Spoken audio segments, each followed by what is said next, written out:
Good evening. It is Monday, February 10th, 2025. And this is a meeting of the Southborough Planning Board. The Planning Board is now in session. And we have 4 members here in the hearing room, and Mr. Stein is on Zoom.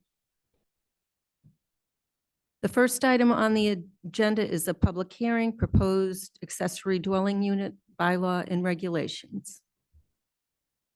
Any update, Karina? Yeah, I'll do a really quick update. Town Council Jay Talman is here to answer some of the questions that Planning Board had.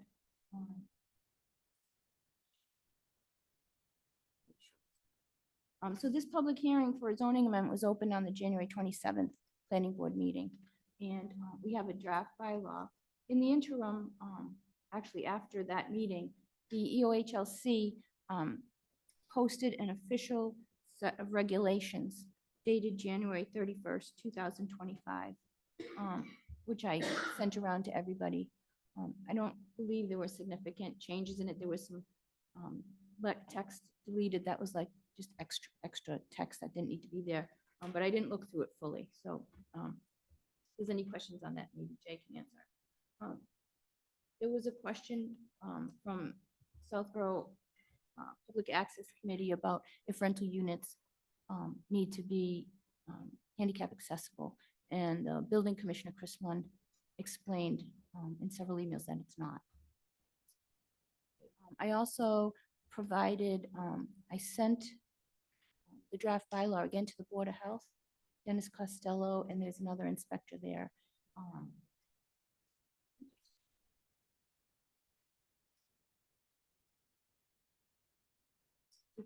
Chris Craig. I haven't heard back yet, but I know they've been in and out kind of busy. Then also we got comment from the DPW, actually the building commissioner, who had some questions about this change that stands out for him is the gross floor area definition. They added language to exclude garage parking areas to the calculation. A 900 square foot dwelling with 2 or 3 car garage looks to be allowed by right. That was an opinion he had based on the new regulation.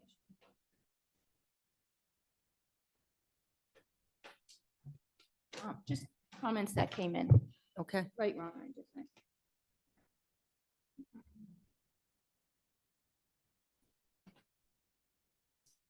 The latest draft of the bylaw version was originally provided by Jay Talman, and then Mike Robbins and Mimi Luttrell had provided some edits to it, and that's the most recent copy in Dropbox. There were questions that the Planning Board had asked me to follow up with Town Council. 6 of them. The first one being consider a 2-way approach to the ADU zoning amendment by leaving the existing accessory apartments 174-9B as is for unprotected ADUs, and adding the new required protected ADU bylaw for accessory dwelling units that fall under the new mandate. That was probably the main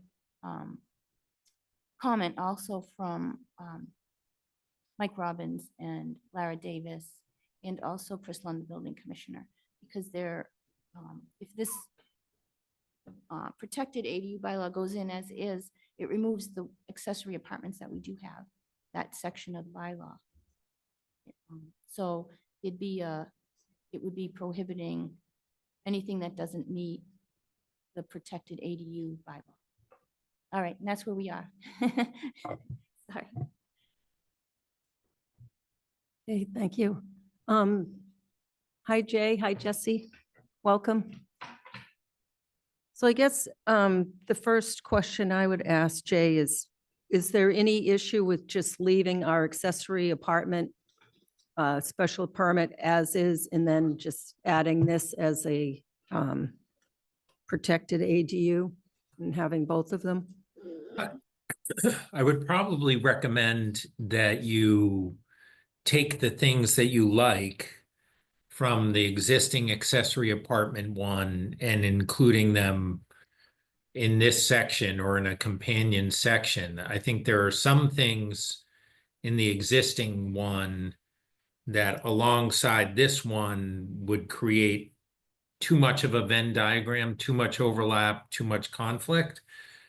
I spoke to Karina about this today a little bit. She mentioned it. I hadn't been previously aware that it was of interest. And my thought is that if you want to have a second version, like some things larger than 900 square feet or accessory dwellings in a different zone than the single family zones, then go ahead and do it. But I would do it in here because I think you could do it pretty more compactly and more easily understood by the users of the bylaw in here. So we could add another section that said, about non-protected ADUs, or we could come up with the right nomenclature for that and state that those kinds of ADUs would be allowed by special permit, things more than 900 square feet, for example. So there's, I think that would be cleaner and neater, and not hard to do. You just have to essentially just highlight what you like in the other ADUs and what your thresholds are going to be, how big they could be, and any differences between them and the protected ADUs, and then identify a process, whether it's special permit or otherwise, that you want to go with. It could just be site plan review. It could be a special permit. And if there's any specific criteria over and above specialized special permit criteria, you could do that as well. So if we did that, would that require a 2/3 at town meeting instead of the majority? An interesting question. I haven't been confronted with that, but in that the definition for accessory dwelling units for the purposes of the new ADU stuff is certainly majority, then maybe that would be the default and everything different. I'd have to look at the language for that, because I think the language for the quantum of vote section as amended under section 5 of chapter 48 more just kind of generically talks about accessory dwelling units. But we could look at that question. We could always still have it be part of the same section, but have it be separate articles at town meeting as well. Oh, okay. Thank you. Mr. Stein, any questions? Okay, thanks for coming in. So just to sort of a follow-up to what Mimi was just talking about, just so I understand, for the by right, that's a simple majority. Yes. And you're suggesting that we now do a second warrant article. I would say if you wanted to do a second one and the quantum of vote was 2/3, then I would do it as a second article. If I look at it and say, no, they're both a simple majority, even though it's ADUs by special permit, then do it all in one article. Okay, so this is sort of pending your further I hadn't thought about it. I think it's a Got it. really interesting question that Mimi raises, and I'm going to look into it. Okay, so we'll wait to hear from you on that. As far as pre-existing non-conforming, Yeah, tough question, tough issue. would you care to Sure. opine? Yes. So this is an ongoing discussion. Just kind of anecdotally, this is an issue that we have thought about when we were drafting some bylaws for towns that went and got them approved this past fall. So by my way of thinking, the accessory dwelling unit statute, thank you. So yes, that's it. So the accessory dwelling unit statute is a use statute under the Dover Amendment, section 3 of chapter 40A, and gives by right status to certain qualified ADUs. There's no question about that. But if you are attaching an ADU to a pre-existing non-conforming structure or whatever you're attaching to a pre-existing non-conforming single-family structure or duplex or whatever, that is going to have to go through a special permit from the Zoning Board of Appeals under a different statute. So the way we approached it was you can't, through this new, unless they had language to the contrary, through this statute, change what another statute says. They would have had to be clear on that. So the way we've approached it is to include provisions in a bylaw, and whether we include it or not, we would reach the same conclusion, but include provisions that say, okay, if you have a pre-existing non-conforming single-family house that doesn't comply with a setback, any kind of addition to that of any kind of size is going to have to get a special permit from the Zoning Board of Appeals. That's just law. And so what we have done to make it clear to users of the bylaw, because we think we should make things clear, is that you got to get a special permit, but we can't consider the use, the ADU use. We're just looking at the bulk and dimensional additions to see if it's more detrimental to the neighborhood from a structural standpoint, not a use standpoint. We have to approach that kind of use blind, but that's the way we've kind of approached it. Now, I spoke to the Attorney General in like October, maybe even September about that, and the Attorney General agreed with me. So I started including that. EOHLC, which is not the Attorney General that has to review the bylaws, but they're a regulatory agency and frankly not as up on municipal matters as the Attorney General is, wasn't quite sure how to deal with that. So their new regulations are kind of a little all over the map on it, but they don't address it squarely. I was at the Mass Municipal Conference 3 weeks ago, I guess, and I was actually we have a booth at that conference, and it was very close to the Attorney General's booth, and the new regs came down that day. And I walked over and I said, have you seen these? And they said, no, this is the first. And I go, well, they didn't address this issue, which you wanted them to address. And they agreed that it's still out there as an issue that they would like to address. And I said, well, I don't think you can come out a different way on this because you can't change another statute. So they haven't yet ruled on any of the ADU bylaws that we worked on in the fall. They've gotten some extensions at the AG's office, so we're waiting to hear from them. So this language that you're seeing on the screen, I mean, I suppose they could go another way. I think that would be wrong. And there's nothing in the regs or the statute that mandates that they go another way. So we kept this in because I think it's important for homeowners of pre-existing non-conforming structures to understand what happens when they want to add an ADU on if their structure is already non-conforming. So Okay. kind of a long-winded approach. No, to that's good. it. That was good. So just reading back to you, boiling it down a little bit, the pre-existing non-conforming is going to have to go the path of special permit for the structure, not for the use, but a special permit nevertheless, rather than by right. Well, so again, I think that you can't really use the term by right because the use is by right, the structural change is not by right.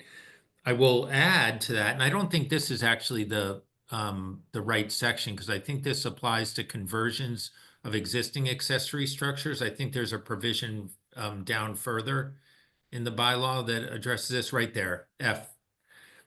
I think that the even more confusing thing about this, Jesse, is that if you are doing a detached ADU on that same lot as a pre-existing non-conforming structure, because the new regs say that you can't regulate lot area for ADUs, and I think that that's wrong, but I kind of, there's nothing I can do about that regulation. that one would still be at by right. So you could plunk a detached 900 square foot unit on that lot, subject to all the other things you have to do for detached. But you couldn't do an attached without a special permit. And that kind of is kind of the reverse of the way we see in kind of normal zoning, but that's how we read it. So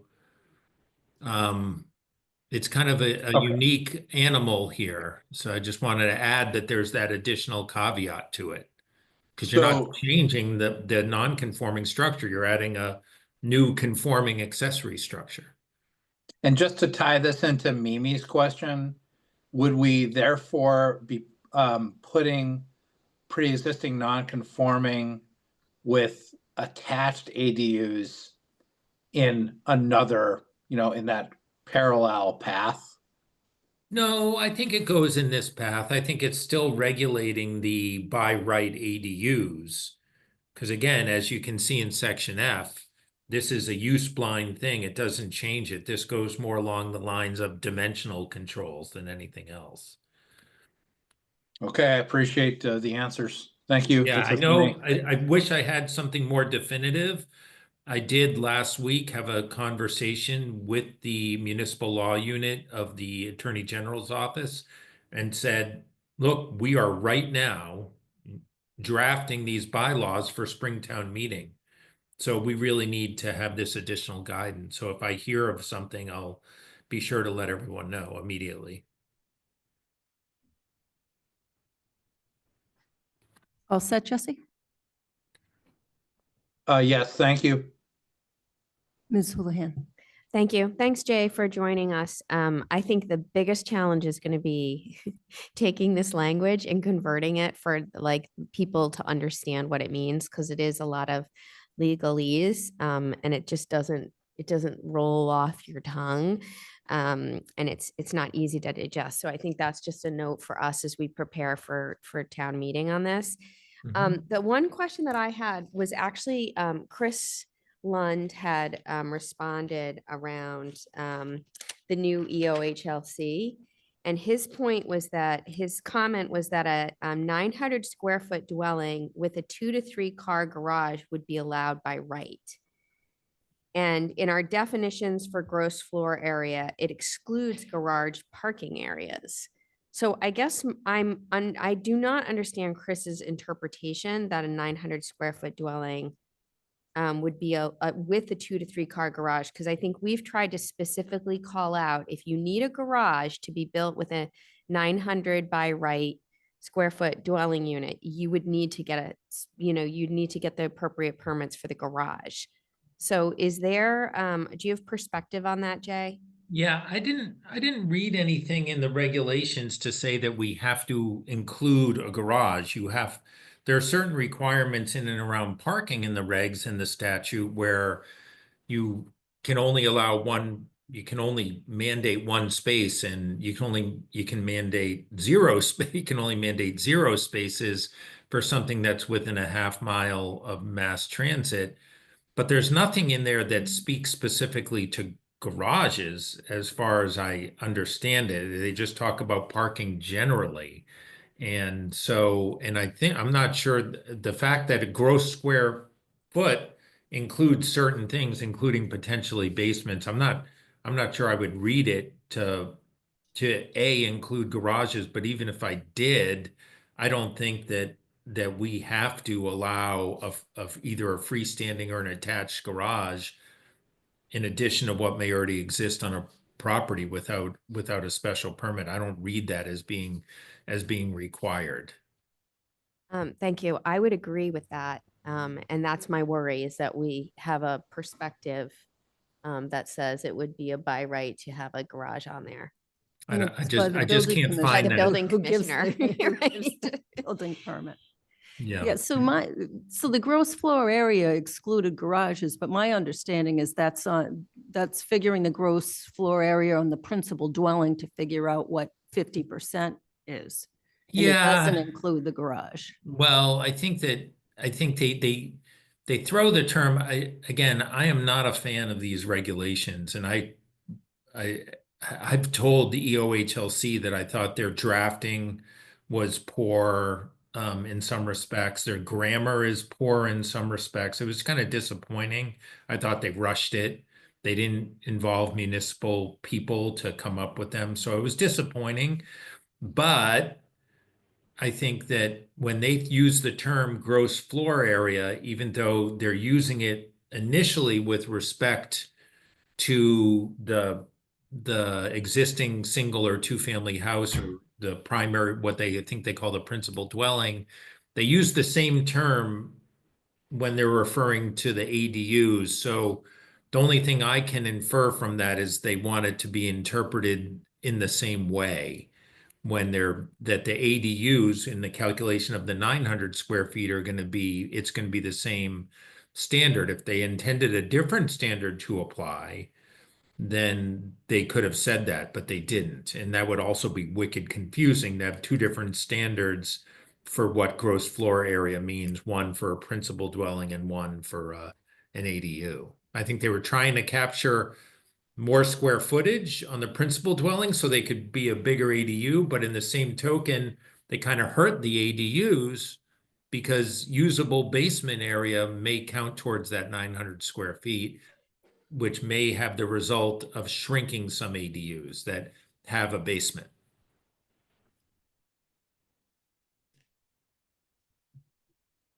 Thank you. Mr. Maria.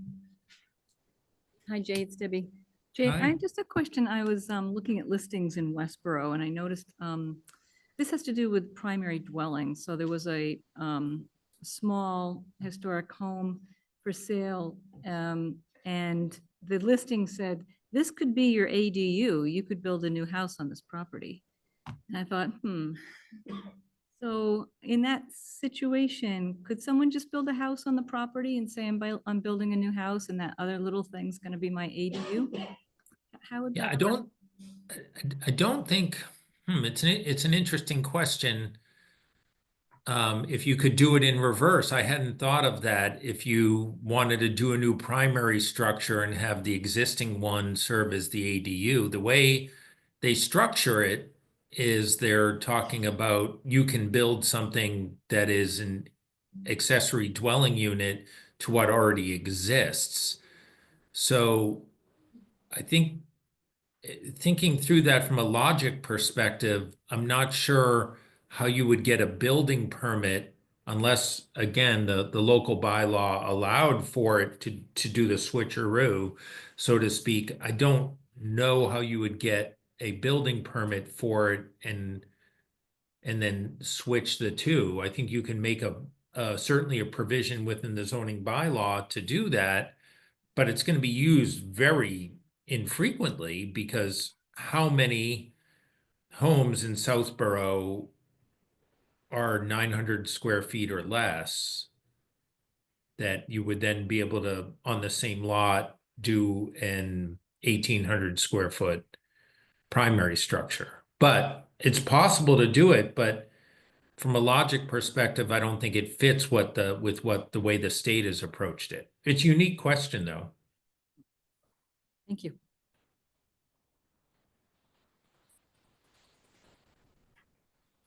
Thank you. Brascio. Thank you. Jay, welcome. It's nice to see you tonight. My question is actually for Mimi. Karina had sent a note to Jay on the 28th listing 6 things we were looking to get discussion points for tonight. Were you planning to go through? I think we've gone through 3 of them already. So I have it. why don't- I can pass I it don't have that in front of me. Why don't we go through them, or if you want to put them up there, I'm happy to go through them. I looked for that email earlier today and I didn't see it. Maybe it's just because we had so many emails, but on other things too. So I'm happy to go, I mean, use the time right now to do it. It might not take very long. Oh, okay. So the first one we answered, and that was the leaving the current bylaw for accessory apartments in place. So Okay. the next one, is it, would it be considered an unreasonable regulation to prohibit mobile homes or trailers? as to be used as protected ADUs? I don't think it would be unreasonable. I think you would have to make sure your definitions in your bylaw kind of manage that a little bit. I think we would want to add something to the definitions in terms of fixing it to the ground. I mean, I have worked with towns not in and around the ADU stuff, but in and around other bylaws to differentiate between manufactured and transient kind of housing structures and fixed housing structures. So I think it's possible. I don't think there's other definitions and statutes in and around manufactured housing. So, or in mobile housing, I think we could probably, if you had an interest in making sure that trailers didn't qualify, and Chris may have some thoughts on this too, because from a code perspective, he may have some different thoughts on this. I think we could work that into the either into this bylaw or into your bylaw as a whole, so that when we're defining what an accessory dwelling could be, that it wouldn't include trailers, or it would include trailers if that's what you were interested in. I think we want to prohibit trailers. Okay. I think we could work on something there, on that. Let me give it some thought, and I'll return, either a separate bylaw or a red line to this bylaw and on that. But I don't think it'd be particularly difficult, and I don't think it would be an unreasonable regulation. Okay. And then we asked about the trigger for the 2/3. Yeah. Oh, and we had wanted the abbreviated site plan approval to be with the planning board instead of the Board of Appeals, because we kind of do that already. Sure. Okay. And then clarification on section F, which we just got. So we've gone through this. I have a couple other questions. Can an ADU be sold as a condominium? So this is a question that has not been answered yet. And we actually, in my office itself, have had some disagreement on this. I think there's, and I'm of a couple of minds. So the idea that you can't condo it springs from the notion that, well, accessory itself means that it's accessory to the main dwelling and should be rented.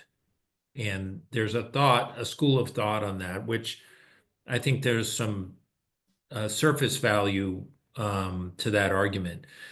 There's other schools of thought that say, no, the accessory component is the fact that it's a smaller unit and the relationship doesn't matter. And furthermore, there's nothing in the Zoning Act that talks about the regulation of tenancy of rental or home ownership.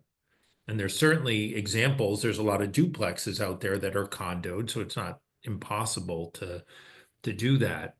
I don't have an answer for that. We have asked the Attorney General to clarify that, and EOHLC too. EOHLC did not. They chose not to address it in the regs. And I don't see it as fitting in with any of the categories of unreasonable regulation under the regs. So I do have some towns that felt strongly about saying that it couldn't be condoed, that it had to be in the same ownership. It didn't have to be owner occupied, because we can't do that. But but it did have to be a rental unit. So I don't know ultimately what the Attorney General is going to do with that. They couldn't answer that question for me either.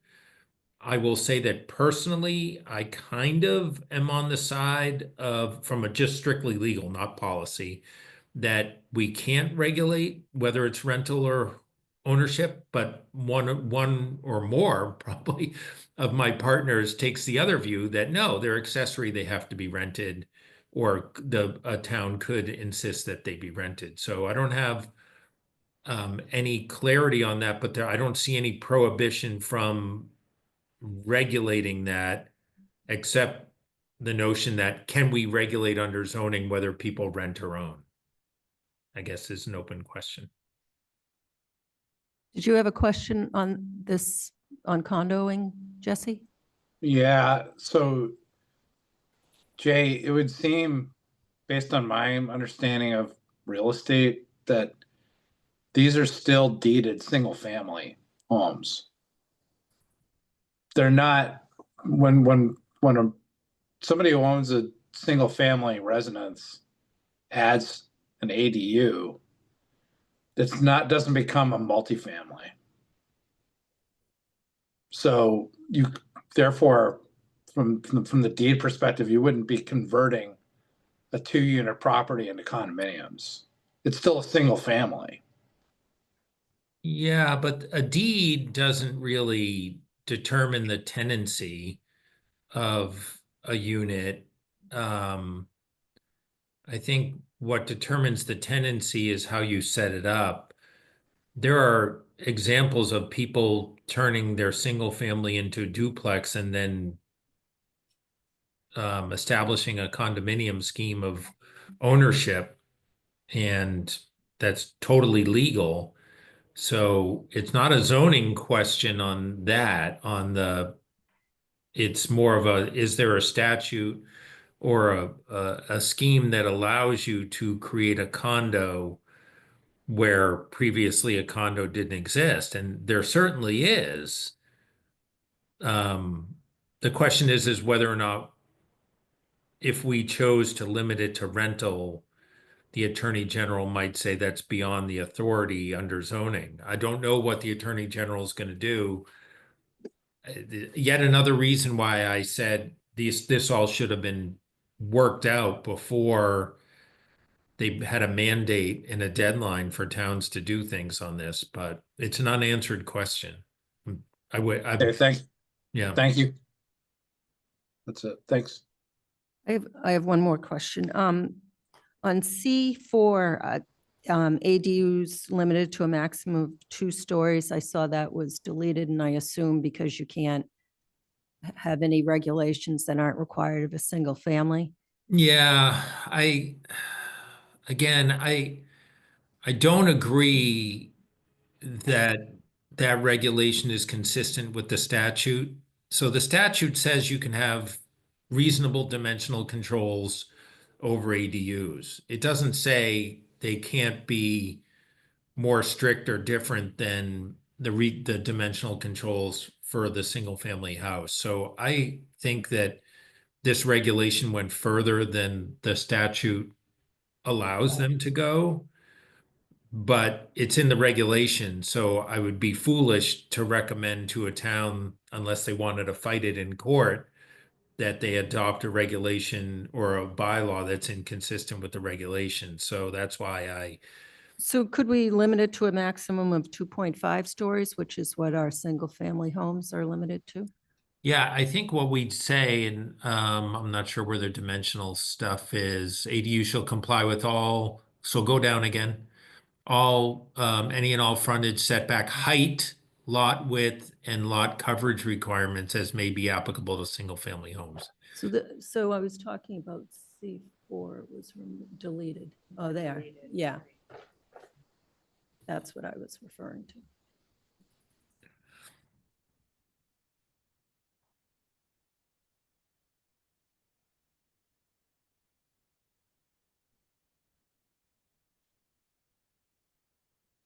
Oh, okay. So it's covered there, so we don't need to do Yeah. it again. Okay, Yeah. all right. Good.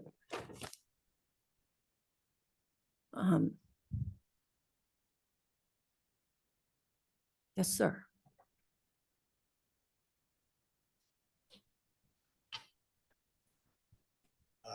John Bottolini, 4 Wire Circle. Jay, when you were talking about attached. You said pre-existing non-conforming and then you said attached. And I'd like to get a clarification, because what if you had a pre-existing non-conforming and you didn't add anything to it? You just divided the house up, say 1 story, and then the first floor is one and the second floor is another, or Yeah. some other. Yeah, no special permit there, because you're not expanding, enlarging the exterior envelope. So we don't regulate. So there's a few things under 40A Section 3, we don't regulate the interior generally. But here, that would be by right. There is a provision in the regs that seems to speak to that issue.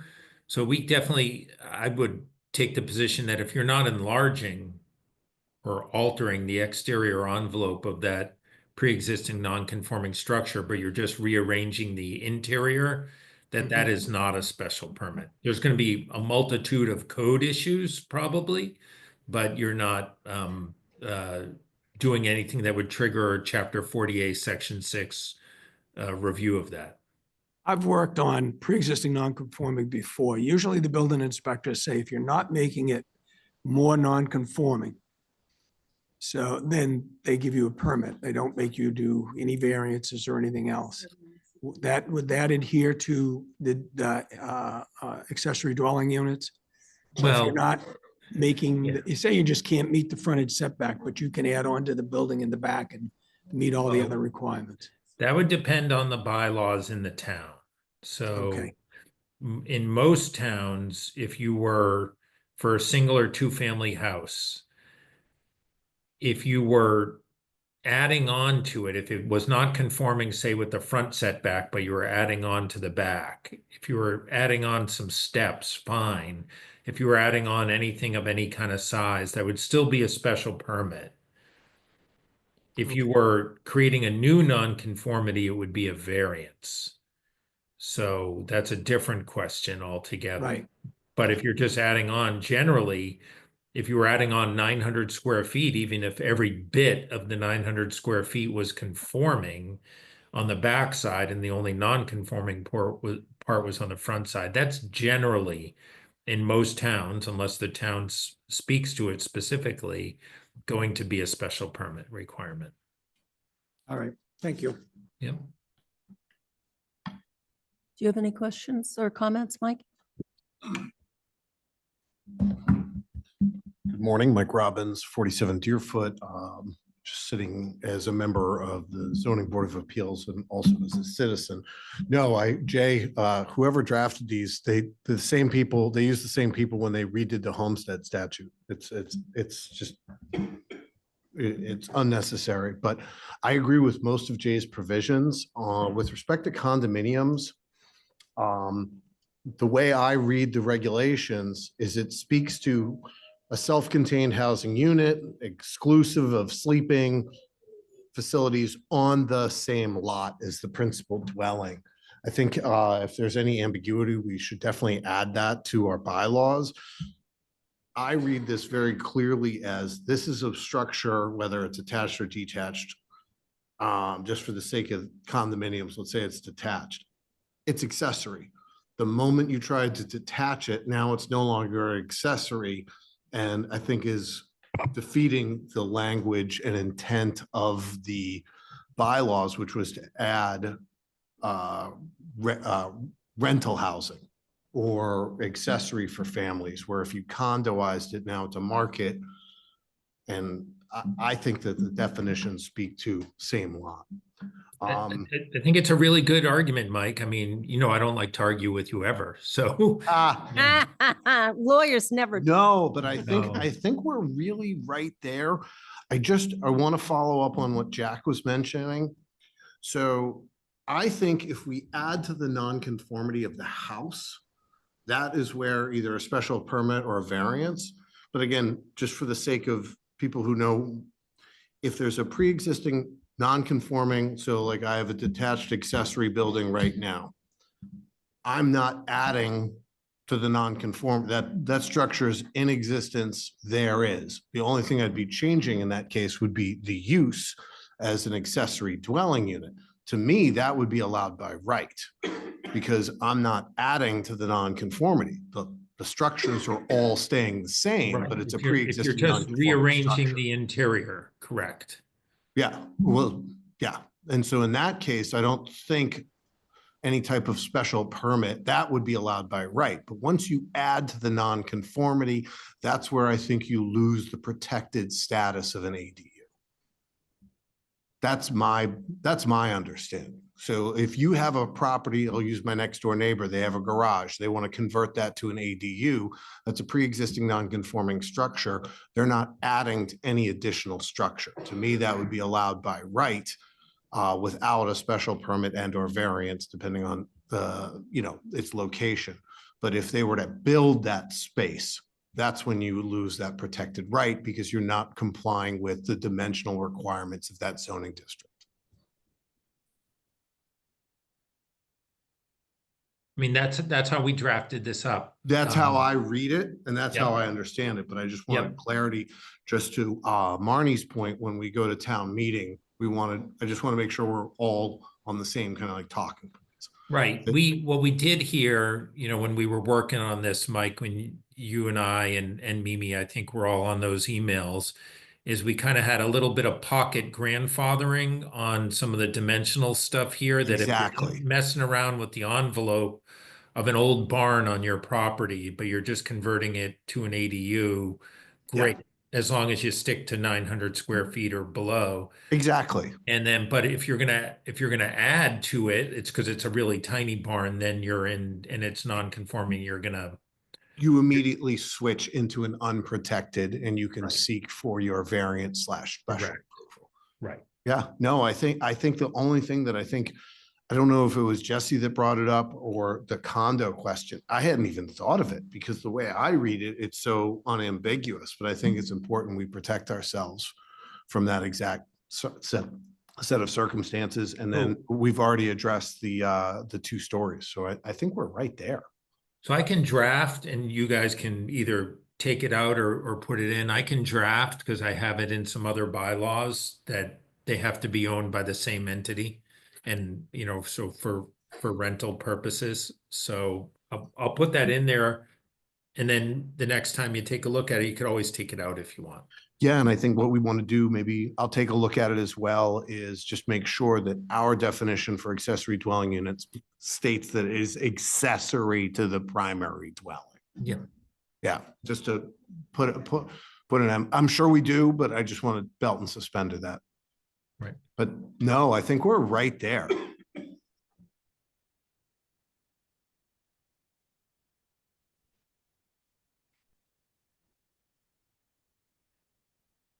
But that's it. Okay. Anybody else have any questions on accessory dwelling units? No hands raised. No The hands attendees. raised. Thank you, Jay. This was very helpful. Oh, you're welcome.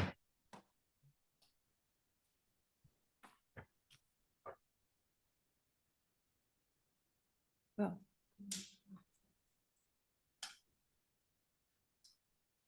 So we all set with ADUs? We have a shared parking question for you, Jay, if you could stick around for a minute. Sure. for The next Yeah. one. Yeah. So I assume just on ADUs that you're not closing the hearing and that we're gonna keep looking at some slight amendments just so you can figure out what you may want to do. Yep, it stays. We usually keep them open until town meeting or through town meeting. Okay. Might I also suggest on the issue, Mimi, that that was raised earlier about kind of importing some of the provisions from your existing bylaw that the board, I assume the board's comfortable if I work with you and Karina to get some language and shape for your next review of this? Sure, that would be awesome. Okay, good. Okay, anything else on ADU? All right, next item on the agenda is another public hearing, proposed amendments for shared parking. Karina?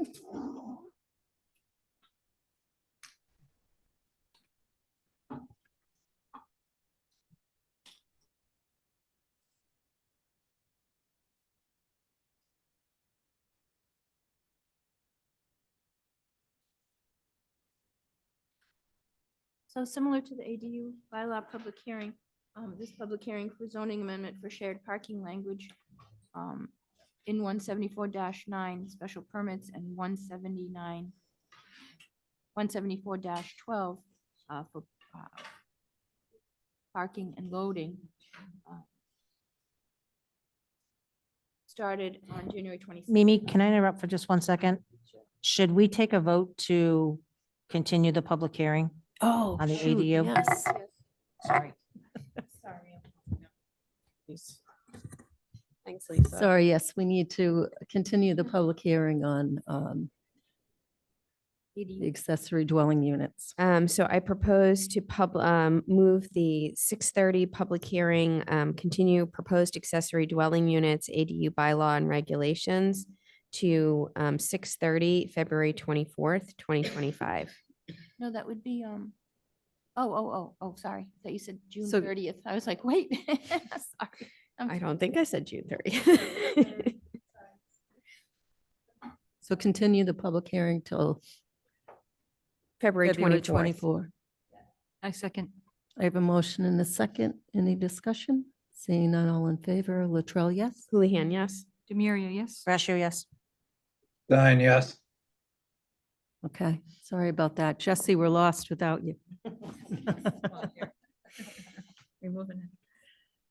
Now on to the next hearing, shared parking.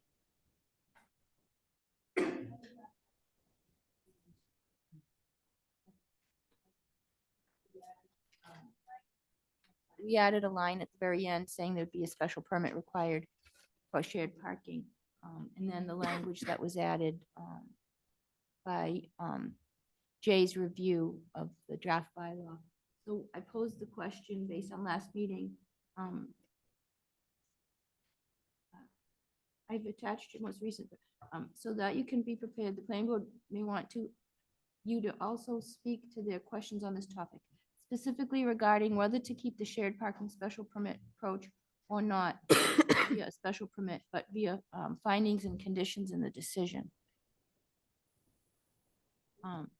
So that was the lingering question, whether to keep the shared parking as a special permit granted by the planning board during major site plan approval.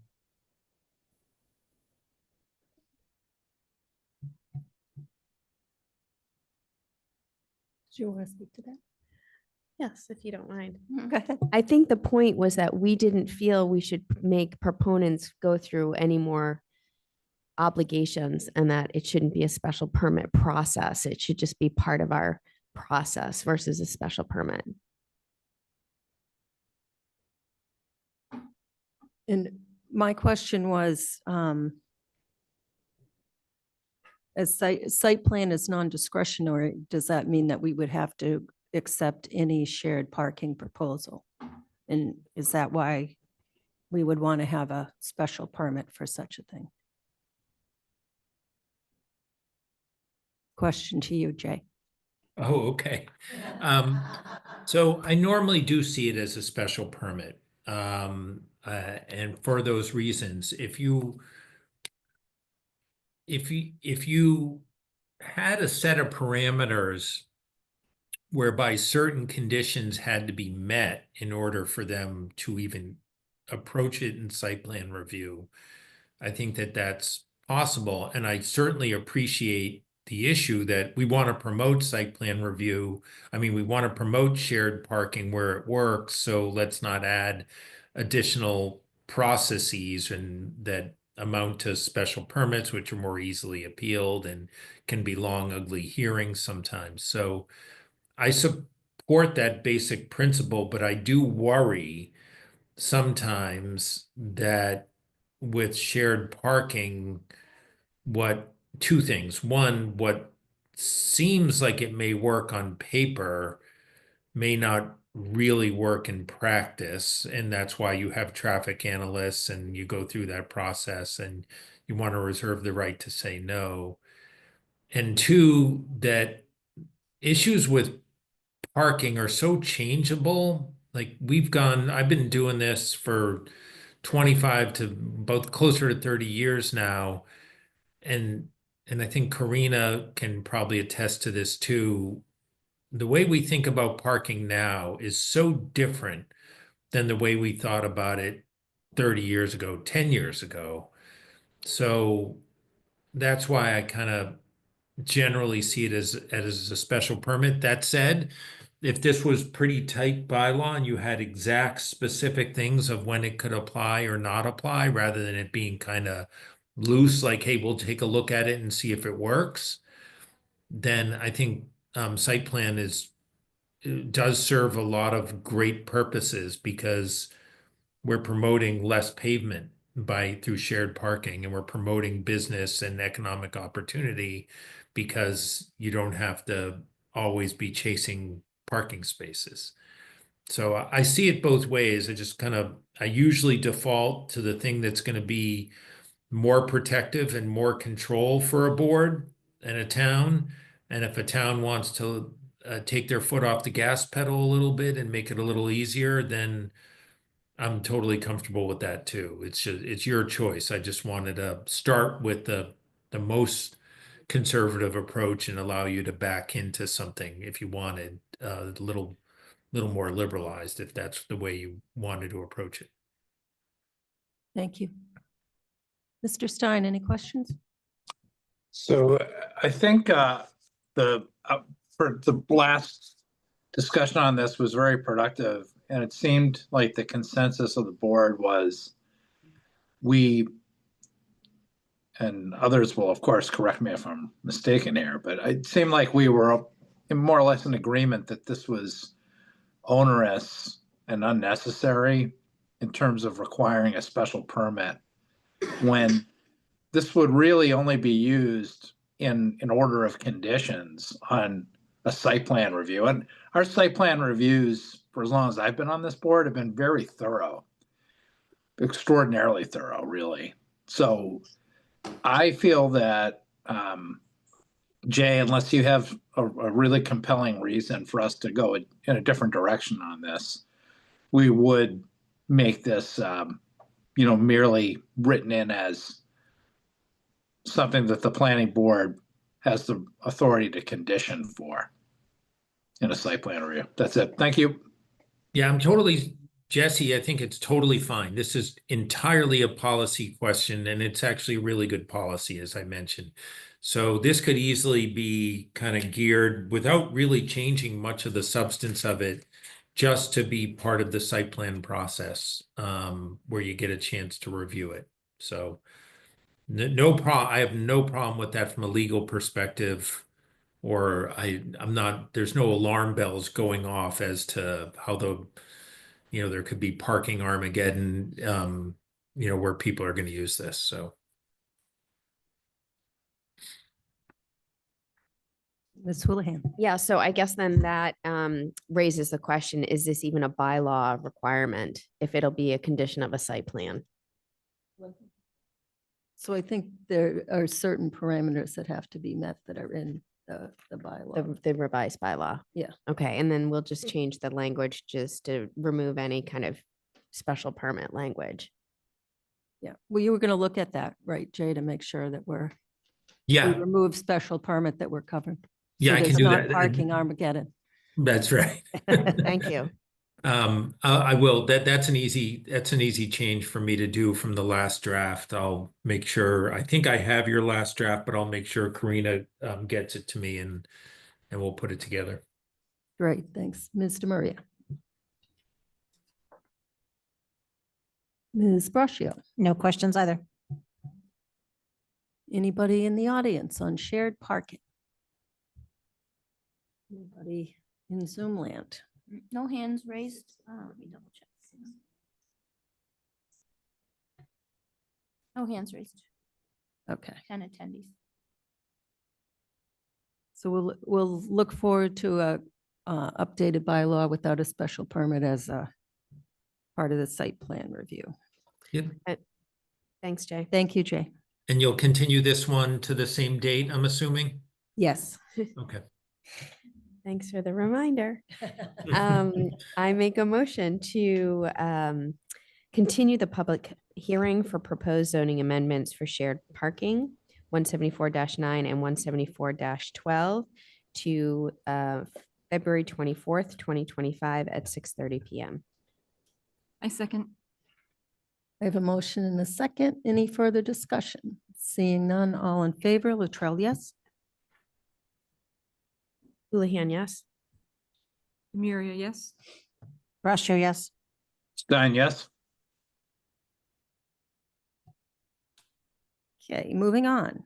The next item on the agenda is a public hearing.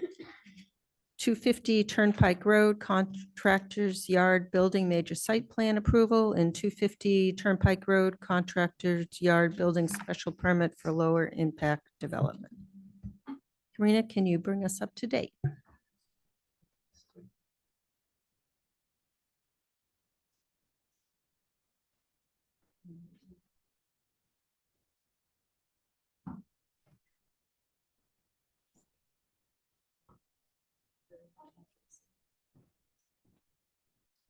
I just brought it up.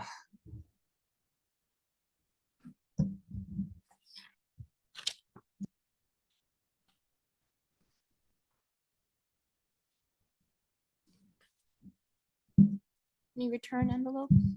I gave all of them to Colleen. Colleen? Okay.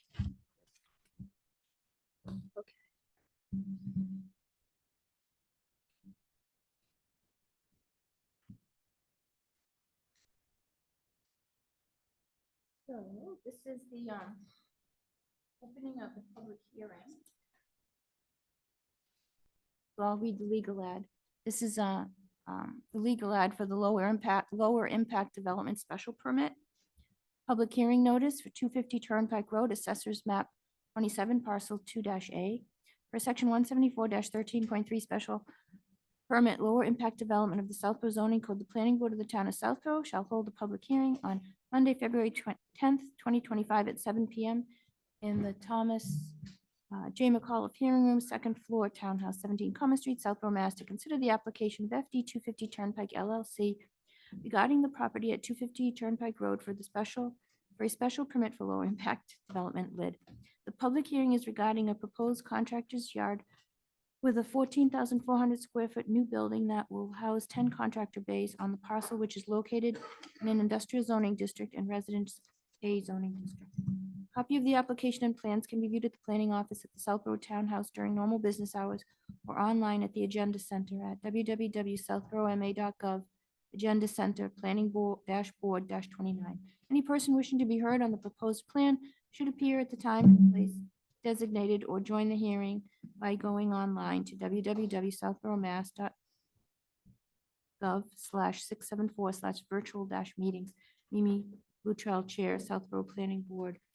The legal ad was run in the Metro West Daily News on January 27th, and February 3rd is required. Towns and agencies were notified.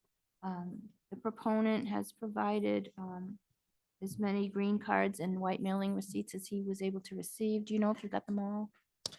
The one I just handed you makes 13 out of 16, so there are 3 outstanding. Okay, if they come in, just Of course. give them to us. So because we're transitioning, we have transitioned to a new on-call consultant.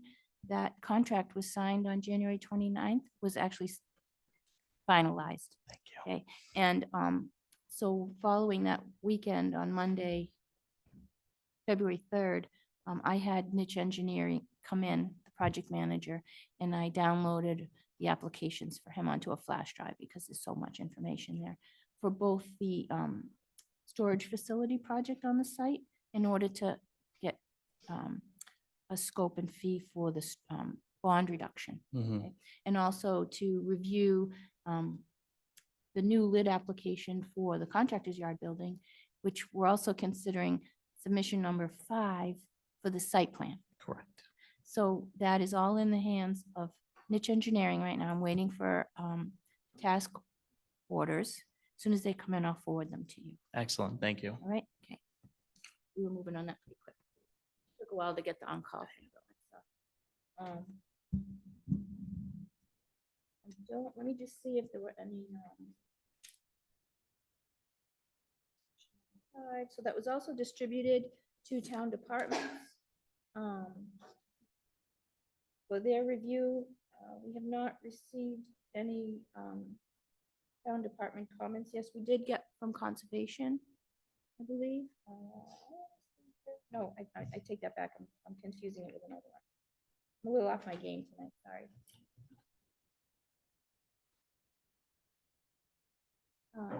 Attorney Banan has signed a extension request to continue to the next public hearing date of February 24th. Well, I believe you, I signed an extension request continuing it to this hearing date, but the date of action is February 28th. I'm assuming we'll have to extend that. I'm thinking to April 22nd, so it matches up with the lid deadline. yeah, that extension was actually supposed to have that already, but Mhm. went out the door with it. So we'll get you that. Not a problem. A couple things here.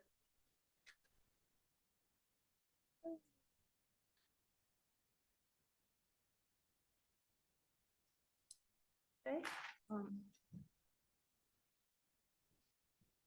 I did get, I just want you to be aware of it, that I did get some information from the DCR that was sent to me. I think it was part of the 40B input Okay. for 250 Turnpike, which clarified how far you need to be with the septic system from the wetlands, which are the detention basins, because the conservation considers those wetlands. I see. I think you must have a copy of that already because it came through. From the DCR, Yeah, I'm unsure, but does that relate to the 40B or the contractor's yard, just so I'm clear? well, I'm just pointing it out that it could apply to the contractor's yard. I too. see. So just be aware, maybe have the engineer look at it and see if it affects that. Did you want to say something to that? Okay. Only because I saw it in there, because somebody, I'm not sure if we received a copy of that. If you could forward that to us. yeah, I think James Teto got it. Oh, okay. He said attached is a brief letter of Howard Stein Hudson's comments. So Howard Stein Hudson had a comment about that, because I think they thought, they weren't sure if your plans were showing 50 feet. And the DCR said they confirmed you have to be 100 feet because it's tributary to a surface drinking water supply. Yes, I now recall what you're referring to. Mhm, thank you. Is it the DCR or DEP? It's the DCR. Okay, Yeah, it was,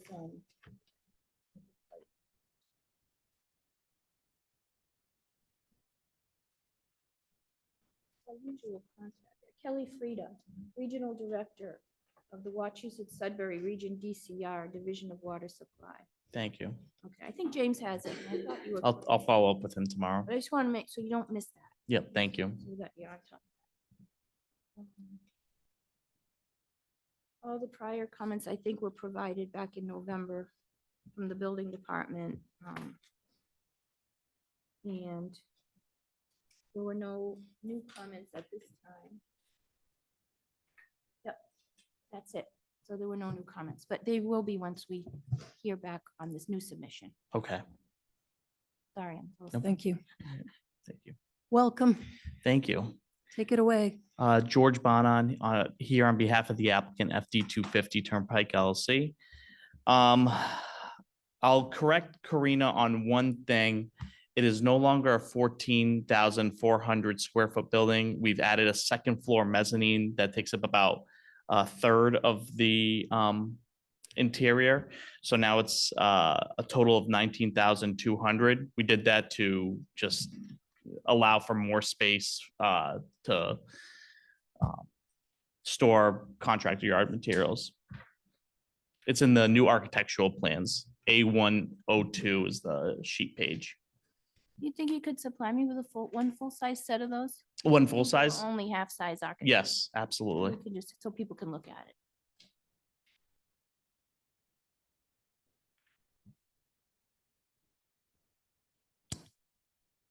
Beyond that, I don't have anything new to add. I think we're all very familiar with the project at this point. We're just waiting for Niche to review what's in front of them. Okay. Thank you. Mr. Stein. Thanks, Mimi. I think I'm gonna hold off on questions until peer review. Thank you. Thank you. Ms. Houlihan.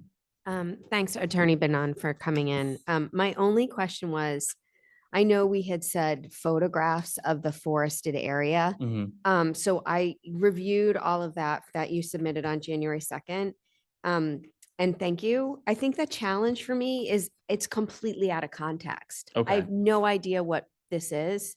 And so you have like, at least, I don't know, 11 pictures, and it's just hard to contextualize what I'm looking at. Mhm. If there's any way for even just a handwritten note to explain like what the picture is taken of.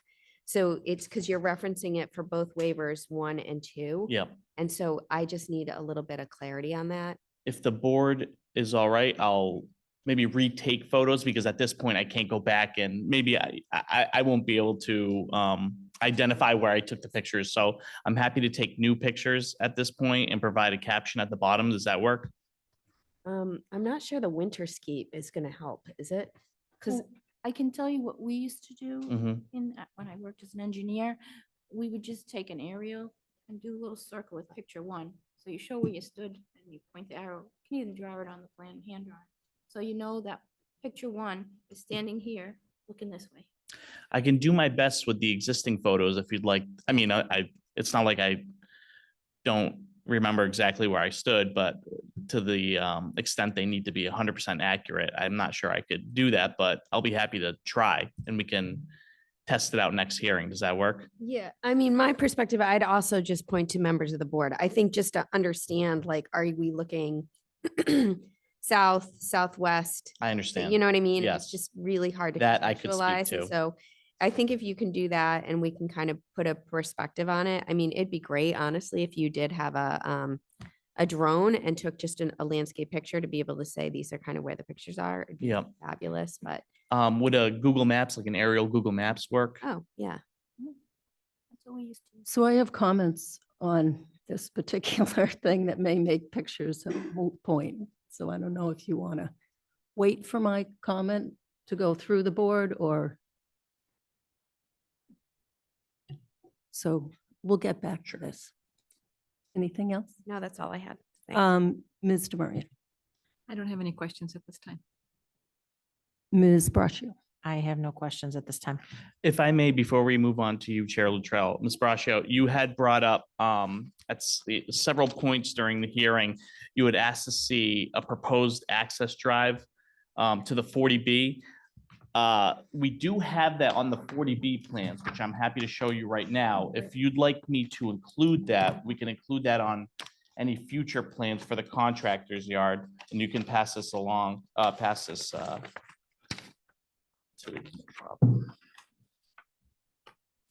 So George, you're saying you would have James add that to the current site plan? Yes. As clarification?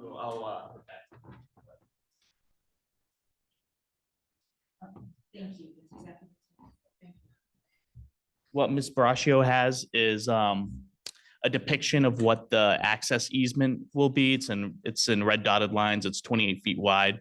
And in any future plans we do, we'll include that. So there's clarification as to where it's going to be. They're currently on the 40B plans.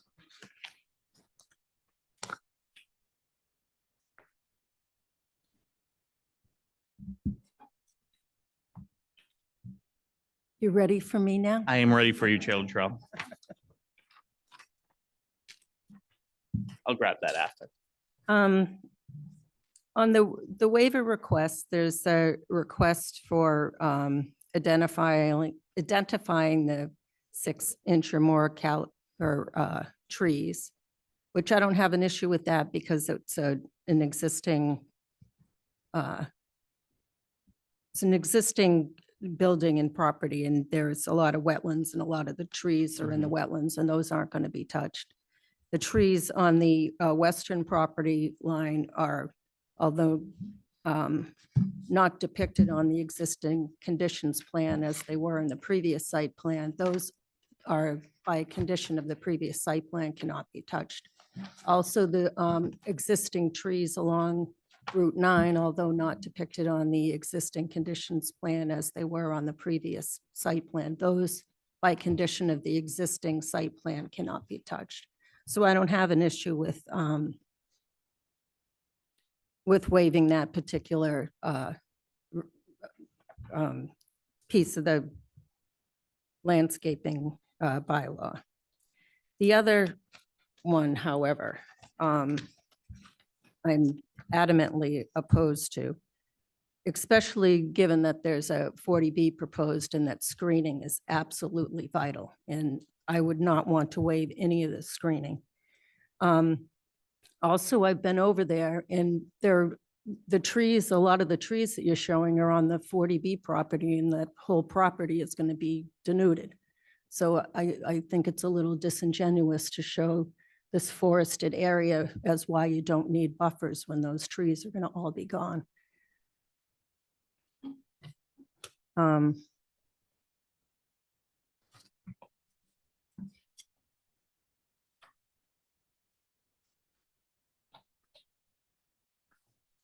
as we did with the previous site plan, when existing trees were being used to comply with the bylaw as along Route 9 in the western property line, they were specifically called out and showed on the plans, although they're not showing on the plans now.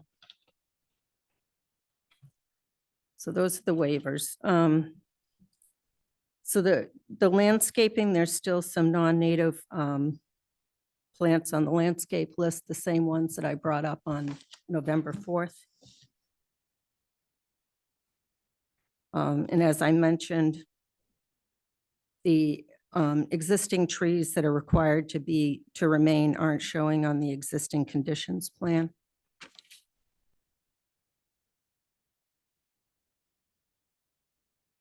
And there's a 10-foot landscape buffer required along the whole side.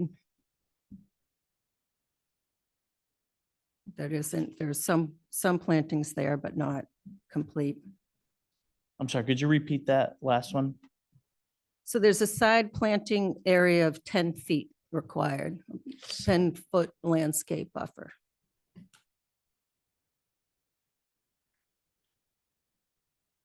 And I also, I'm not a landscaper, but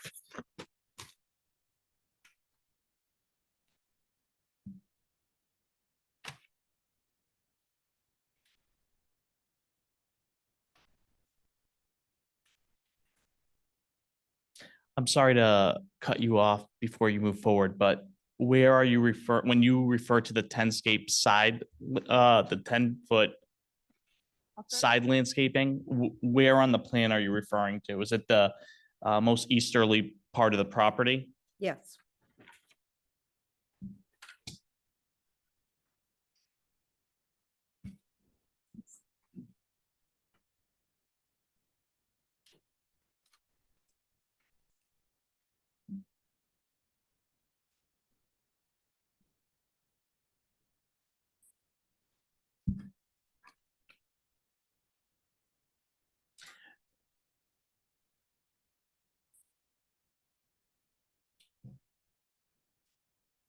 So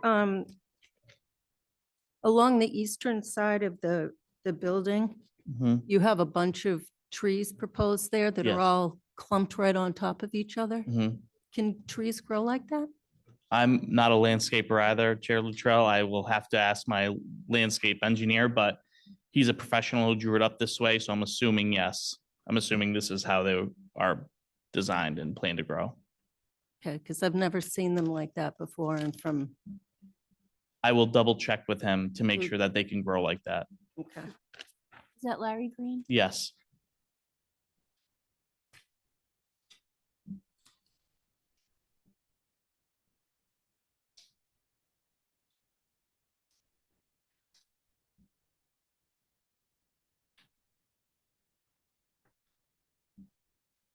Oh, and the loading space, because it's within 50 feet of a residential district, is required to be enclosed. And that was brought up in November right. also. And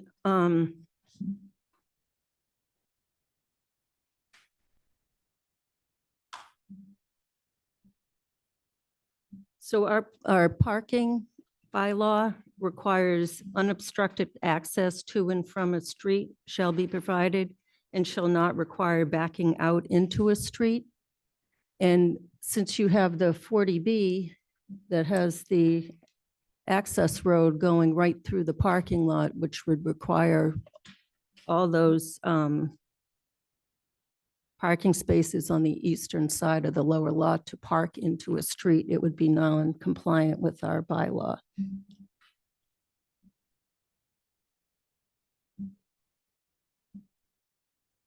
Mimi, where's that in the bylaw? Just so I can look it up. On 7412C2. Thank you.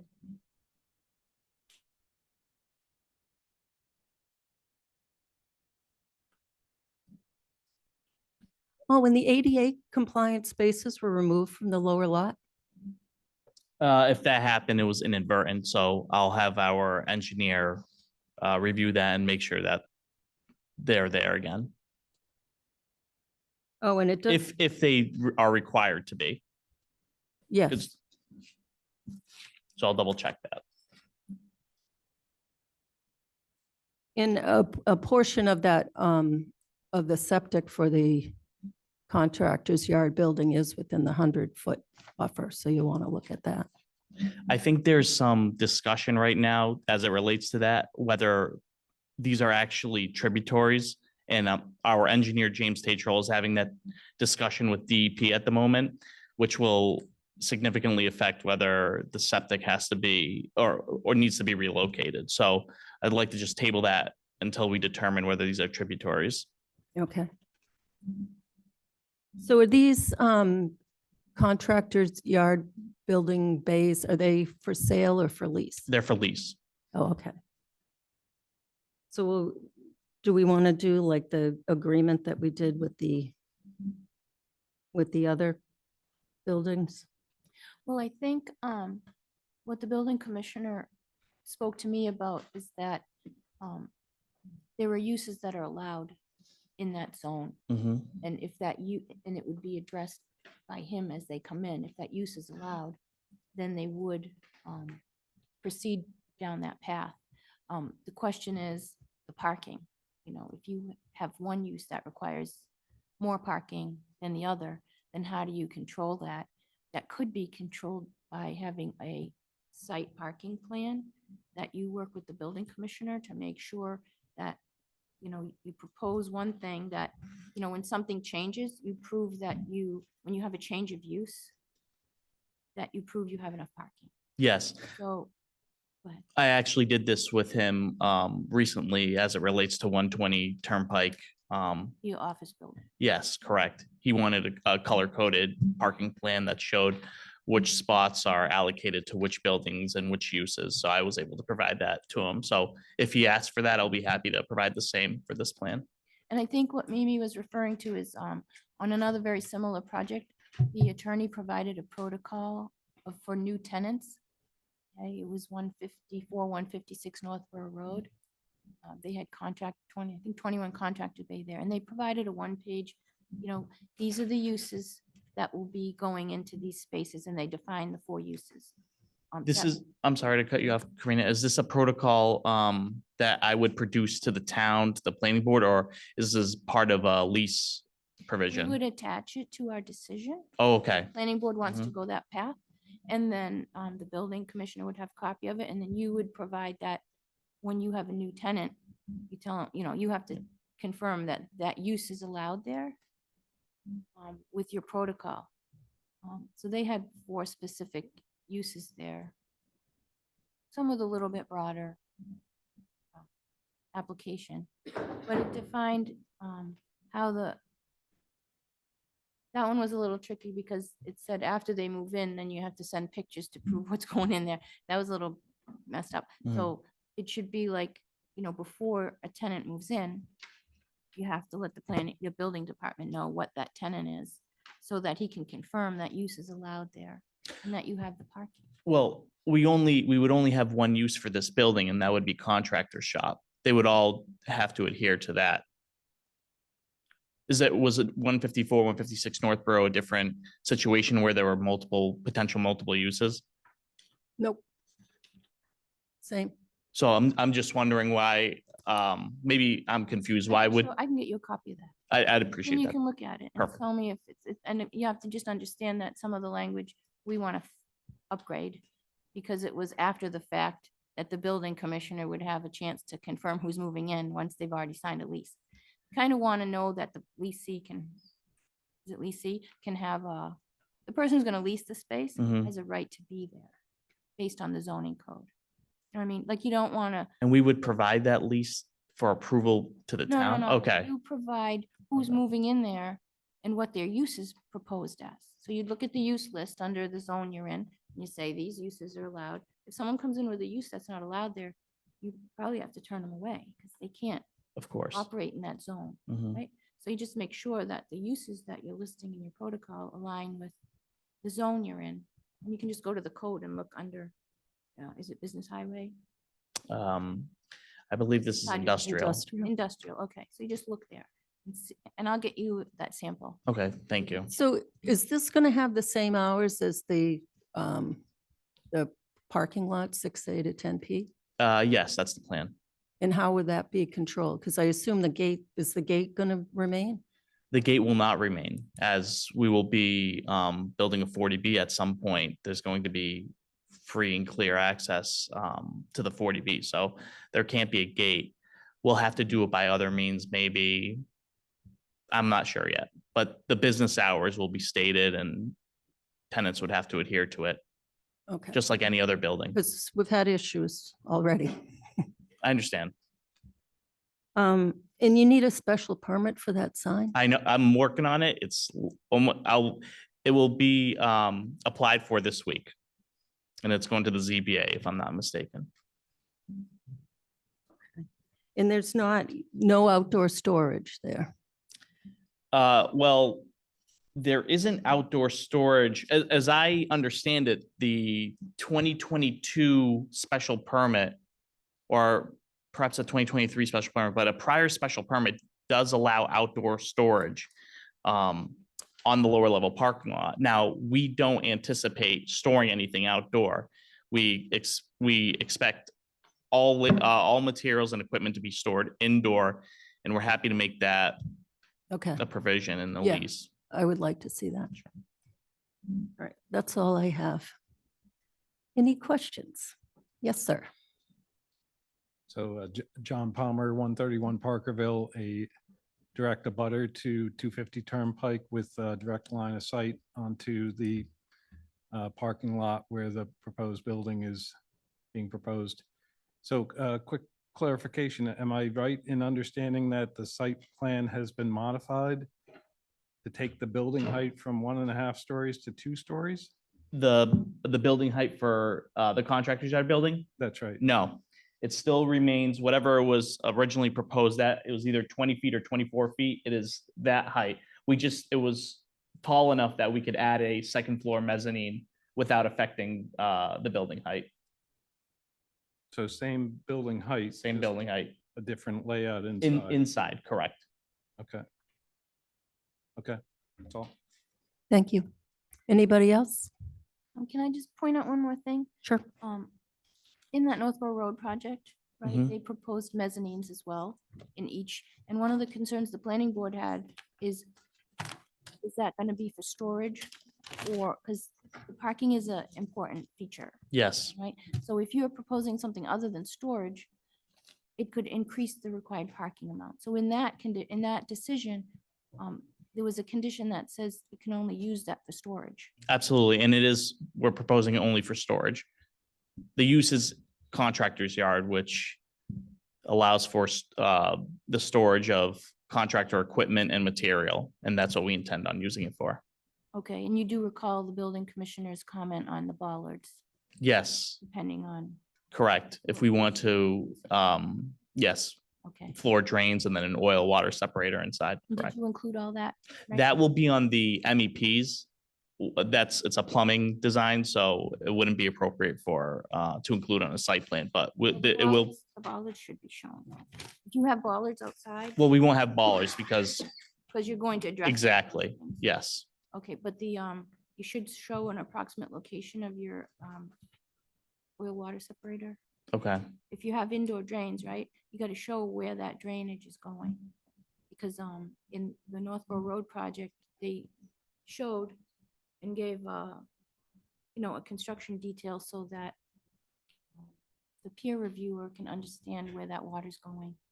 and how understood. It's being handled. So it's in your best interest to do Mhm. that on the plan. You should have it already if you move in that direction. I don't know. It's okay.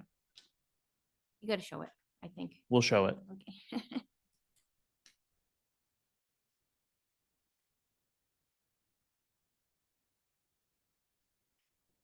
So any other comments, anyone on Zoom? Don't see any hands.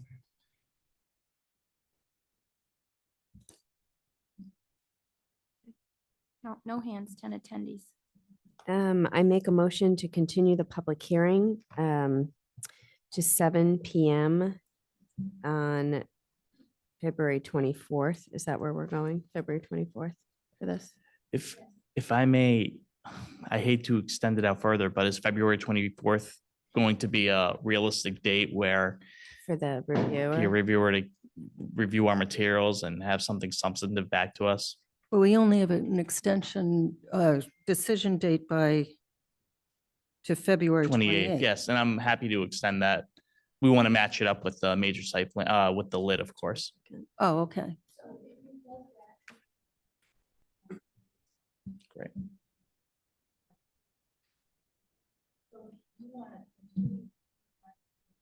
I think that would make most sense Okay. of April 22nd. Okay, so can I first make a motion to extend the decision due date then for 250 Turnpike Road Contractors Yard Building, MSPA, extended to April 22nd, 2025, and that will be forthcoming from Attorney Banan. A second. I have a motion and a second. Any further discussion? Seeing none, all in favor, Latrell, yes? Houlihan, yes? Demiria, yes. Brascio, yes. Stein, yes. I make a motion to continue the public hearing for 250 Turnpike Road Contractors Yard Building, major site plan approval to March 10th at 7 PM. I second. I have a motion and a second. Any further discussion? Seeing none, all in favor, Latrell, yes? Houlihan, yes? Demiria, yes. Brascio, yes. Stein, yes. I make a motion to continue the public hearing for 250 Turnpike Road Contractors Yard Building Special Permit for Lower Impact Development, the lid, to March 10th at 7 PM. I second. I have a motion and a second. Any further discussion? Seeing none, all in favor, Latrell, yes? Houlihan, yes? Demiria, yes. Brascio, yes. Stein, yes. Thank you very Thank much. you. Thanks. Have a good See evening. you in Thank you, you March. too. Next item on the agenda is a public hearing, 2 East Main Street Mixed-Use Building, major site plan approval. In 2 East Main Street Mixed-Use Building, special permit downtown district.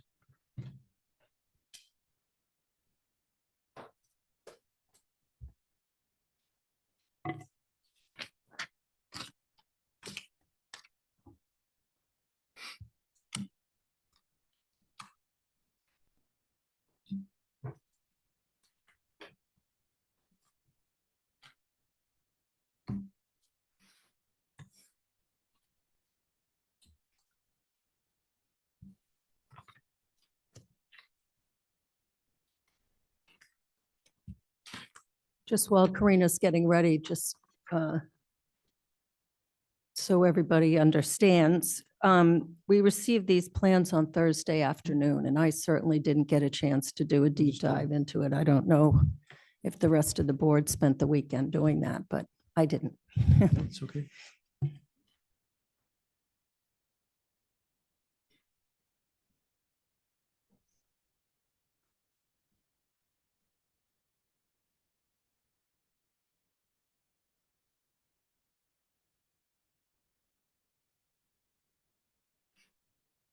I did grant an extension already, but I thought it would be good just to at least get everyone up to speed with what's submitted. So right now, the major site plan and the special permit for downtown district expires on, or is extended to February 28th. And this extension request that was signed basically says continuing to February 24th, but the deadline to act is March 14th, 2020, taking us to after the March 10th meeting, so that we don't have to do this 2 or 3, 2 more times before that time. Do you think it's realistic, February 24th? Like, will we get our peer review in and you'll have responded and have any updated plans? I think, well, we had peer review comments, so I don't expect to have to respond again to the same comment. If they give us a new comment, that Right. is something different, but Yeah. I'd like to try to think we could do it. Okay, because these plans took a month. It was a month since the Fuss and O'Neill's first letter that we got. Unfortunately, there was one other wrinkle along the way that had to be dealt with, so that's why there was a further delay. Okay, Unfortunately, that's probably what the topic will be most of the time spent this evening, is just to go through that one issue. okay. So I'm looking I forward. w- I went away and the desk got really small and I, long legs. I don't know what happened, but they were really cutting this short. it's right there, got moved. We had a meeting. the other Okay, day. well, I guess that's what happens when you go away. I'm ready when you're ready. Do you want to open with I anything just want to further? get the Okay. planning board up. to Yep, speed Go on ahead. What happened. So the last meeting was January 27th, and we received submission 2 on February 6th. We provided to the planning board the next day. We submitted that to Fuss and O'Neill today, this morning, so that they would have it as well. It still has to go out to the town departments. I'll do that in the morning. Colleen has been sick, so.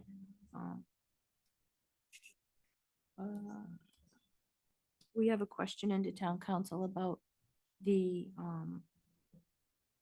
change of use from, and you'll talk about this more, but the question was, if you're changing the use to from mixed use to all residential or whatever you're gonna propose, can that just continue with hearings, or do we have to send notice, or does it have to be reapplied? And Mhm. the planning board has some leeway there, but I spoke to town council this morning, and he's going to give us an answer, Okay. some guidance on that. Yeah.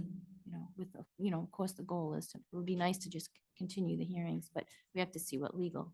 Okay, And then we have the extension request, as we just talked about. And that brings us here, so. all right, good Okay, evening. Peter. Peter Bemis, Engineering Design. So yeah, the first comment from Fuss and O'Neill was the fact of the mixed-use facility being somehow hindered by a restriction that they're basically, I think, putting words in where the words aren't. But I'll just take it right from the building inspector because I feel like he's doing the same thing. So mixed-use development in the zoning district that got created in that whole volume of documents, the density, the uses, that sort of thing. They talk about an FAR of 40% and 50%, 40% by right and 50% by special permit, which would allow up to 8,000 to 10,000 square feet in round numbers. And that's what we had focused on. Shame on me for not reading a definition. And yes, you read a bylaw from front to back, and I know that. But in this instance, I did not. So there is a definition that trumps this, unfortunately. And it says mixed-use development. A development includes a combination of permitted non-residential uses in one or more dwelling units within a single structure, provided, however, that the inclusion of 2 or more dwelling units in the mixed-use development shall not be deemed a multi-family dwelling. The ground floor facing the street shall be used only for permitted non-residential uses, and this is where the emphasis is, residential dwellings cannot exceed 40% of the gross floor area of the above ground level floor space of the building. So when I read this, I basically say everything from the ground floor up should count to square footage, take 40% of that. That is not what Fuss and O'Neill concludes, nor is that what the building inspector is going to conclude. He's basically saying whatever you have on the ground floor is what you can have. So therefore, 40% of 3,000 square feet would be 1,200 feet. And we would have potentially two very small apartment units above our first floor retail. And that's just not going to work. That is not a financially viable project. And so if that's what the intent was at town meeting, when whoever introduced this definition, they got what they wanted, because now we can't go forward with a mixed use in downtown. So the thoughts of having a bakery or something to that effect at this location just doesn't work. So therefore, I've reverted back to what is allowed, which is to do apartments, just a straight apartment building, because then you're not punished for the mixed use. And then you can have that FAR of 40 or 50% because you've got the single use. And it'd be lovely to think that we could have a 3-story retail building in downtown Southborough, but I don't think there's many communities that would actually support that unless you're in downtown Boston in certain areas. So, we tried an office building down there, had an office user, didn't go through. I've come forward and tried to put a mixed use facility down there in this definition by peer review interpretation. And then unfortunately, the building inspector, because I spent some time with him trying to go through this, which is, again, the reason for having to rethink where we are with this. We have no option but to go forward with an apartment building. So I changed the footprint, slightly smaller, it's about 2,800 square feet. We slid it over a little bit to the west, so there's a little bit more separation to the corner. And it pretty much looks exactly the way you've seen it to this point. Lopped off a couple of parking spaces to make the parking lot a little bit more comfortable, because we don't need as many parking spaces. We'll have 2 per unit, plus 7 available for visitor. 1 van handicap parking space. So that's really what the proposal is now. I'm hopeful town council will concur that we have submitted an application. There are a number of uses allowed within the district, and we're configuring that use based upon the input that's been given along the way. We still deal with our stormwater appropriately. We still deal with our septic system appropriately. The uses do fit. There were a number of comments from Fuss and O'Neill, but not a lot. And all of them have been addressed in the response package. So I'll continue to go through the plans further if you'd like, or just leave it at that. All I really wanted to do was get that off the table, so I wasn't doing that 2 weeks from now. Was just to say, look, it's an apartment building at this point, and it looks pretty much the same as what you had before. Thank you. Thank you. Ms. Houlihan. Thank you, Mr. Bemis, for coming in. I definitely think that and it'll be interesting because hearing back from the downtown district and what was intended, but it was intended to have a mixed use and to have an appropriate use. So it's unfortunate that it can't be economically viable. And I think 2 600 square foot apartment might be a little bit too small for what we're looking for in Southborough, or what people might be looking for. So I appreciate the conversion back. I appreciate the moving around the setbacks and addressing some of those issues in the plans that you did. I did have a question that was surfaced, and I think you responded, but I think it would be good just to hear around what VHB had found around this 1952 deeded land, and if you could just kind of make a comment to that easement. Right. So in 52, the thought from and it looks as though maybe the Board of Selectmen approached the county to lay out Newton Street from end to end. And they did it. They prepared a plan, and then they notified, and there was notice, but it had a time limit with which to act. And the Board of Selectmen went so far as 4 years later to actually take action at a meeting to confirm that they did not act. And I provided those documents to Karina, and, you know, and when we purchased the property, we did a property line survey. We looked at all the documentation. We did find this layout. And we did a title examination, and we concluded that this was not imposed upon the property, that it was considered, but then it was basically null and voided because they didn't do anything with any of the other abutters. So I still feel that way. I've notified the company we got our title insurance from, just to let them be aware that that someone may think there's something here. What I've done is basically said, look, I know there's a sidewalk on the property at this point. And I'm not about to say, well, oh, you're on my property. The improvements needed to be done. So I'm accommodating them. And I had said that right along, is that I would deed that portion of the property to the town so that they can have their sidewalk on a layout. And at the same time, I guess if I'm going to deed that to the town, I would say, hey, acknowledge the fact that you don't need this easement. Because I did show it on the plan because Karina had said she wants to see it. It doesn't preclude developing here. If someone was to say that that portion of the building couldn't be there because somehow this easement does have some life to it, we'll deal with it. Because I feel like it's excessive. But I still don't believe it even applies because the select board went so far as to say, we didn't do this action, we didn't act, and we didn't take it. So I'm going to stick by that until somebody tells me something differently. Thanks, Mr. Thank you. Bemis. That was my assertion too, when I saw that, and I saw that the 1954 date passed and nothing happened. The select board did make their thing. You put on a new, registry and deeds in the registry in Worcester. So I thought that was not a relevant point, and so I just didn't know if we needed to get other perspective or we were comfortable with that. I didn't know where we stood on that. Yeah. And I would also add, just if there is an easement, I would think the Main Street Bank would really be concerned about it because there's about 1,800 feet of their front yard that's gone and it's just outside of their building. I mean, it would be significant. And then it happens on the other side too.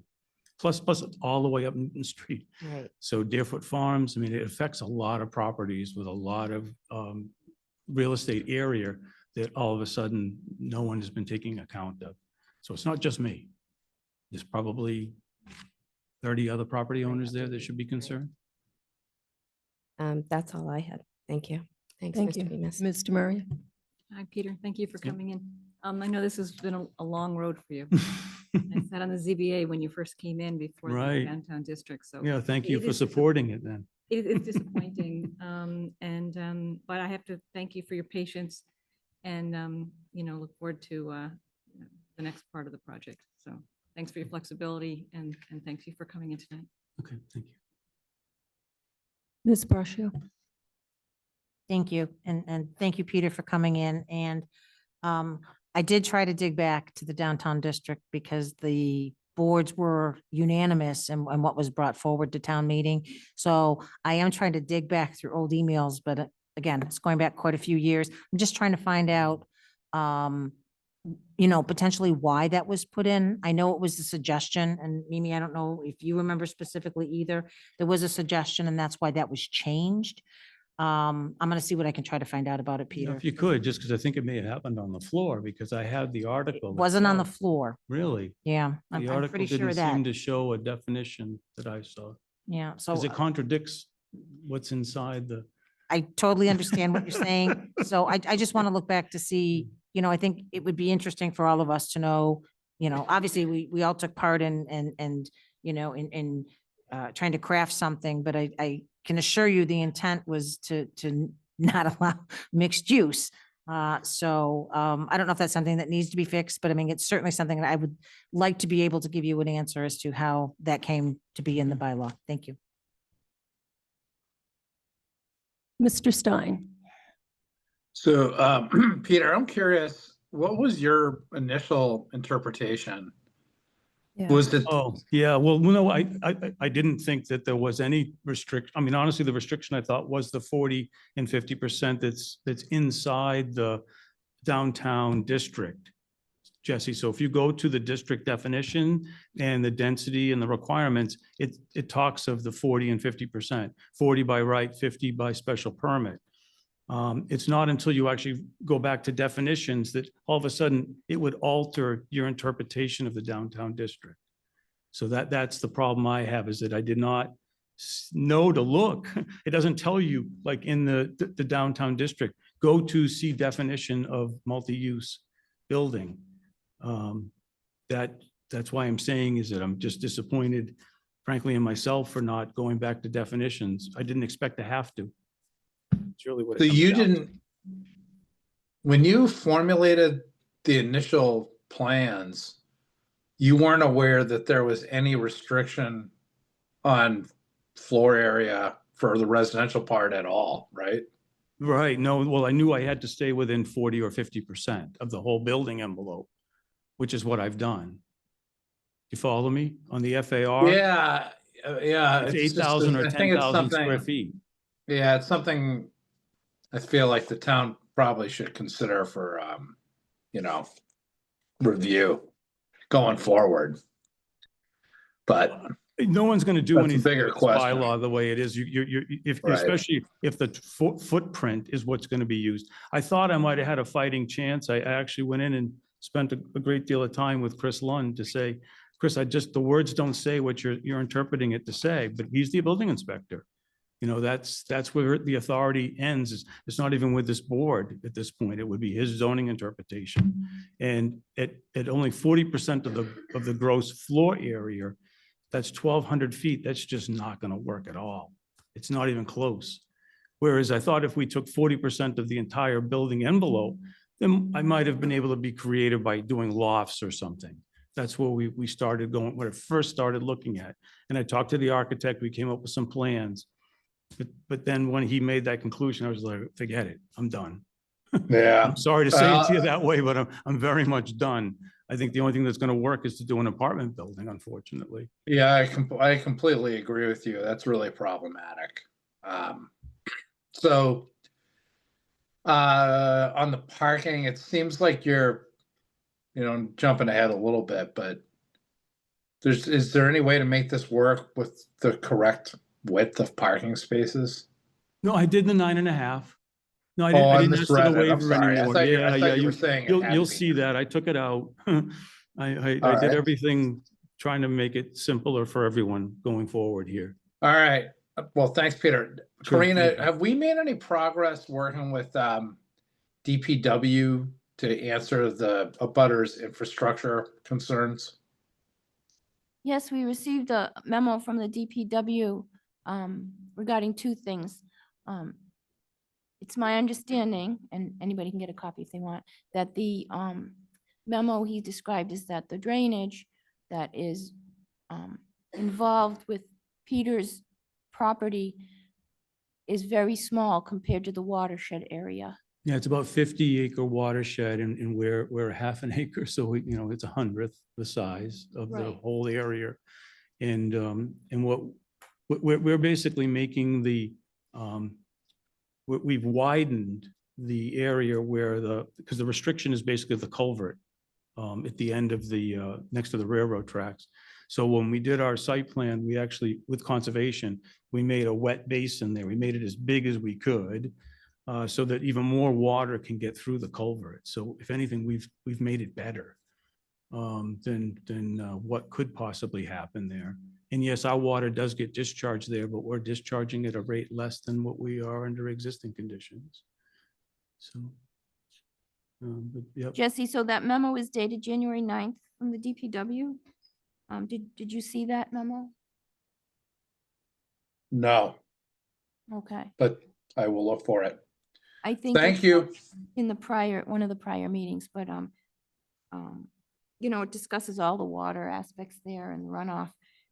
It was my impression that it wasn't a concern that you were impacting the drainage there I negatively concluded the based on same. the size of your project compared to the size of the watershed. Right. And then the other question he had was about site distance at the corner, Yeah, but this, southeast corner, if the building was going to block site Right. distance or not. So we Yeah, wanted- sorry. I mean, this has been extended multiple times, so sometimes stuff gets lost in my brain, but I appreciate the Oh. update. Thank so it you. was a while ago. Okay. Thanks, Jesse. So I hate to keep picking at this, but I'm going to. So the building commissioner opined that the 40% is just of the first floor? Mhm. Because I don't read it that way. I don't either, but that's I have it in writing. And I don't think that was the intention. So this wasn't changed. This was the definition that went forward in the article. And it was amended to take that 40% out on town meeting floor, and that failed. Oh, well, that's too bad. Well, the reason being was that we wanted to encourage non-residential uses and not have what was discussed at a meeting was, That's what having- you ended up getting. well, was having an ATM in a residential building considered a Oh, I mixed-use follow building. you. Yeah. So that's, yeah. but I don't, I read it as the 40% of the gross floor area. No, been there, the- tried that. of the done whole- that, Got nowhere. You know, Well- Mimi, I'm glad to hear you admit that because I was like, wow, how did I can't believe that I would have misinterpreted something so grossly. So So the fact that you saw it that way, thank you, because that's really concerning to me that this is how this has been set up. Sorry to interrupt. Thank you. Yeah. But it's still going to be pretty dicey, even if we took the envelope, because that the only way it's going to really work is if we count the volume of the space. So that's, I may be on a slippery slope with this, but at this point, I just, to have any restriction like that, it limits your ability to do anything. We've got a 3-story building. I realize, I think we can do trying to remember the height. It was a height restriction anyways. It's going to be just difficult to do much more creatively with this because of that 40%, however you're going to do it.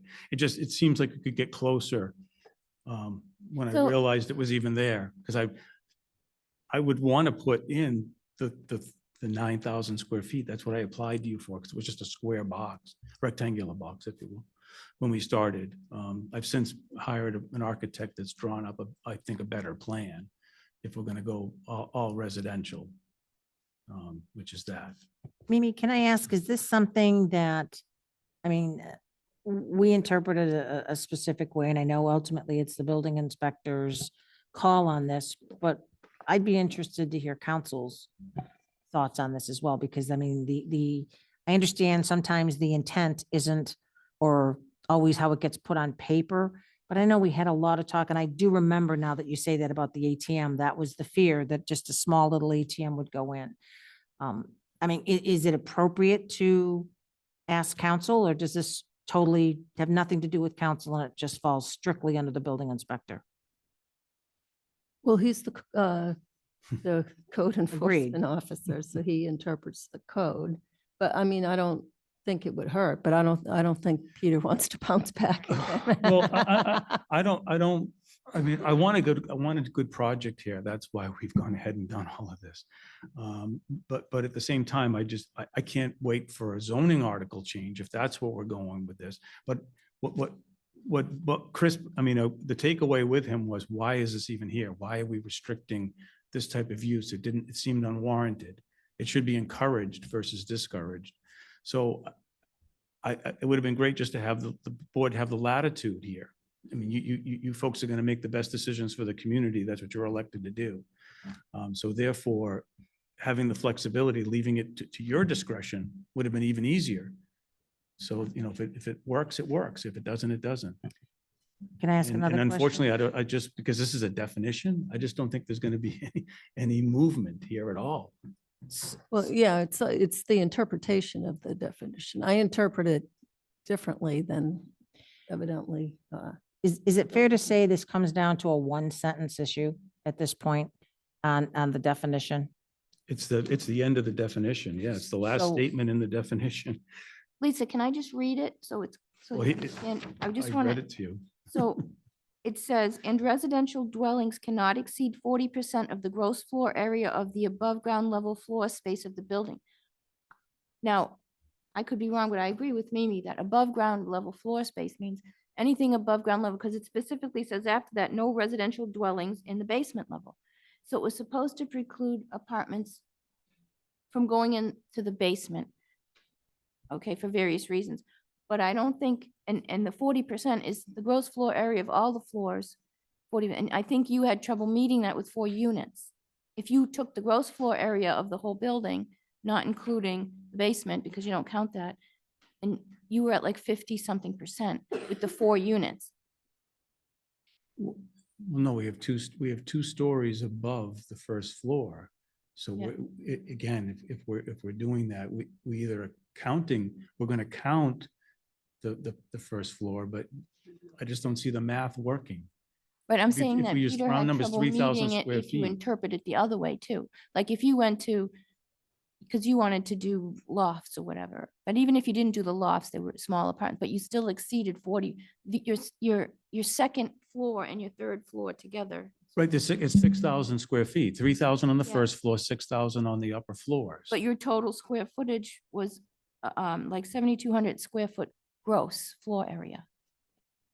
Right? If you have a 9,000 square foot building and you Right. take 80%, say roughly, right? You have 7,200 square feet of ground gross floor area. Right? So when you were proposing your other approach with the retail. Yeah, it doesn't work, downstairs And right. 4 units upstairs, even that if you didn't work counted either. the whole gross floor area, it didn't work. Right, right, that's what I'm saying, I didn't, Yeah, I didn't, either way, it was. So either interpretation didn't work. right, Okay. right, right. No, I mean, that's why I said that's what the delay was in coming back to you, was like, okay, how are we gonna do this? When the definition was presented this way, then I thought, okay, I'll try to be creative and go in and talk about trying to manipulate the definition. But his conclusion was even worse than I thought it could be. And I'll Because he's follow up with taking just the first Building floor. commissioner, just to, because he might have typoed that, but you met with him. But the key thing is that word ground level is confusing because it says above ground level floor space. But I think at the time when we were talking about this, it meant the whole. Not to conclude the basement. Yeah, it was just not to, and because that parentheses at the end of the definition, it kind of emphasized that, but it missed a little something in the intent. Yeah, well, again, I don't, I think if you went back to the concept plans that the design review or the downtown district committee was putting forward, this is it, this is it. I mean, it was supposed to be first floor, 2 stories of residential above it. That's what I'm coming back with, and yet the definition says, no, you can't do it. And then the interpretation that's being used is, I think, just way out of whack, but at the same time, that's what it is right now. If there was a way to improve it, maybe there's a way to get there, but then I question, is it going to be financially viable or not? So that's what I have to be concerned about. And you are aware that, 4 more units require sprinkling, which we talked about. That's a building permit thing, but I just want to make. Well, we brought in a fire service here anyways because of the mixed use. That's why we anticipated that. If we go straight residential, it probably wouldn't be. Or if we went, straight one thing or the other, it probably wouldn't be. But because we had mixed, we anticipated we would have. And I think when you have 4 the state has this new requirement. I know because I have a 3-decker in Worcester, 4-family. And if you do something new, if you build new, I think, and you can check it, it's not my. Yeah, no, I it's understand. not my You mentioned it to jurisdiction. I me, just want you to right? know so Right. that you're not blindsided. And I'm not, because we already brought the water service in. I already paid to do that. And you might want to Because it check was with fire being safer. department if that has to be a separate water service for fire. Just food for thought, as opposed to one water service into the building. Yeah, no, That's there would be fire. a separate domestic line would be tapped off of that, yeah. Okay. Okay, now we've got the big stuff out of the way. Yeah, Now for my right. little piddly comments. The green giant arborvitae's are We want to stick non-natives. with that because, well, again, because I told you about the deer, they're not going to eat that and it's a very effective screen. And I thought we agreed that would be able to go forward. It's the most effective screen from my neighbor to the north. And although these are now apartments versus the mixed use, I still feel as though that you should have some, be afforded some separation. Oh, yeah, well, it's So- required. Right, so I thought that the Green Giants would be the more effective screen. We can put in a native, but it's gonna be much slower growing. It's not gonna be as thick. Yeah, the deer probably won't eat some of them, but at the same time, this one works. It's real effective. We have them right next to our office and it's fantastic. So I discourage you from making me change it, but if you make me change it, I will. And you have perennial and shrub beds, but you don't list what you're gonna put in those? It's not a requirement to do it. I figured we would just have. Well, there is planting beds. landscaping required in the front of the building. Yes. I'm calling it out that they would be perennial shrubs and, excuse me, perennials and shrubs. Well, I'd like to know that they're not burning bush and, There will not be any burning bush. I mean, if you would like, I can And put a list of some bittersweet. plants. Yeah. bittersweet. Okay. We were proposing that at both in those two beds at the front and the back of the building. The requisite trees are here in excess of your minimum requirements.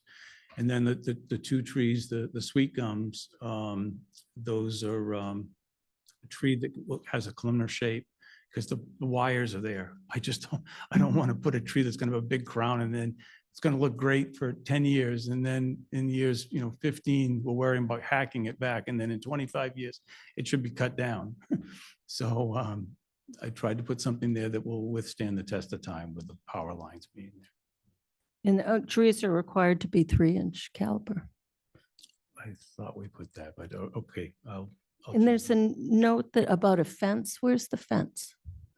There's a screen around the dumpster enclosure. Oh, So, okay. Yeah. I think that's all I have for now. Okay. Any other questions from anybody in the audience or comments? Anybody on Zoom? Nobody on Zoom. There's 11 attendees.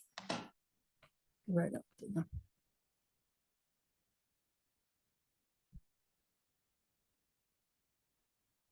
Steve Morrow, Morrow's Village Cafe, 2 Main Street. My question, I guess, is how much water usage will these apartments create and put back into the ground? When I met with the DPW down there and we were looking at how the drainage all flows, there's a couple of old pipes along the railroad tracks that is owned by CXX that no one can touch, that are failing and need to be replaced. And I hate to see more water get thrown down into that area. So how much sewer usage will all these apartments produce per day, Peter? yeah, so we have 6 one-bedroom units. That's 110 gallons per unit. So 660 gallons per day. 660 gallons a day? Okay. Yeah. Thank you.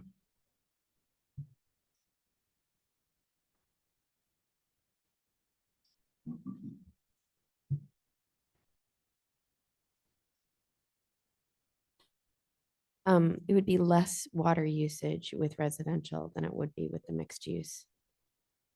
Or hard to say. Would depend on- Yeah, I would say Depending on depending on what what the use in use there. was, but it would have been on on the same Same. par. We had a little bit more gallonage we're not taking advantage of, but 7's an awkward number in trying to get them to fit, so.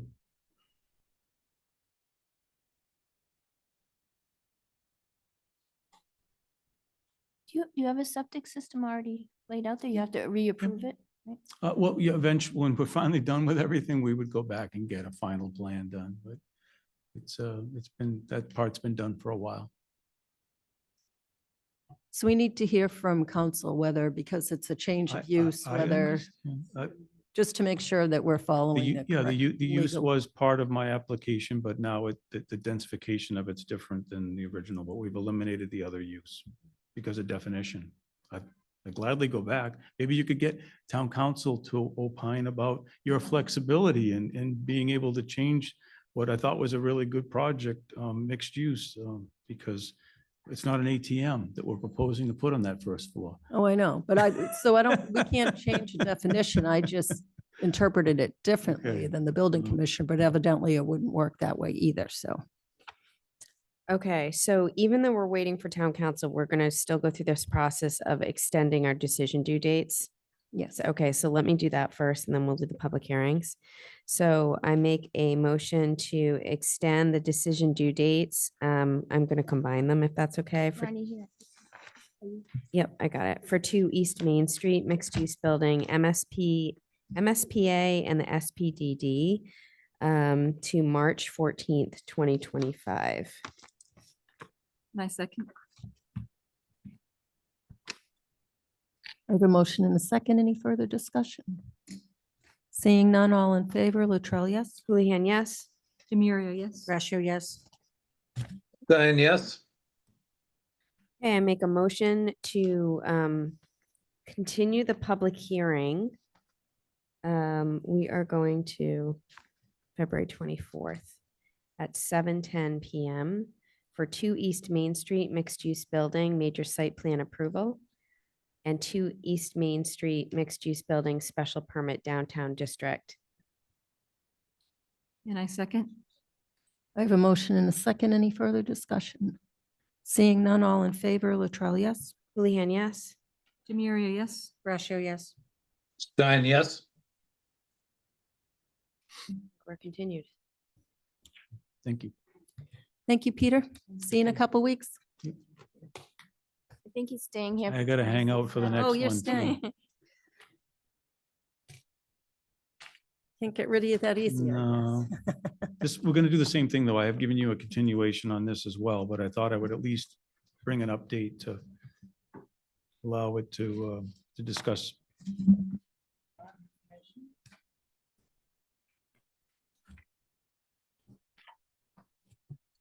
Okay. Next item on the agenda is a public hearing, 26 Meadow Lane, Reservoir Meadows, major site plan approval, and 26 Meadow Lane, Reservoir Meadows, special permit, low impact development. And Karina, if you could bring us up to date.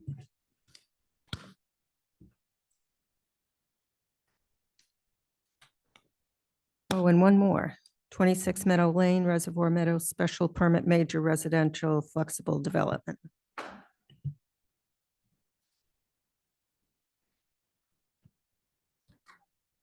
Similar path as far as permitting timeline. We received a revised submission, provided it to Fuss and O'Neill. It'll go out to the town departments for review as well, probably tomorrow. We have an extension request signed by Peter to continue and also extend the action deadline. So I believe this is the second. No, it isn't. So this is continued from December 2nd, December 16th, January 6th, and January 27th. So this is the 5th planning board public hearing date. And I know you were working on information for this as well. So it has gone to Fuss and O'Neill already. And they confirmed they received it and they'll be reviewing it. Right.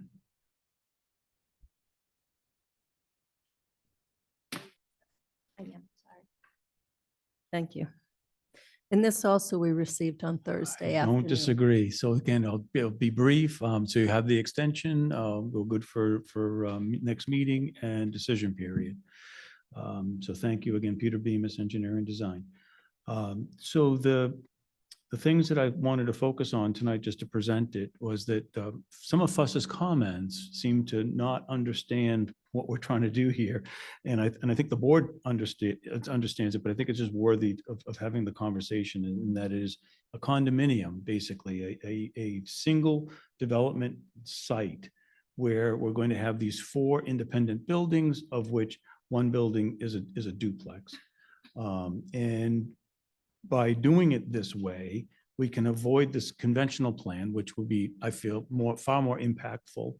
but also set aside more open space as a result of it. So we've gone back through, when you get the chance to look at the documentation, you'll find that the area of open space has been increased, I believe, to be spot on the definition, the way you are interpreting it. We shall see. We shall see, yes. There was an isolated wetland that was associated with the runway that conservation, their peer review agent had found. We've located that and we are replicating that and we're introducing with that newly created area an opportunity to further treat our stormwater, which we took advantage of that opportunity with this. The plan pretty much looks the same as what you've seen before with the units, the 4 buildings. We still have our duplex on the lower left. And there was just a number of things that Fuss was asking for, some applicable to LID, creating additional documents and plans. A community impact plan was one of them.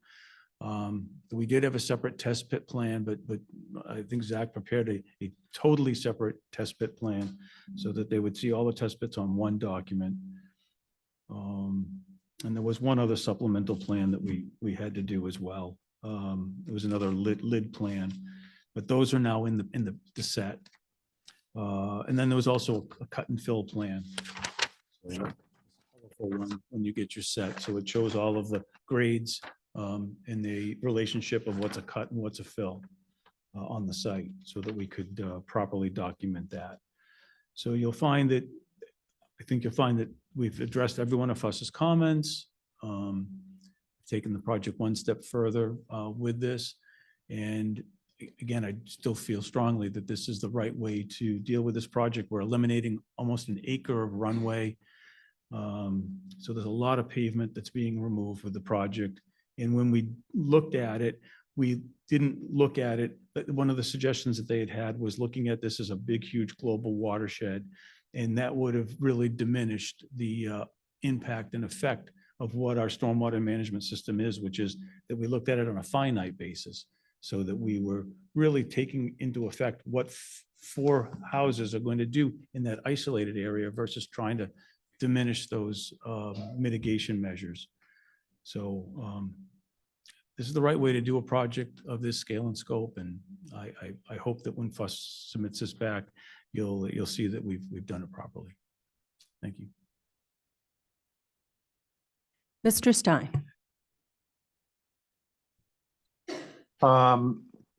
So there were significant abutters concerns with drainage on this project as well, Peter.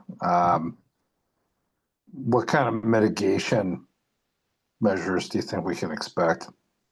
Yeah, we basically are taking all of the surface water that we generate on the project and we are infiltrating it on site. Yes, the soils are not the best soils for absorbing water. However, that's why the areas that we have set aside to do that absorption are large. We've based it upon what the soil conditions are at the site. And that's why when Fuss had suggested that we just do this larger watershed analysis, it doesn't really make a lot of sense. We're taking out an acre of pavement and we're basically putting back less when we're done with the roof areas and the proposed driveway to these units. And so we would have come back and done no mitigation. That made no sense from my perspective, especially where the residents and abutters have concerns. What we're doing is we're taking all the water, we're collecting it, we're treating it, and we're putting it back on site. So, and it's documented properly. So, all right, well, I guess I'm concerned, are you using areas that are designated as open space for that purpose? No, the open space is set aside. We're not putting any of that in the open space. Okay. Yeah, All right. no, the open space is really just going to go back to open meadow like it was before the runway got put there. Okay. That's it for me for now. Thank you. Yep, thank you. Ms. Houlihan. Okay, so my deficiency as a planning board member is that some of this stuff I get and I don't fully appreciate. That's what I rely on the engineers. I'm still really confused by the test pits. Mhm. So the test pits, thank you. You blew them out completely, but there's only one test pit in the area that you guys plan to actually build on. And so it's confusing to me while the test pits are everywhere but the area that you are going to build on. And what I understood test pits to be is one to generate like water drainage, percolation, all those kind of things. So why wouldn't you test the area where you're putting the 4 places? I just don't fundamentally understand that. And let me just, I'll point to this. It's the one with the red dots. And so you've shown all the test pits, but where you're actually putting all the buildings, there's only one test pit that's identified there. I know what you're saying. These are all of the ones that were witnessed, which is why they're documented this way. We've done a lot more test pits out here than this. If we can show the ones that we did. So have you that- done them in the area that Oh, you're? yes. Because I think that So actually. the soils aren't any different anywhere else. That's Right. what I'm getting at is they're all, the soil consistency here is pretty much the same. There's an area where they took fill from the Carriage Hill development. They brought it down here and they put it on top, and we've documented that. That's what you see here. When you go below that layer, there are sands and gravels at the lower level. But all that intermediate soil is basically the till they took off the hill. And we've done that, but we're showing you all of the ones that have been actually inspected by the Board of Health when Zach had done it this way. Okay, So there are more test pits. If they're just going to be more of the same. more of the same, but and so this is what's driven you to be able to do the water, that how you're going to be dealing with the drainage, how you're going to be dealing, and then can you just point to which plan helps me to do that? I mean, obviously we'll rely on the engineers, but what I would be The reading. to soil understand that. descriptions, yeah, if you go into the lower part of that plan, but I can tell you, basically the standard soil condition out here. It's there's a sandy loam. There are these sandy loams that go down 12 feet for the most part, okay? And that they're mostly repurposed, in many cases, repurposed soils. They came from another location, they got put on site. Okay, it's still a natural soil, came from another section of the site. Then there are those areas that are in their original profile, okay, there were no fill was put on top. Okay, and those natural soils are the tills that are just like up at the top of the site. Okay. You get below that though, if you go down deep enough, you will actually get to the gravel layers that are below. Those are the areas where we did with the Board of Health to prove out that the soil absorption system was actually going to function at this site. Okay, If we were just relying on that upper media, it would not have been, would not have worked. okay. That makes sense? Thank you. I appreciate it. That's all I have for right now, and then I have to spend more time. Yep. Thanks. Thanks, We Peter. got it Thursday afternoon. Mr. Maria. Hi, Peter. I don't have any questions for you tonight. Okay, thank you. Ms. Braccio. Thank you. Thank you for all of this. There's a ton of information here. Excuse me, just one question, and it's something that continues to come up. Concern of, again, we've talked about drainage and, how you're going to maintain the drainage on the site and it shouldn't create an issue.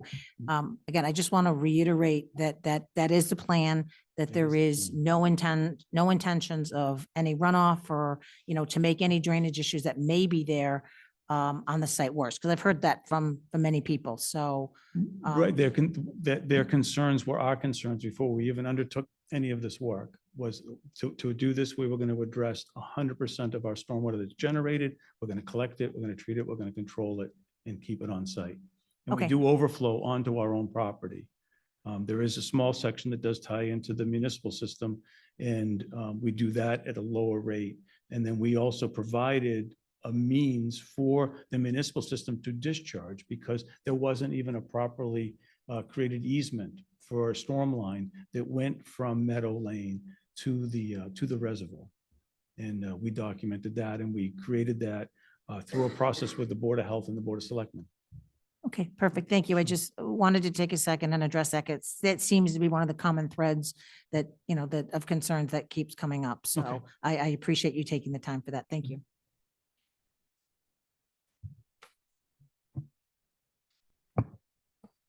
Thank you for adding more open space. I think we got it right, Mimi. I'm sorry, Peter. I hate to burst your bubble, but All right, well, so this is a multifamily development, so 55% open space is required. And by definition, open space cannot be wetlands, ponds, man-made detention areas, and not used for drives, parking, storage, or display. And subsurface sewage disposal systems shall not be allowed within designated open space. So we have wetlands, drives, subsurface sewage, but, okay. Then all within the open space. I'll take what you're saying and then I will respond to it. And then you can refute it or defend your definition. Well, it's not my definition, it's the I think it's the way definition you're in the code. interpreting it, but that's okay. But I'll make sure that we've properly vetted that and have. And also in discussion. open space and subdivision, and it says under design for flexible, you need to follow the subdivision design criteria. It says open space lands shall not be a wetlands and shall not be stripped or altered. So what's offered as open space in either definition, in either scenario, doesn't meet the requirements. But I guess what I'm getting at is we're taking areas that are, frankly, part of this has a runway in it now, and I'm going to take out that runway so I can make it open. So you're telling me I can't count it though? It just doesn't make a lot of sense. So Well, I so hear the what you're majority of the saying. open space is You- wetlands right now. But your definition only works for something that's pristine, untouched, or it's woods, or if it's a meadow, then it was a meadow in some time period that was there, but you can't touch it or go into it. It just, I feel like there's a bit of a disconnect with that. I will do my best to try to defend the position we have with it. And if we don't, we don't. I don't know how else to do it. In what is naturalized space? There is no definition for that. Yeah, basically, that's where I was trying to say to you, is it's something that's already, it's there, there's some trees in it, there's some open areas in it, but we've not touched it. It's naturalized, it's unencumbered by any activity that we have done in any recent time. If we go back a little bit in time, I know when there was a ski tow here, a lot of this was just cleared. There wasn't a tree standing anywhere. And some of that area has naturalized in that timeline. So that's what I'm trying to use that term for, is to say over time, this is reverted into wetland or a open meadow area. Because some of that is open meadow next to it, where the wetlands are. Yeah, so an open meadow is fine. Just the wetlands can't count towards the calculation of the minimum required open space. Okay. And there's the replicated, you've added more wetland to the open space because you've got a wetland We want, yeah, replication we in want, there. we thought that was important to try to create a rain garden down there, so. But I still don't think that that's necessarily a bad area of open space, and it. I'm not and it- saying it's bad. I'm just saying it doesn't count towards the Okay. minimum calculation of Yeah. open space. All right. all right. Well, And then I we'll- have a question on the we'll- utility easement. The existing one that's. Yeah, there? yeah. Yeah. So it says the areas for passive recreation purposes and agricultural purposes, which purposes shall be subordinate to and limited by the use of the shared septic. So I don't know how a road can go over that and how the utilities can go over that. Doesn't that violate the easement? I don't know how to answer that at the moment, but I will double check it. Good point.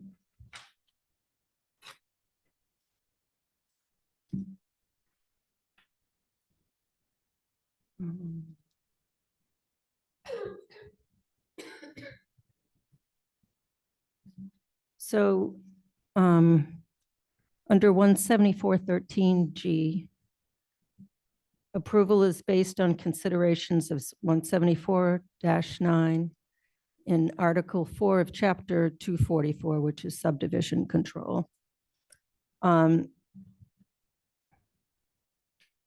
it said private roads shall be designated by Chapter 244 standards. Dead-end street shall, in 244-13 says, dead-end street shall have a circular turnaround.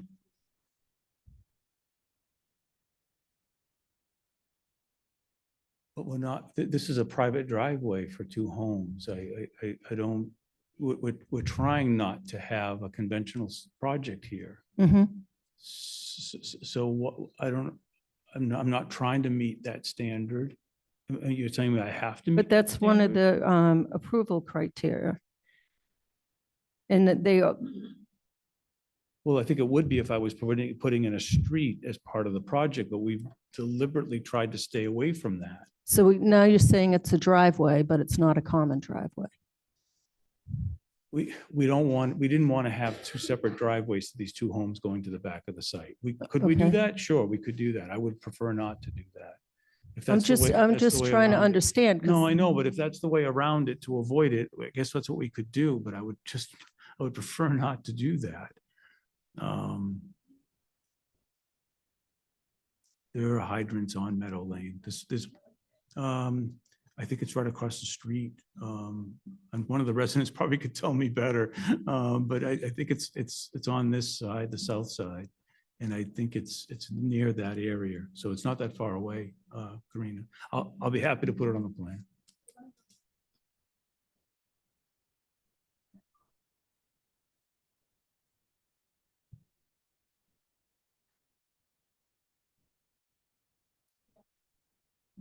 Yes, yes. There's definitely a high, 100 feet, sorry. yeah, I believe there are hydrants there, and I want to say that there's definitely one. I'll make sure that the arc meets that area, but I am fairly certain that it does. And We not to looked at this. complicate, maybe you could get a memo or something from the fire department. Yeah. Thing there, like, there. Yeah, or again, if we get No, bogged just- down on this, we can put two separate driveways in. I just would prefer not to. We're going to one location. And then one final thing. So the zoning setback for multifamily should be 2 times the usually required dimension between the multifamily and the boundaries of the flexible development. Yeah. So the front setback should be 60 feet. Which the front yard is required to be 30. Well, I know we definitely did it on the side yards, but I'm not sure we did that with the front. We didn't, I'll reread that section. And that's all I had because I didn't have time to give it a deep dive. You did a pretty good dive there. Yes, ma'am. Hi, I'm Freddie Gillespie. I'm Chair of the Open Space Preservation Commission. And we don't have a letter because we've had some deaths in the family and illnesses and haven't been able to meet. We're going to invite the proponent to a meeting when we would go over this. But we had a preliminary review. We also have, going back to 2005 and 2007 Town Council at the times, review of the requirements for these flexible subdivisions. And we can share those letters with you, those opinions. That's, the first one was about the requirement that no wetlands be included in the open space. And the second one is about the percentages. And for the flexible, let me just ask, is there a shared septic here? So it might even be more than 55% open space required, all of which needs to be upland. And I know the law is the law. We didn't write it, but it's all we have until we fix it. And it has, there's the opportunity for proponents to go conventional, and this is the way we want to move. And the original goal was smaller homes, clustered close together, not big size, normal, McMansion size homes on large lots, just sort of squished together a little bit.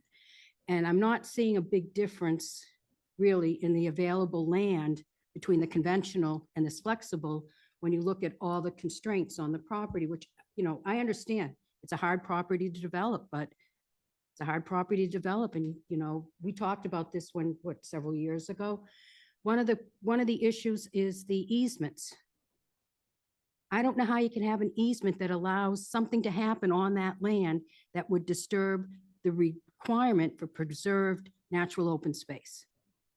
And I don't know what the easements, you know, I'd have to check them all out, but utility easements, well, if they have to go in and dig up to put the utilities or fix them, that's disturbing the open space that is now a violation of the requirement. Underground septic, what is it? The SAS, that's all not allowed in open space per the definition. The runway, even though you're taking out the pavement, it's great, but there's still an easement to drive over it.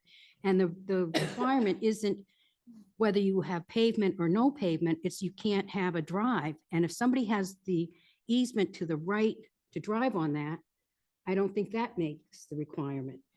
So I'm admitting this is challenging. I think, you know, if you look at our housing plan, we want to have more compact multifamily units. Is there a way to do that and meet the open space?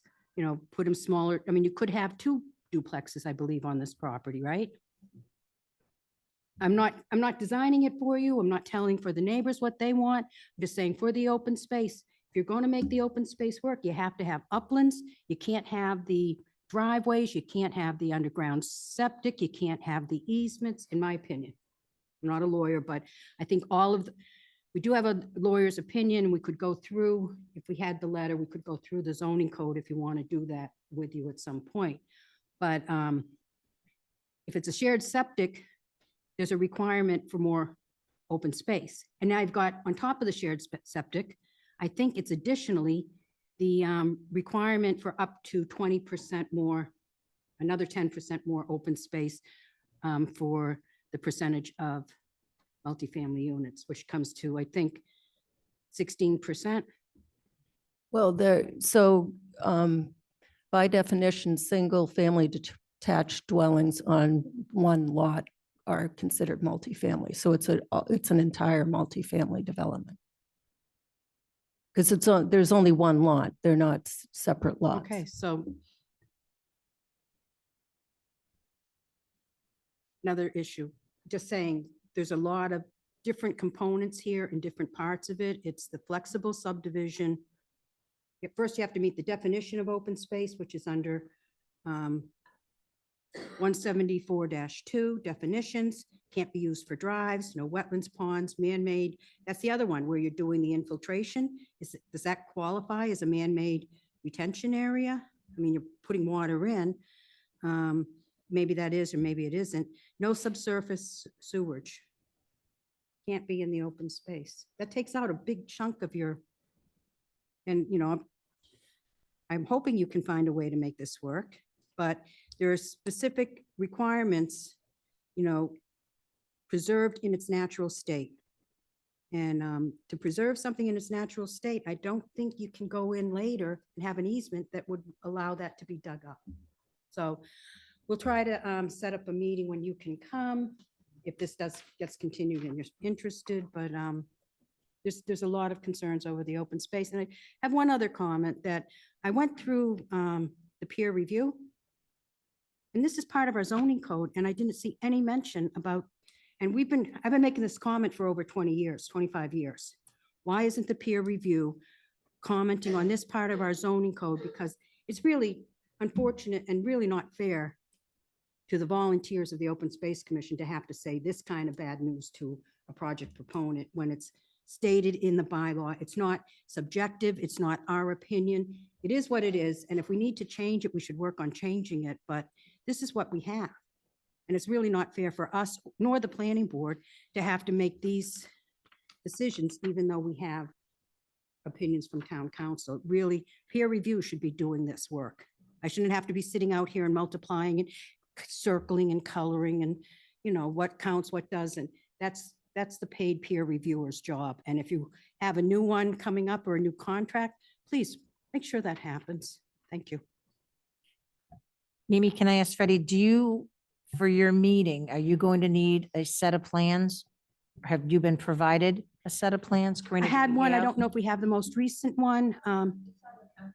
Okay. In our Thank you. office, we just Did this haven't, come in Friday or something? just came in, so Thursday Yeah, so I didn't afternoon. get up here, it but hasn't gone to town department. I'm going from memory from the first one, and I kind of know the site from when we walked it several years ago, and, you know, we certainly want something to be able to work for both you, for the housing requirements. You know, how many acres is this? 8? Yeah. You know. Well, won't say that. See, yeah.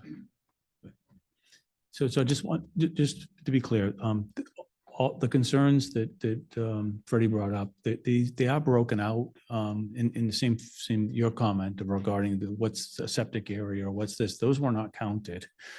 They're there, we documented them, but in the final analysis, they are not counted. But again, I will go back through, I will make sure that we get the percentage to fit the criteria in the bylaw.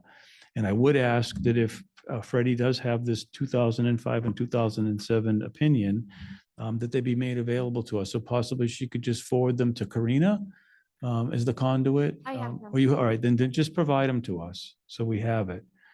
And then that's it. I mean, we want to comply with the provisions. Do you have still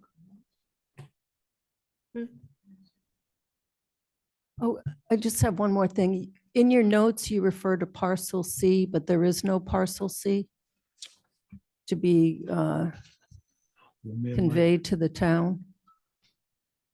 Oh, that, yes, but, okay, so the note probably held over and should have got Yeah, corrected. We yeah. eliminated it because it's being, that's now part of our everything. It's part, it wasn't clean. That's why we eliminated it. Okay, thank you. Yes, sir. David Williams, 25 Meadow Lane. I live across the street from the development. I don't necessarily have the details memorized here, but in the Fuss and O'Neill report, they recommended like a hydraulic study, and maybe there was something else that was asking to be waived. And I would definitely want what they're recommending is those things not be waived, because I think it'd be a big mistake to waive any kind of hydraulic study or stormwater analysis in that area where we know the way those soils are. I mean, what we were talking about earlier, maybe I was misunderstanding a little bit, but when you went back earlier, you showed all the pits. I mean, the ones on where the existing houses, that's not really, yeah, you had all those. Yeah. The one, yeah, see, there's a lot of them there to the west of that first house, where that's not on land that was filled, right? I mean, the houses there, the existing houses, right across the street from us, are, the Charbonneau house and Kyle's house. Those had not been, there wasn't a lot of fill there. Now there's a lot of fill as you go up that hill and into the, where the runway is. And I would also point out, they'd like to talk about the runway there's already a lot of the runway taken out. So I don't know if they're counting that, and when they say all the area that's been reclaimed, but a substantial part of that runway is gone already. But anyway, that's my request, is that where they're saying that shouldn't be waived, I'm echoing that. Thank you. Yeah, I'm not really rebutting what Mr. Williams stated. What I'm trying to emphasize is that we could easily take the approach of looking at this in a very large watershed. The concern I have is that it's going to end up diminishing the overall impacts here when you take credit for the removal of all of this existing asphalt, because that's how the analysis is done. And we don't want to take that, or we did not want to take that approach, but I still don't want to do it. And I basically said to Fuss that if they would have us do that, it would probably take me kicking and screaming not to do it, because what's going to end up happening is I probably don't have to put a lot of this infiltration in as a result, because you're going to get credit back for this asphalt that's been removed. So by taking the approach that we're doing, all the new surface area is what counts. And if you look at it that way, it's a much more prudent way of reviewing the site.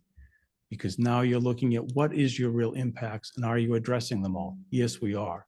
Versus just taking credit for removing something that's then going to allow me to create new impervious areas because I'm being offset by what I take away. So again, I would just say, be careful what you ask for, because it'll go the other way. It won't be as effective.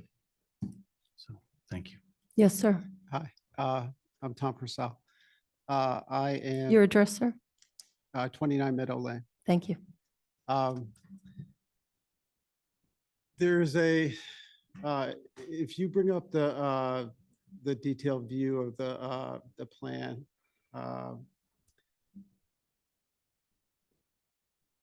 Right there. So behind 30 Meadow is where our leach field is, and there's a dotted line there. There's also right next to where our leach field is, there's another parcel that we have a easement on that's not on this plan. We actually have where our leach field is, and we have a reserve area. And that reserve area goes over that dotted pipe there and all the way to the abuts the house on the right back. Just I'm not sure if those who are proposing this project are aware of that. It's definitely on the town plans. In fact, I have a plan at home that. Yep. To the left, to the left. Yeah, yeah. It's the same size as the soil absorption system. Okay. Yes, yes, yeah. Yep. For the reserve area, Excuse me? for the reserve area of the Yes. septics? Yeah, yeah, you'll see it on the town plans. Second thing is that I'm not sure what I mean, there's the term return to meadow has been used a couple of times. And our leach field and the leach field right next to it, the white block is the leach field, the soil absorption system for the Carriage Hill Condo Association. Those are, I guess you could call them meadows, but they have soil absorption pipes sticking up and they're roped off, right? So I'm not sure how that counts as a meadow, but it's a roped off area. So it's not like anybody's going to be wandering in that meadow. The runway and the reduction in the width of the runway, again, that's referred to as return to meadow. I mean, from an open space perspective, reducing the size of a road from 15 feet to 10, the width, I'm not sure if that's a great open space play for what what Southborough is looking for open space. That in that particular area that has the runway on it, unless they're planning on doing, I mean, that's all fill, right? That is all fill.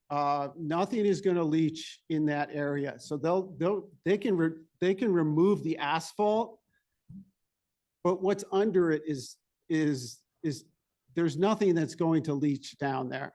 It's the same issue as every other space.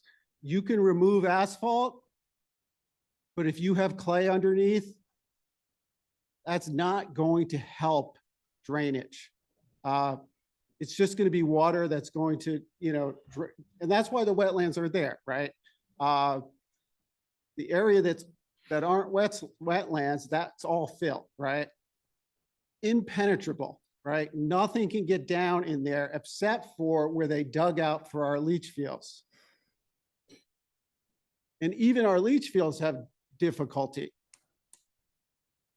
The Meadow Lane, the condo association leach field has failed. Our leach field has failed. I think it was 15 years ago. We actually investigated moving over to our reserve area because the leach field failed. We ended up actually installing another system that remediated the problem. But any type of, and I said this last time, any type of soil absorption expectations for this property, they're kind of out the window. The same people that are looking at the plans that this crew is trying to get approved are the same people that actually approved the plans for our leach field and the leach field for Carriage Hill, right? And they both failed. We have a problem here. This is not the type of project where we want to be experimenting with flexible development. This land and this property and the way this thing was constructed, this was never intended to be built on. The developer who bought this at a discount, knowing that the issues that we're talking about were real and the potential that he would not be able to develop on it. And he's looking for creative solutions to maximize his profit. I don't begrudge him for that, but we have to respect the existing assets that are on this land. And I don't think any of the proposals that have come forward so far are realistic. I mean, it's just,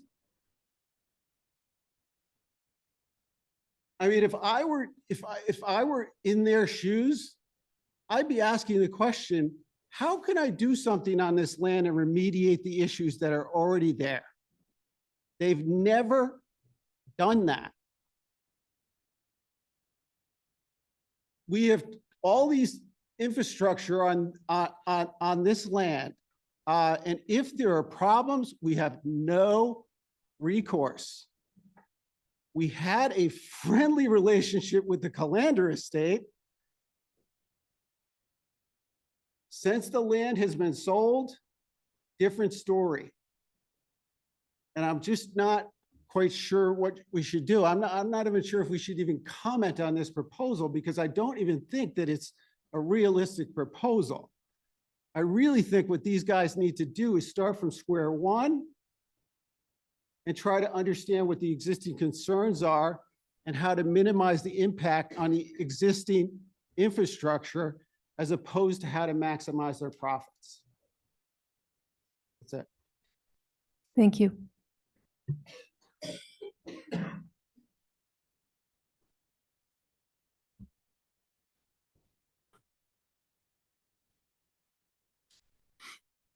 Hello, my name is Bill Poutrate. I'm the applicant. I want to address a few things tonight and from our last meeting also, I feel like I need to do that. I hadn't said anything, but I really feel I need to tonight. First, I respectfully request the board to determine the compliance with the town code for the application.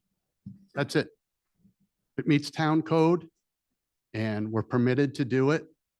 And the other boards in the town believe that we're meeting it. I'm going to respectfully ask the board to approve it.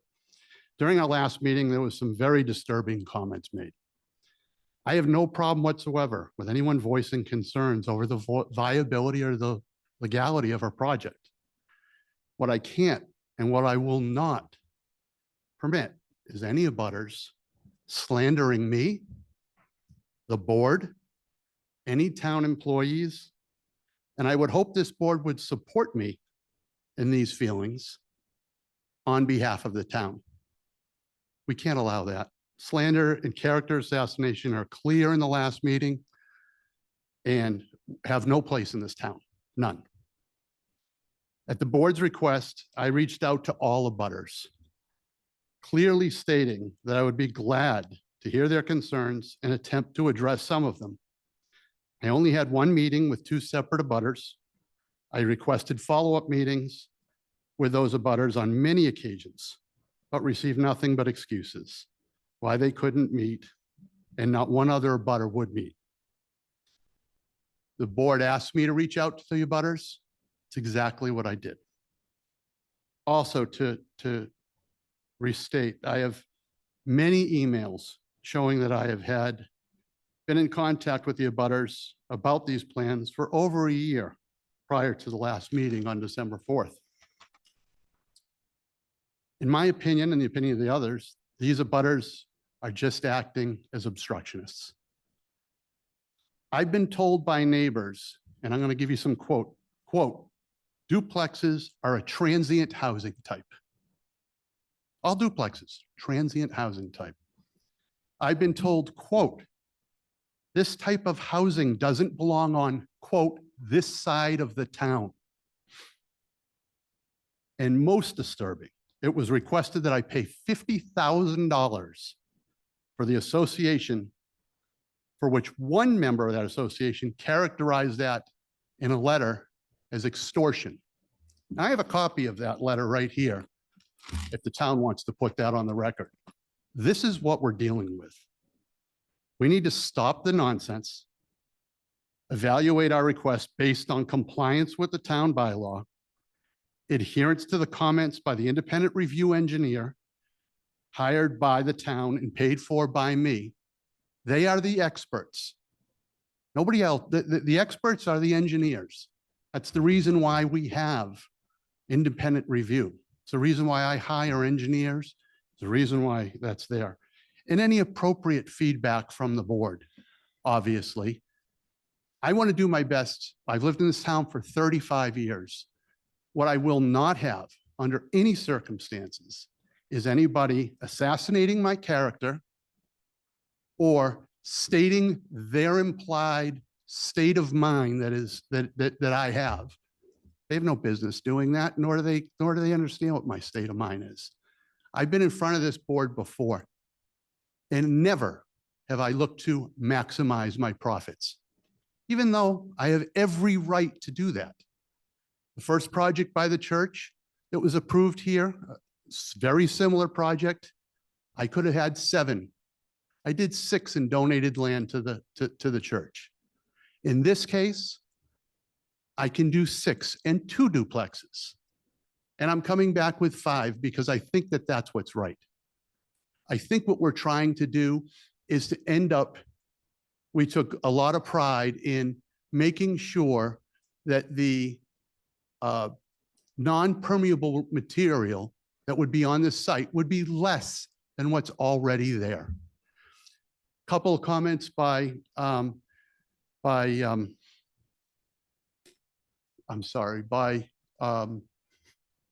Freddie. Sorry, Freddie.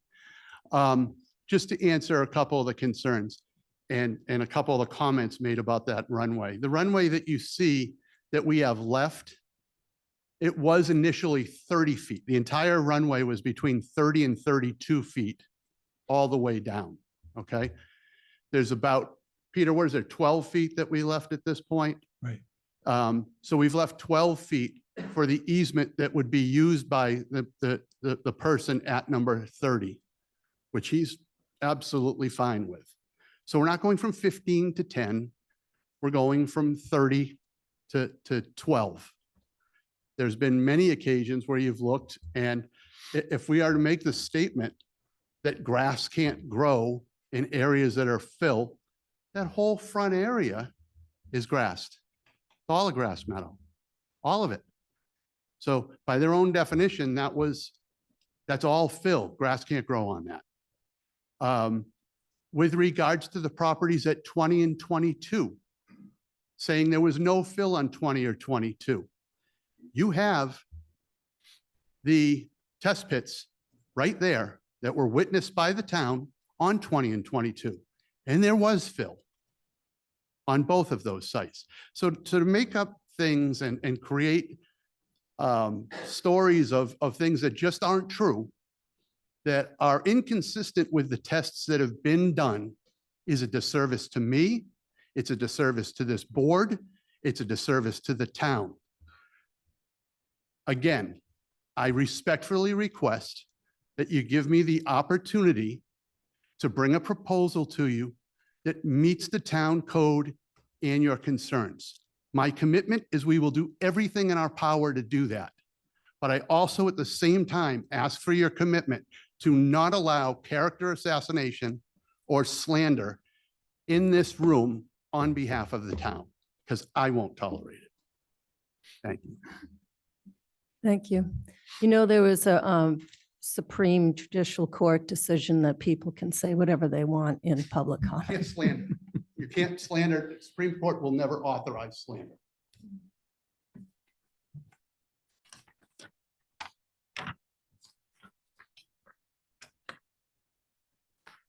Yes, sir. Kyle Dumont. We live at 20 Meadow Lane. So I'm not sure if that counts as an abutting property to the proposal or not. Anyone can speak.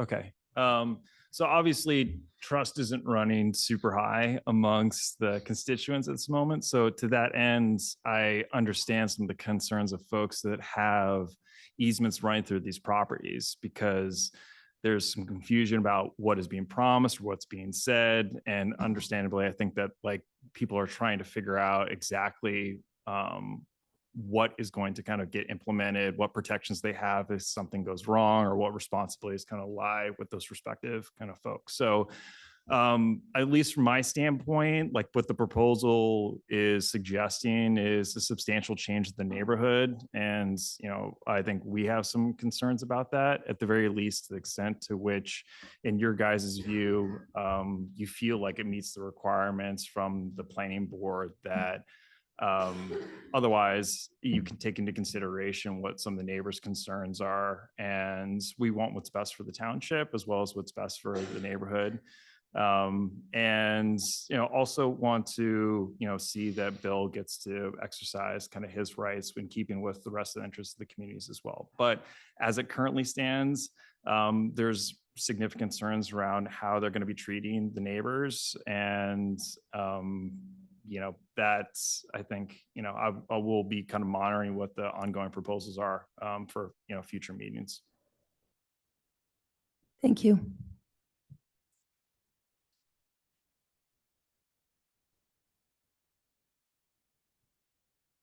Hi, Bree Charbonneau, 22 Meadow Lane.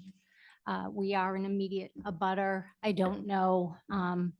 All of this is new to me. We've been coming to the meetings since we were made aware of this current presentation of plans. Obviously, we're in one of the newer homes that was built there. And when we purchased or started the build process, it was a much different plan that was verbally presented to us of what would be built. This is not it. So I have huge concerns about the negative impact on our life's work of what we put into this house and the value of what a duplex. And I'm not saying that, you know, duplexes, they have their spot, but this, when we met with the developer and the realtor before we made an offer on this property, we were walked the property and told the vision of the property, and this was not it. And so we signed on that dotted line and we put our life savings into this home. And now this is being presented, and I feel as though this has a significant negative impact on the value of the home that we just purchased. Those are my concerns. We have spoke to Bill. We had a very friendly relationship.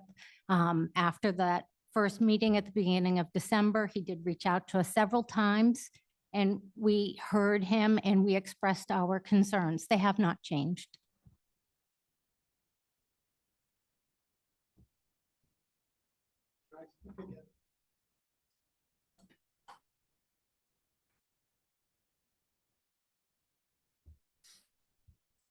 I'm not sure I agree with Bill's assessment that saying that he wants to maximize profit is character assassination. So I hope he doesn't take it that way. He obviously has, but that's his deal. There has been a dialogue between Bill Poutre and our association. I would characterize it a little bit differently than what Bill, just the way he characterized it. And I'm not the person that we have a representative of the association that communicates with Bill. So I've had very little communication with him, but I see all the emails. Bill's dialogue with us is really telling us what we can do for him. And, you know, it started out with him basically saying that he wanted us, this is before he even owned the land. He came to us and said, I want to tap into your shared septic system, and you're going to pay for it, right? He actually sent us, he can show emails. We have the email. He actually said to our engineer that he was working with to see whether our shared septic would have capacity for some additional homes.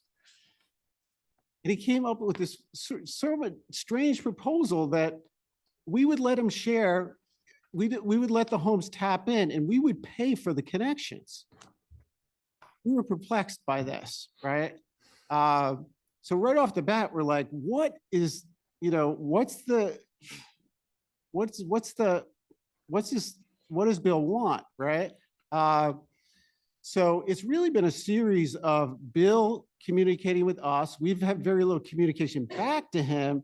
It's been about him communicating to us about what he wants from us, right?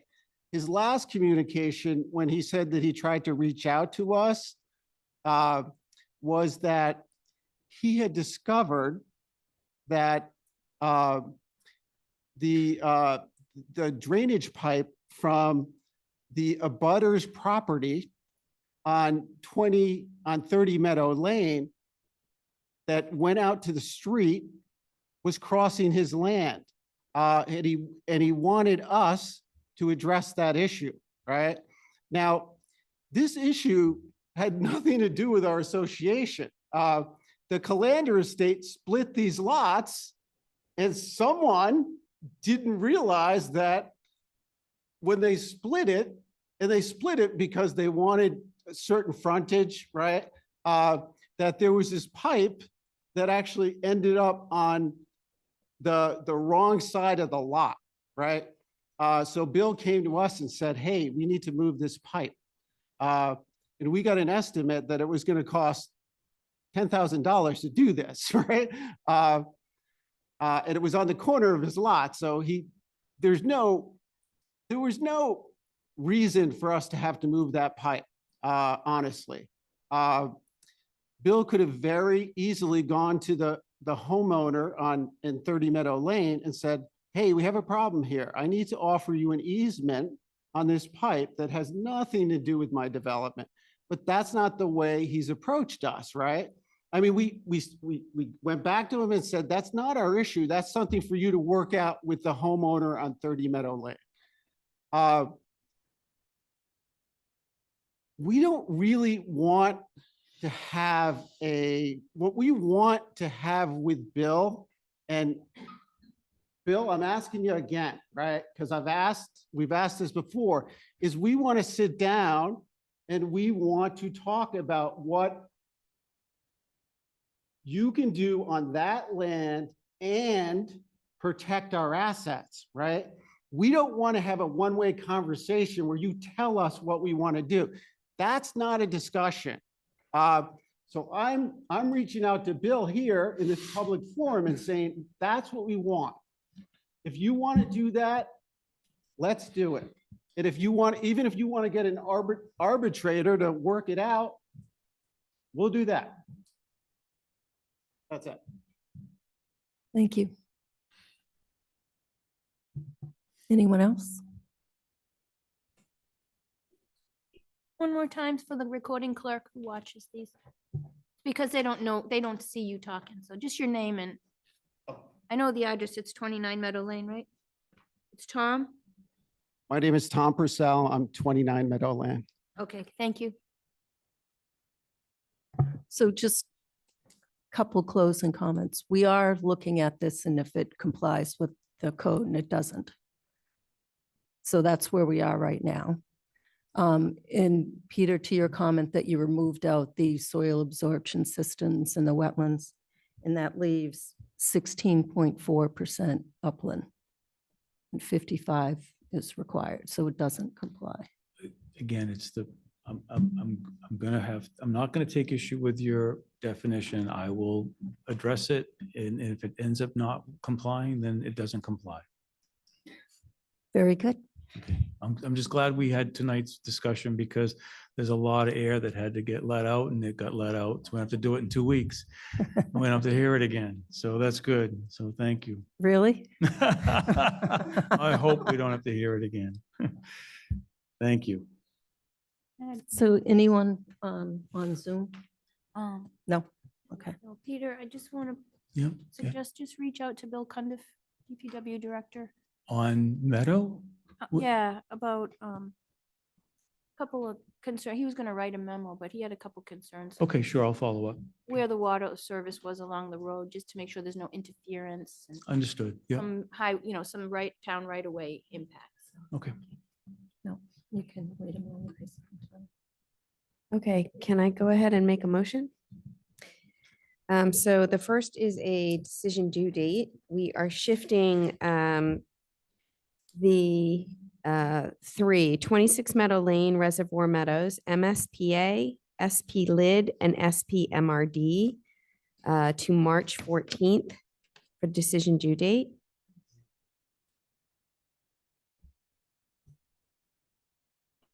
Second? I have a motion and a second. Any further discussion? Seeing none, all in favor, Latrell, yes? Houlihan, yes. Demiria, yes. Brascio, yes. Stein, yes.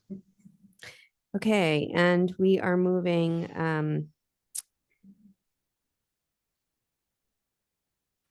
Continue.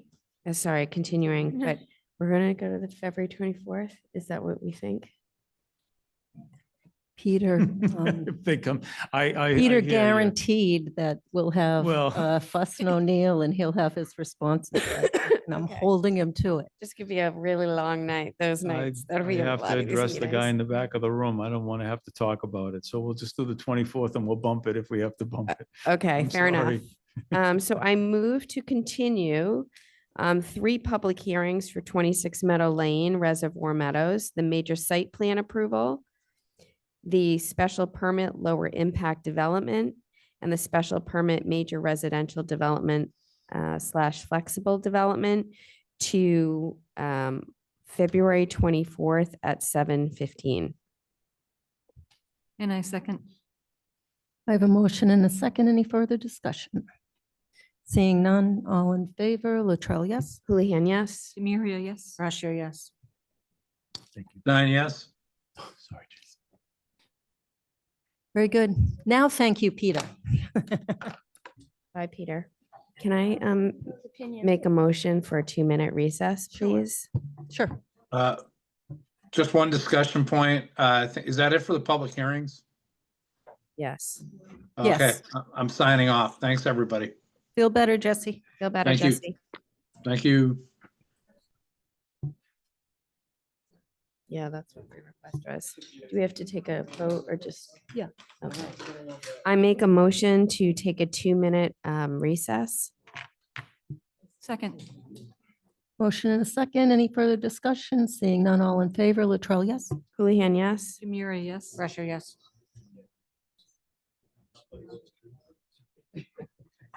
I did.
Yeah. We are back in session. Welcome back, everyone. The next item on the agenda is a discussion item, 361 Turnpike Road, Valvoline Instant Oil Change, minor site plan. You want to bring us up to date, Corinne?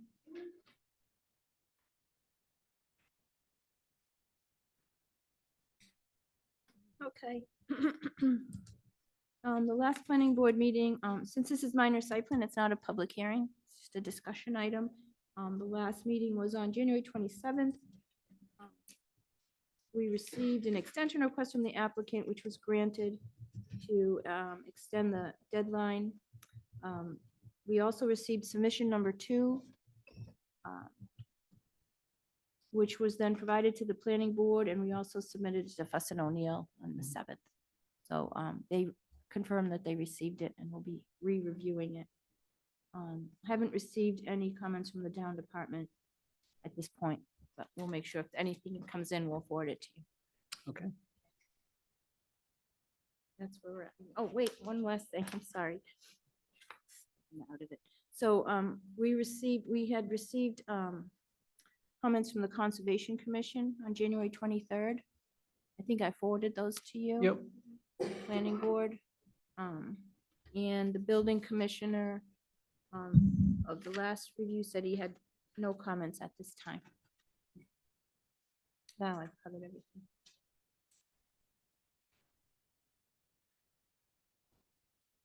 And these we received on Thursday also?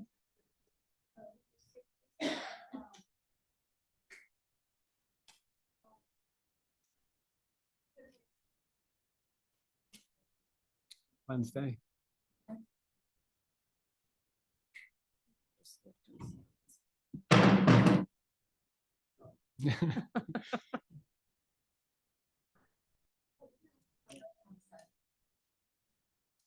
Yeah, 6th was Thursday.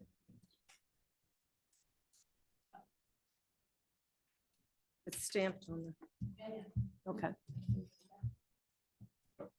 All right, welcome. Okay, Vito Colonna with Cornerstone Engineering, and we have Bob Lattis, Metro Loop Enterprises. Okay, so just from last time, there was a bunch of discussion items at the meeting last time. We just wanted to go over those first. And then we can get into any changes, questions on the plans. I guess the biggest one was the truck exclusion. We did research that. We got the approval letters from DOT, and we also received the official vote from the town clerk. So essentially what it is there's a truck exclusion where it prohibits through traffic going through. It doesn't prohibit any delivery vehicles, service vehicles, pickups, anything like that. So it wouldn't actually impact the functionality of the site development and their use on the project. It's more meant to just exclude, the through traffic from large trucks going through the site, through the roadway. And it's written that way in both the bylaw and in the DOT approvals. One odd thing that the town clerk said, it wasn't actually in the bylaw yet, just as an oversight. They just have to get to the vendor to get that actually written into the bylaw. But it is in effect. It's why we didn't see it, because it isn't actually written in there yet. But it is in effect. Yeah, the name of the street needs to add to the list. That's all. Excuse me, do you want to go one by one and we can comment on it, or do you want to speak first? And We can go through, might as well just take Yeah, care of them. If sure, you want to fine. go through them. If you want to comment on them now, we can go it that way. Well, usually the proponent does their Okay.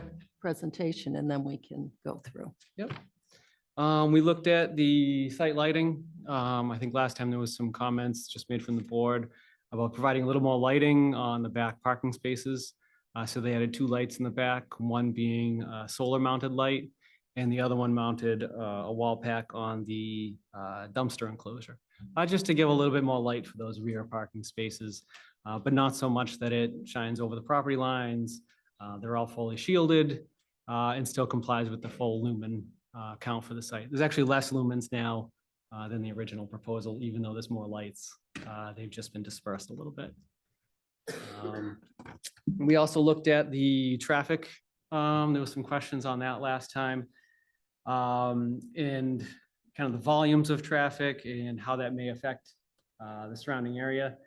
This use is actually, it's a little different than many uses that have, you know, a typical office building or something that has their peak first thing in the morning and then coincides with that PM peak. This one, their traffic is really dispersed throughout the day. They have their peak hourly volume.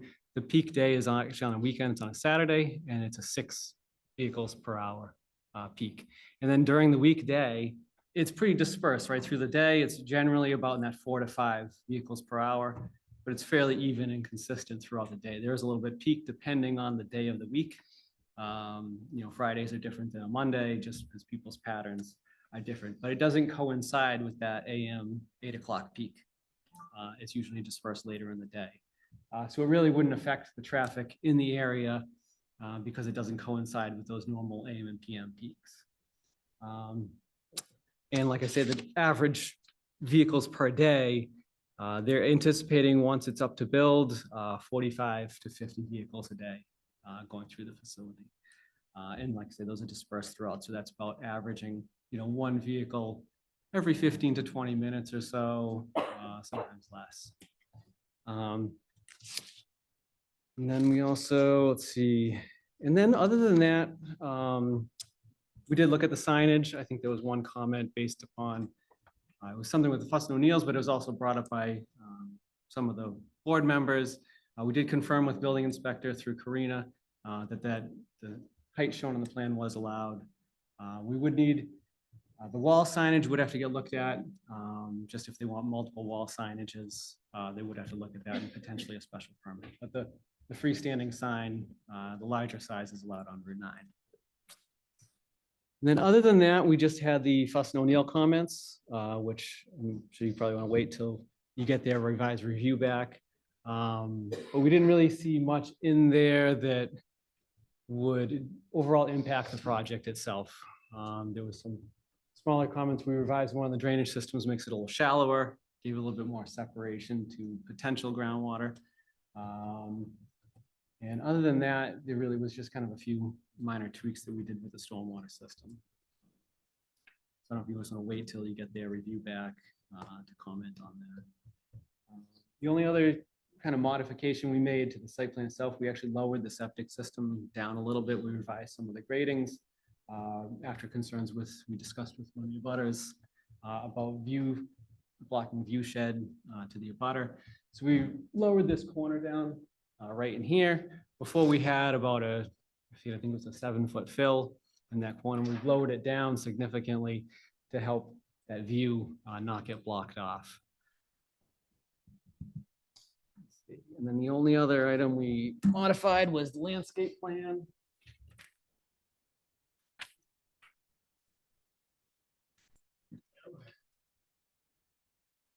And I know there was comments last time that there were a lot of non-natives. We sent it back to the landscape architect and he had modified the plantings. And I'm hoping that those are all native species now. To be able to satisfy those requirements. I know there's some discussion that the abutter wants to have and also would like to have about the trees along the frontage, whether all of those are necessary or if any can get waived. You know, just the density of those along Route 9, that's where you want your visibility the most, whether there's any leeway there with any of those trees. But this is the revised planting plan that we think does comply with all the rules in the regulations. That's all we have. Thank you. Ms. Houlihan. So thank you for doing the research and finding that. I think in the spirit of the truck exclusion, it was not to have trucks on that road. So I understand the commercial exclusion and I understand, the property is there. It's a worrisome road. And I don't know if you've spent any time on this area. I think I have concerns with again, just shutting off the Route 9 access and putting it onto a scenic road, which is Flag Road, which is already for people to get out of Flag Road. There's a Cumberland Farms and there's a 495. It's very difficult. And it makes it extremely treacherous for residents, never mind people that are just stopping to get their oil changed. So I know you've purposely put it off of Flag Road to avoid the Route 9. Have you had conversations with Mass DOT around being able to access ingress and egress onto Route 9 versus forcing it onto Flag? No, we haven't had any conversation with them. We could discuss it with them, but their opinion almost every time is reduce the curb cuts. The less turning movements, the safer. Flag Road itself is a defined intersection. And I know that there are, when you look at the accident history, there is some accidents up here, and it's usually that's due to more curb cuts, more interactions with vehicles. You want to reduce that the most you can. And that's the purpose of moving that up off there. We're using with the deceleration lane coming in there, that's already defined, and you have that already set up intersection. What you really want to do is just decrease as many curb cuts as you can. We already have, there's 2 down here, there's 4, and then there's 6 in this short stretch. We don't want to add another one. It's busy. It's a really busy, just treacherous area, having lived here for over 25 years. The other question that I'd have is just having a no right turn, and not allow anybody to make a right-hand turn out of your parking lot and to force the lefts. That would be one of my recommendations, because the whole point was that, the Flag is a scenic road and it's very narrow. Right in that area is very dangerous. So just to add to the traffic is concerning. I recognize the traffic studies that you have from other areas. And you're suggesting Saturday is a bigger day, which, and then not necessarily rush hour, which is great. I don't know if that holds true for this location. We did look at, we definitely want to use the no right turn for any delivery trucks, anything like that.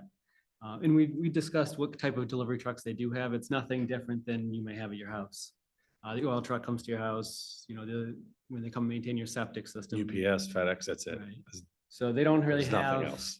they don't have like big oil tankers, that type of stuff. It's a smaller vehicle. But like to remove the oil change stuff is just a normal truck. There's not like Just a like a hazmat like a house that type of goes, truck. nope, safety clean, just like a truck that goes to Okay. your house to deliver oil. That's all they are.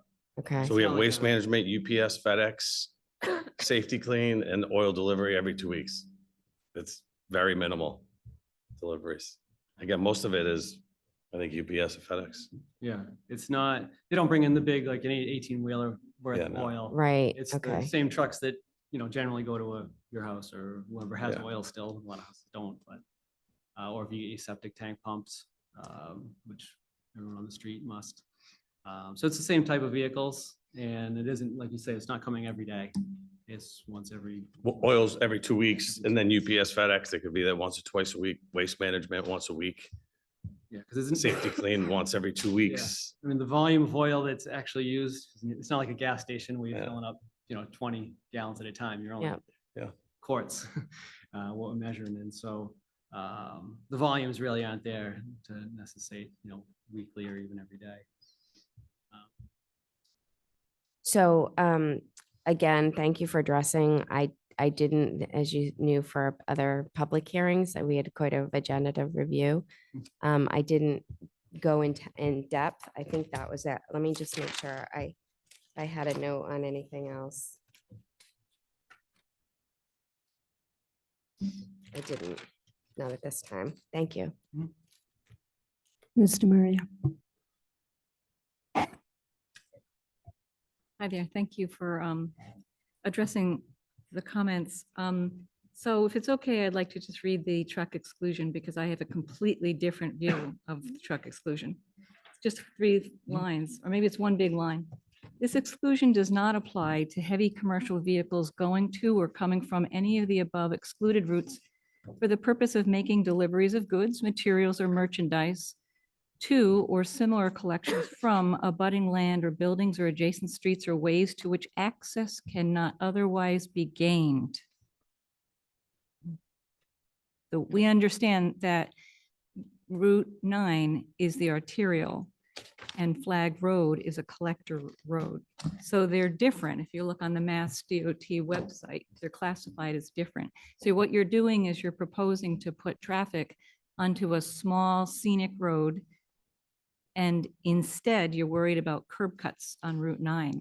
And I think that's, you have to rethink that. I think that's just completely backwards. I wanted to tell you that I think Mr. Stein mentioned last time that Flag Road is one of the most heavily studied, he or I, or one of our members, Flag Road is one of the most heavily studied roads in town. I just wanted to read you a couple of other things. As you know, and I think you in your right up here, you mentioned a traffic study from 2012 or 2013. So we all know why that, studies were getting done at that time. In 2016, our select board wrote a letter to Mass DOT District 3 and copied our state senator and state representative, Carolyn Dykma and Jamie Eldridge. And this is what the select board wrote about Flag Road. Flag Road is one of the few spine roads that we have connecting Route 30 with Route 9. Therefore, it's used as a cut-through for commuters and commercial traffic, in addition to residents who live on Flag and connecting streets. It's narrow, winding roads with varying depths due to the scenic nature of the road and the limitations of mature trees and stone walls. It presents challenges for vehicles trying to navigate oncoming traffic and pedestrian traffic who otherwise have nowhere to walk.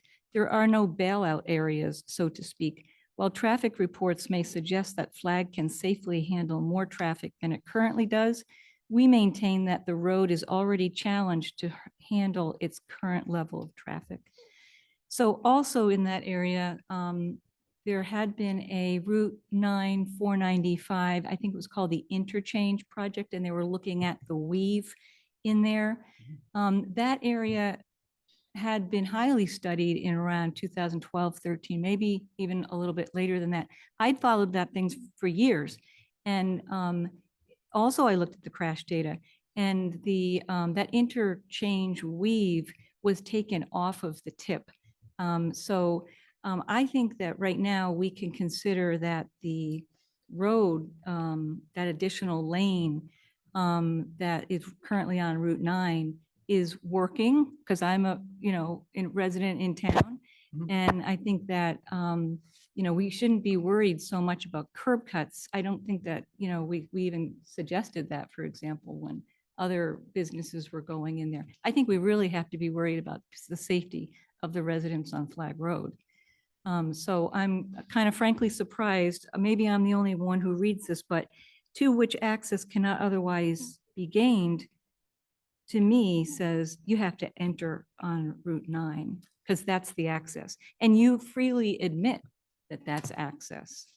So I don't think Right. there's an issue. I wanted to ask you if you have the Mass DOT curb cut, because you mentioned you've got something. But it doesn't appear that you think you have an access issue. Right, so the definition, when you read under the exemption, that provision of ways which cannot be accessed otherwise, that's in reference to adjacent streets and ways. So that's meaning if you have a street off of Flag Road that you can't access a different way, that's not applicable to the properties on Flag Road. So that's what that section is referencing to. I think that's talking about the trucks and whether you should be using arterials or using smaller roads. And I mean, it's just common knowledge that you should be using arterial roads. So I mean, I read it differently, because you do have access. You have two choices.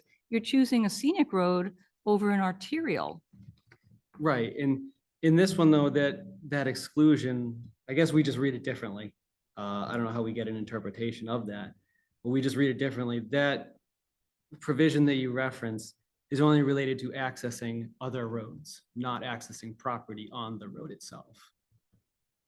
So it's if I forget down the road, if you had a dead end street off of Flag, that's what that provision is going for. It's saying you could get to that dead end. But if you get to that same road through a different route, then you go that way. Well, I think we're talking about getting to a destination where you have two Right. choices and you're choosing a scenic road over an arterial, and I don't support that. Okay, but just to reiterate though, we do get the exclusion would be applicable in this case where you could get delivery vehicles to this site. Oh, I don't mean, I have no trouble with, I mean, with the delivery vehicles, you're talking about FedEx and everything that Right. come. Yeah, that's what the truck Right, exclusion we were discussing. Right, but the egress into your property where the oil trucks are going to come, where the traffic is going to flow, I think that you have to use Route 9.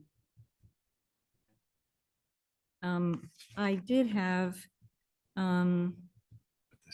also a concern. Right, If you that's- don't use Route 9, you could be sneaking through town under the guise of delivery. So you could be using Deerfoot, Clifford, and other roads, and I don't think that's in the spirit of the So- vehicle exclusion either. Well, Because a FedEx truck doesn't meet the definition of heavy commercial vehicle, right? We're only talking about the oil trucks, right?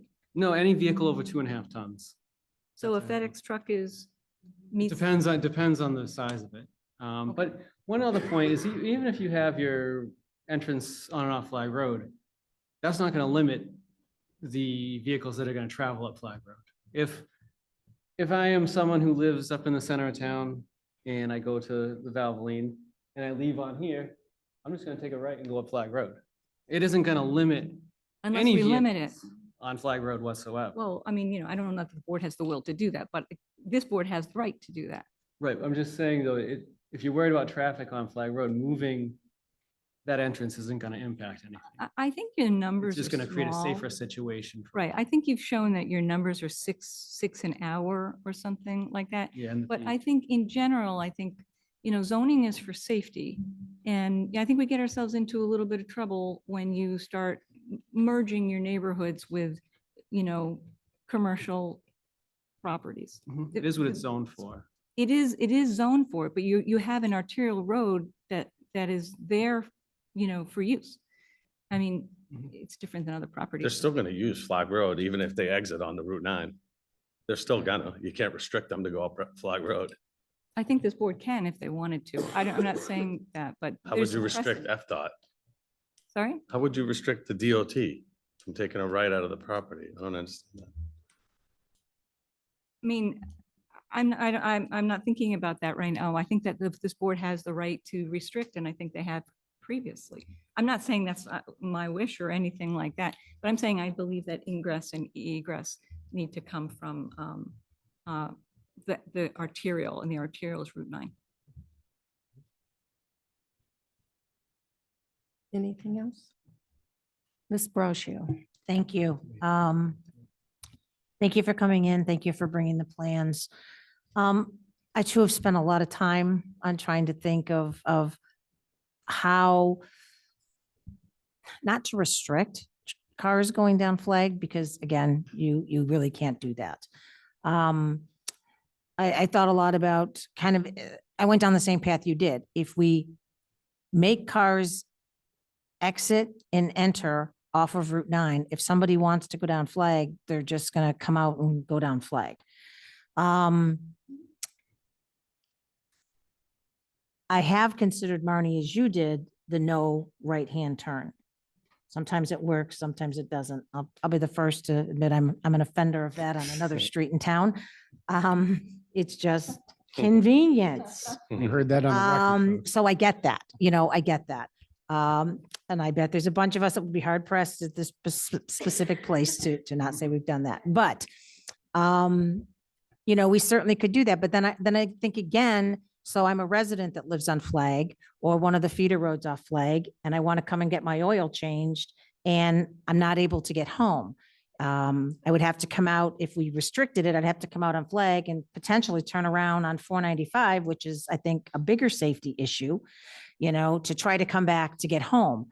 Do I know what the solution to this is? Absolutely not. This is, traffic is not my forte, but looking at the safety of it and the scenic road portion and how narrow Flag Road is, it's certainly concerning. I know we're not talking a million cars coming down there, and I get that too. So I'm still trying to weigh, but I do have concerns with Route 9. We have Nans, you know, that's coming out as well as cars cutting over to get on 495 or go into Cumberland Farms. And I worry adding another exit 5 feet, 10 feet from where there's already a ramp going on to Flag Road, another exit or entrance, you know, could potentially create a bigger hazard. So I don't know where I'm at on this.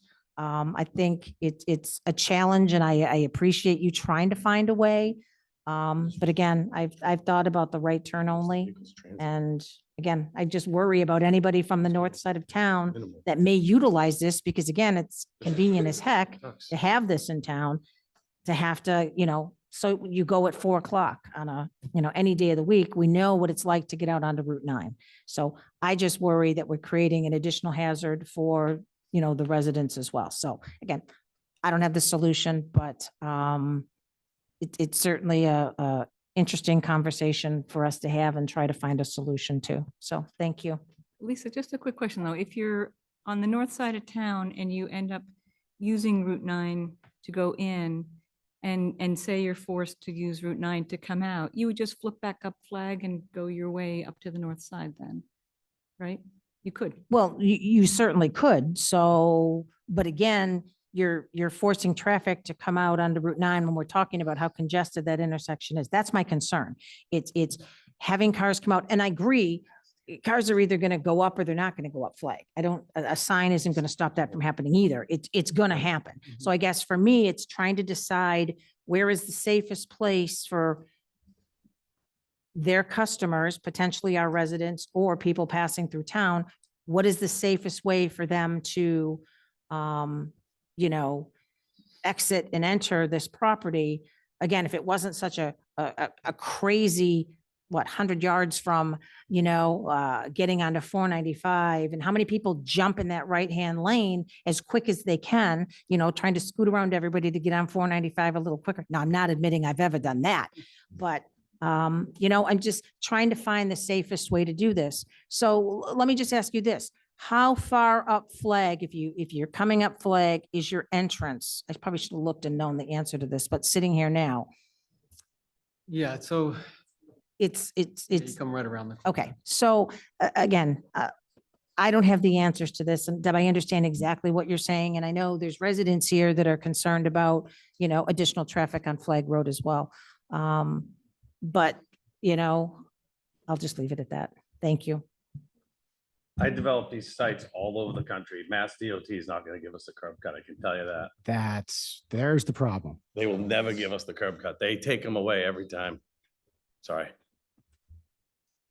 But it's there. There's a driveway there now, isn't there?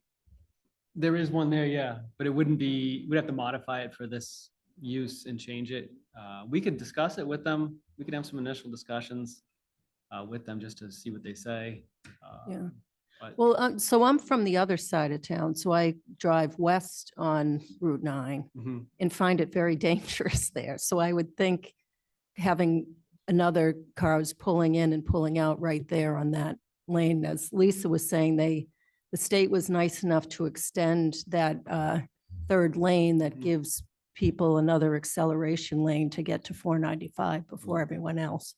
And trying to get on 495 is a nightmare because you're not supposed to get in that lane until after Flag Road, but everybody does anyway. And so I have a different perspective. We'll have to figure this out. I think it's safer going on Flag. And I agree with your interpretation of the exclusion, that trucks are allowed to go there. And Karina has an email from Mass DOT that explains it the same way. And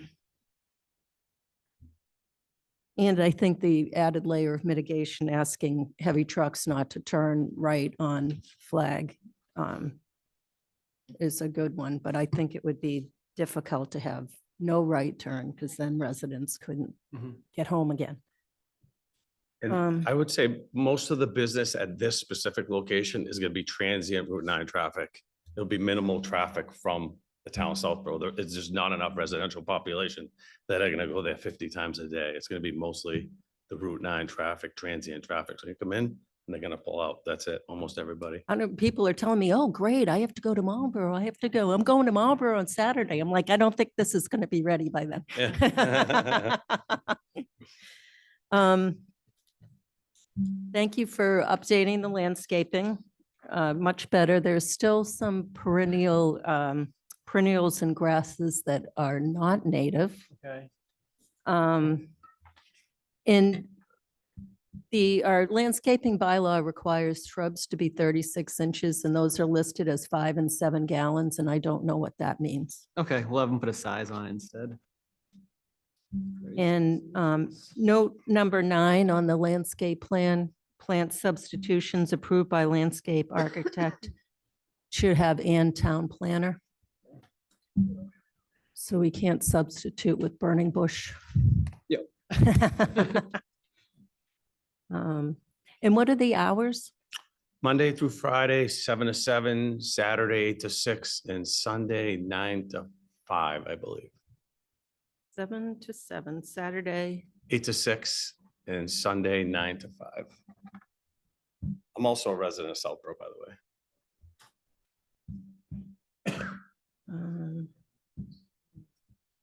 I think that's all I have right now. Okay. Okay.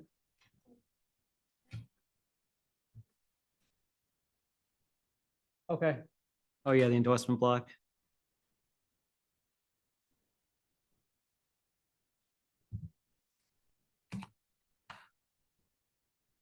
Sure.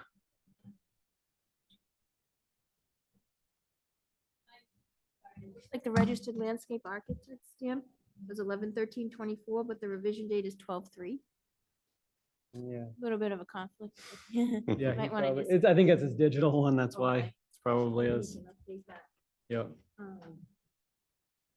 And it's helpful if on the final plan set eventually, you have the same revision date on every page. Okay. Because we reference it in the decision. And Yeah, so we'll put that, we'll have them do that. on- Yeah, at the end, just make up the same date. And I think on the cover sheet, it's not a big deal. The planning board endorsement line are not on the right side. If you had room, you could put them there. That's not the biggest deal because it's the cover. But we like to Oh. keep the lines on the right sides. Okay, It's easy for the planning board to sign that way. okay. Just some administrative. It's all about planning board ease. Yes. Yes, sir. Thanks. Hi, Howard Rose, 2 Bantry Road. First of all, thank you for trying to bring a business to town. Believe it or not, we appreciate that. But I do have some concerns, both the layout, concerns for you as well as concerns for us. And you guys have been making my points for you. First of all, you said most of the people coming to this thing are transient. There are 38,000 cars that go on Route 9 every day. There's 300 on Flag. The way your building's orientated, no one's going to see your building. Everyone's going to drive by it, miss the turn, and they're going to go to Jiffy Lube in the next town. You'll be out of business in 6 months. Try this suggestion. How about that curb cut on 9? Come in one way. Come out on Flag.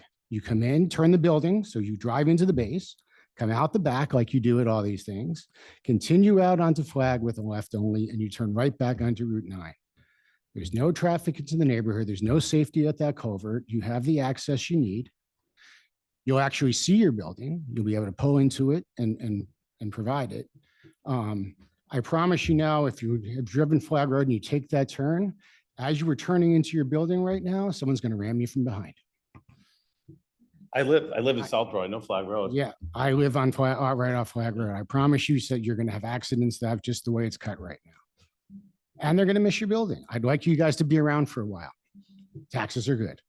I operate 130 stores. I think I know how to lay them out. Okay, I'm just telling you, what other buildings you have turned like that where no one can see the signs from the road? I'm sorry? What other buildings, where is another building where you can't see the signs from the road? You don't have the base in the front? I have them in Miami. I have them in Tampa. I have them in Worcester. Okay. I have them in Arkansas. I have them all over the country. So All right, I'm just food for thought. know how to lay I 'em understand you're fighting MassDOT. I'm getting annoyed with MassDOT constantly playing with their local roads and not taking business on the main roads where they belong. There is already a curb cut there. There's already a lane there. Nan's There's is an already existing there. Curb cut, they will eliminate it. I do Oh. this every day. I If there's understand. another That's- curb But cut, that's your fight with MassDOT, not with us. there is no The fight. town- It's The no. town has to stand up for ourselves and our safety. And if it means our lawyer has to go against MassDOT, then that's what needs to happen. It already happens. The exact thing I'm talking about already happens right up the street at the Cumberland Farms. You come in one way, go out the other way on Park Central, and it works well. This gives you everything you need with the safety you need as well. I'm not even saying don't get rid of it. I'm saying bring your business. I'd love to see it. I'm saying it, do it safely, that works for everyone without putting anything down. There's no reason to go down that neighborhood. And you get more traffic from the actual 38,000 cars you're trying to absorb than the few people in town. I'm offering solutions. Look at the trees you're putting in. You're going to block your building. No one's going to see you.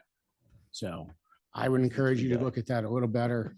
And yes, I understand there's a challenge with MassDOT. There's always a challenge with MassDOT. That's your fight. But your solution to MassDOT is not our local road. Your solution with MassDOT is talking to MassDOT. Thank you. Thank you.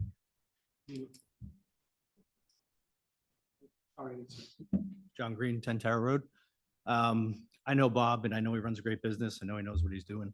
The issue, and I've lived on this road now for 14 years at this spot, Deerfoot Road for another 3 before living on the other side of town. So I've been in town for 20 plus years.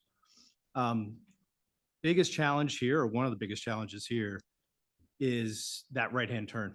That right-hand turn, there's a height on that corner that's probably about 12 to 14 feet.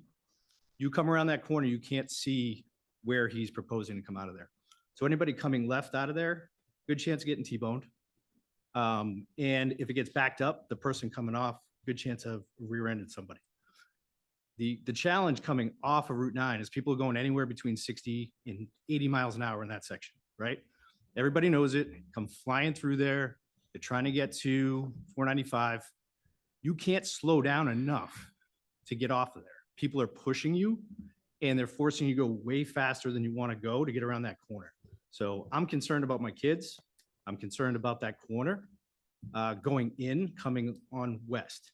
Now, we all know the challenges of getting off and getting onto west. So flag to going west, huge problem too, because you've got the weave problem. So when you're looking and you think the lane is open, you've got somebody in the middle lane that's going 60 to 80 miles an hour that all of a sudden decides they want to get into the right lane, right? And there's real potential for problems. It's much safer if he comes off of Route 9. If the curb cut is on 9, closest to Nan's, it gives him plenty of space to get in and out. So my suggestion would be to use the curb cut that's on Route 9. And I don't think that we want to set any precedents of creating commercial road cuts on Flag Road. It's a bad idea. I don't care if the cars come out on Route 9 and decide to go to Flag, so be it. They can do that if they want to. The bigger problem is that triangle right there is extremely dangerous. And I don't think the town wants to take on that liability. Thank you. Thank you. John's only here because he wants me to develop his mom's lot on Route 9, by the way. I said I have a much better spot. Okay, John, sit down. There's a much Sit better down, John. spot. Go ahead. I'm more worried about the actual It's your turn. And I will read you the communication if you'd like. Yeah. You're going to need a microphone, Mr. I can take Bargini. I'm gonna cover Lito's thing with mine. Jack came prepared with a board. He heard that we like the board. Jack, nice job. I didn't want to bring Peter with me. So anyway, this is Nan's Route 9. And what I'm asking you for is under 174.13C, the planning board may reduce or modify this requirement if the judgment is strict compliance would create a substantial hardship due to existing conditions such as lot size, location of existing buildings, and environmental conditions. This is your landscape bylaw, which gives you the right to waive these trees. So what I don't want to have happen is I don't want my building blocked by this. Vito's done a great job pulling this back. My floor here is at elevation 338. His floor is at 353.5. The difference is 15 feet. So if you're standing here, this is Nian's, that ceiling up there is where his parking lot is. So that's 15.6. I measured it the other day. Karina and I did. So these 15 feet, there's a buildup here. And then we're planting trees. It's walking away from me. Oh. So there is a buildup here as you come up and here. And I don't mind that. He's fine. But coming down from here at this elevation here, I want to be able to have cars see this site. Is Howard has said, and John Green has said, we're planting trees here and we're blocking the vision here. And they're right. So I'd like to have you guys wave these trees so that people traveling this way can see Nian's. You're planting So you want the building to be seen? no, I want, yes, I want to be able to have a line of sight into the building. Nian's is a destination, but it's also a quick service restaurant. People make their judgment. And if you're going here at 60 miles an hour, they need to see this to say, oh, I'll go there. And then they can flip around and come What back. about the attractive sign out front? Well, attractive sign is helpful, but you know, the forest here is not going to allow people to see. But I mean, Too strong of a word? you can't see the building now. You can see the sign. No, you can see the building now, right here. I've driven it like 3 or 4 times in the past since I found out about this. You can see it. So you're saying no trees in the front? He doesn't want the trees. I would like to do away with at least 4 of them. If you want to do away with more, that's up to you. But these bottom 4, you've got the right to waive it. You've got the right to move them. You can put them up here if you want. I don't know how much he wants to get rid of. If you don't want any of them there, that's fine too. This is a big hill now. This is going to be a hill. So you're going to set the tree on top of a 7-foot, 8-foot fill. Now you're really blocking the line of sight. So I'm just asking you to help out Nian's and business in Southborough.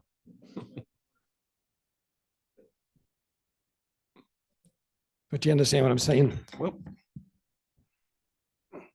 I don't know if you realize how much of a tree hugger I am. Yeah. oh, I do. I know. I know. But how much do you like chicken? I don't eat meat. So anyway, that was that. And then I talked to Vito about these spillways off the drainage.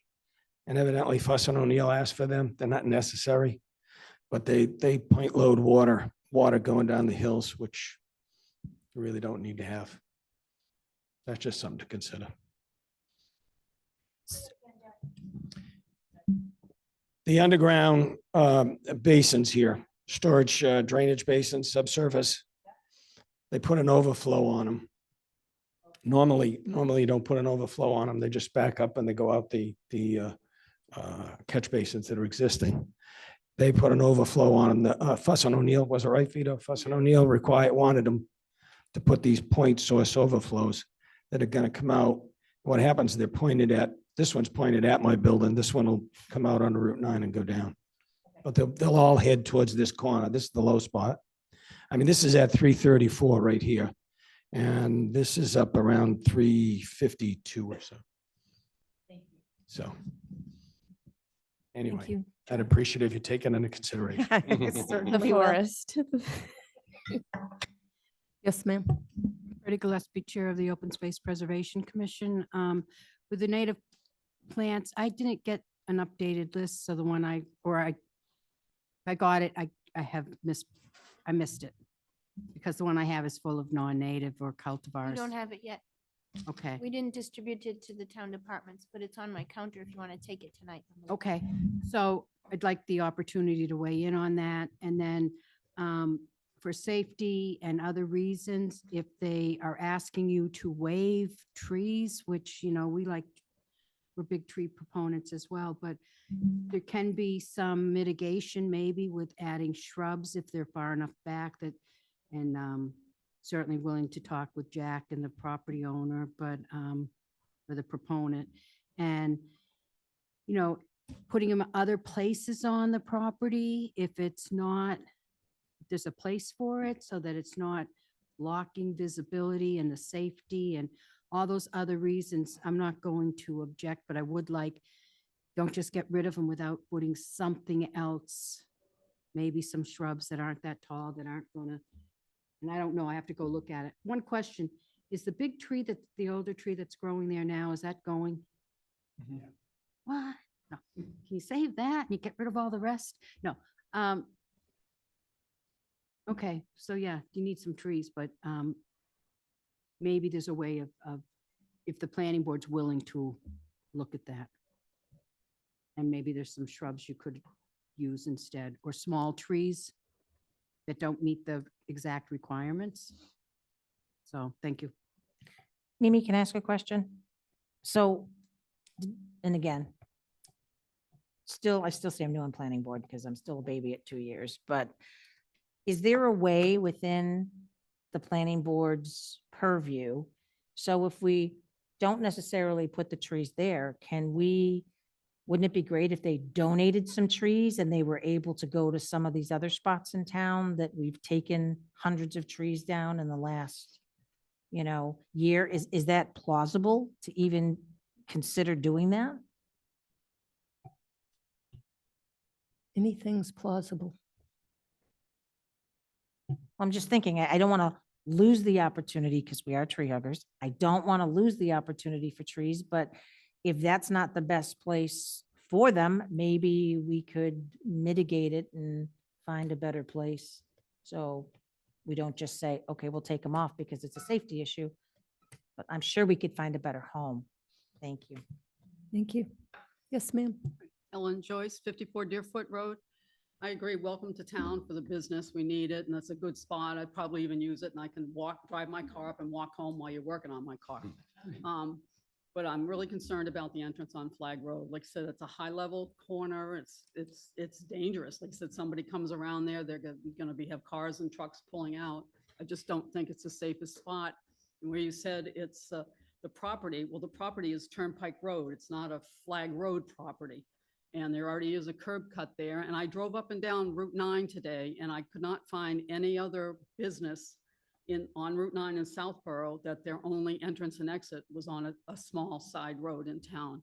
I just think you've got the curb cut on Route 9. It's a Route 9 business. They should be coming in and out of Route 9. Thank you.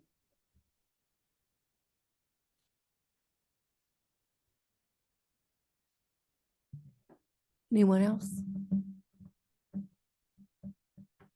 What's your feeling about shrubs, Jack?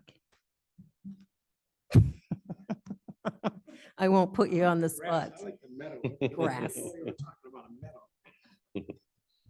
Anyone on Zoom?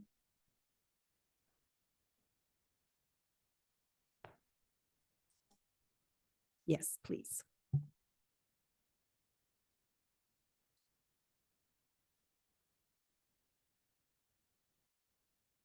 Christy, can you hear us?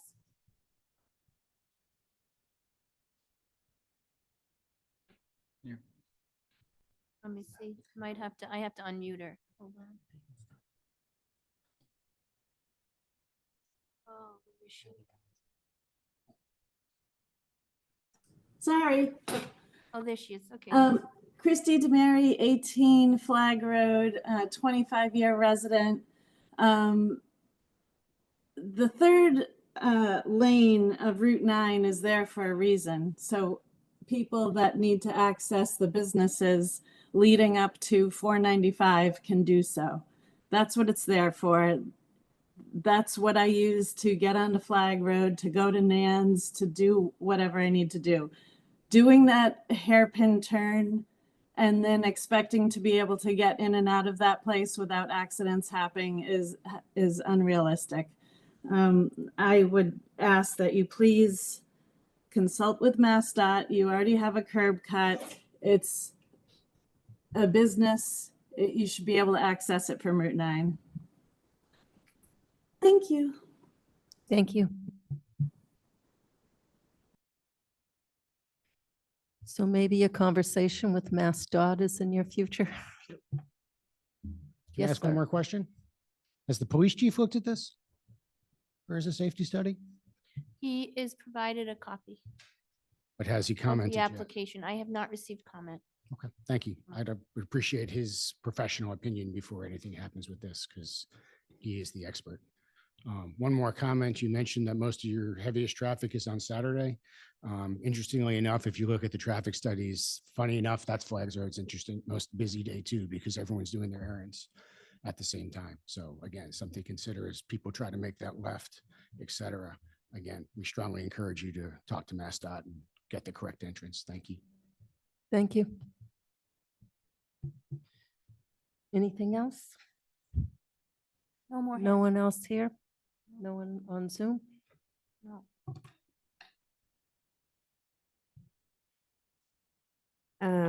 I make a motion to move the discussion or continue to the discussion of 361 Turnpike Road, Valvoline Instant Oil Change Minor Site Plan to February 24th, 2025.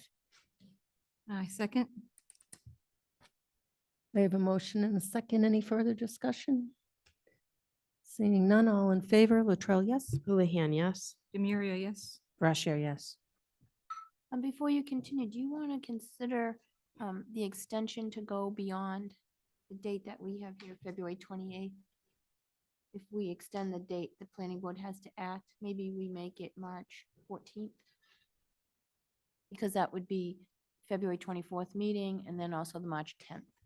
Because you still need to get follow-up review, which will likely not come back within 2 weeks.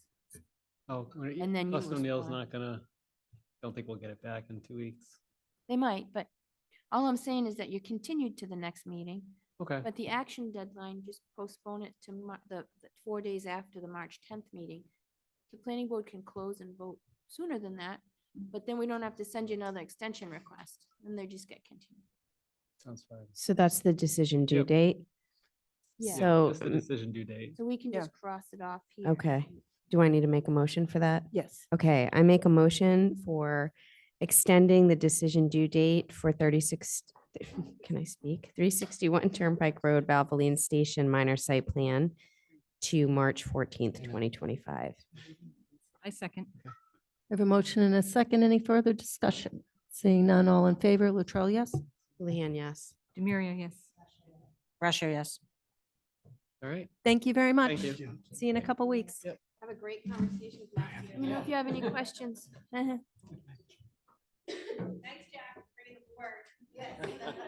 Do I need it for next meeting?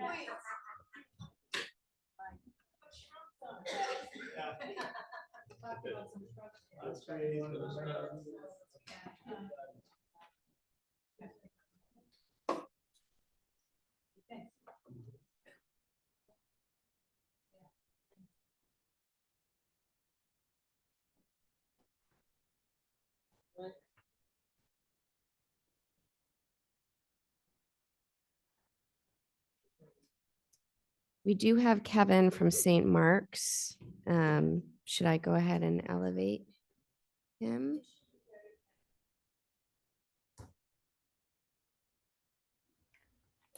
Actually, I'm going to move you to a panelist.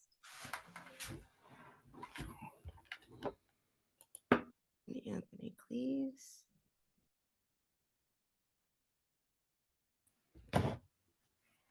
Hello. So the next item on the agenda is a discussion item, St. Mark's School parking lot in Marlborough Road as-built. Would you like me to? Karina, take it away. Okay, so, the St. Mark's, school parking lot at the corner of Marlborough Road and Common Street, St. Mark's Road. As you know, it got built and Fuss and O'Neill provided the, construction phase services and, including as-built review. So, St. Mark's School provided as-built and we provided at the Fuss and O'Neill for review. They had some comments. Some of the comments were related to that they weren't, they were pushed forward to being picked up in the as-built. So I track that and, what we had is, I reviewed the letter and I provided some follow-up comments to St. Mark's School. And one said, I received a certifying letter. So it was, my records indicate that the layout change at the site entrance was approved during construction, and the change was picked up in the as-built as required. So that was one of Fuss and O'Neill's comments, and I verified. Number two, Fuss and O'Neill may not have been privy to the Bigelow Nursery's plant list and neonicotinoids documentation we received from Brendan Carey, who was the landscape architect from A.T. Leonard. The attached document that I provided indicated the planting submittal matched the approved site plans in the attached 2024 non-neonicotinoid certification info that was provided and acceptable. In addition, the New England Wetlands plants list for the meadow grass seed mix was also acceptable, and that was attached to you. Third was attached copy of an email indicated the substitution of 3 eastern redbud trees and 3 oak trees was acceptable. In addition, A.T. Leonard, the landscape architect, provided the attached as-built certifying letter regarding 3 minor deviations from the project plans. These include shifted location of the beech tree, the installation of 6 red osier dogwoods instead of 5, and the switched location of the sweet pepper bush and the red osier dogwood for better spacing. And then comments number 4 and 5 from Fuss and O'Neill. There was no comment. So I reviewed everything and everything's in order. And the as-built have been provided. They're stamped as a certifying letter. So it's my opinion that they're good to go. Yes.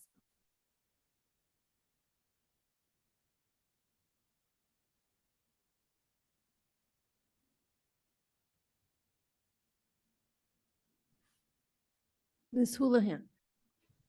I have no questions. Ms. DeMaria. No comments. Thanks. Thanks very much, Karina. Ms. Brascio. No comments. Thank you, Karina. Yeah, thank you, Karina. I'm good.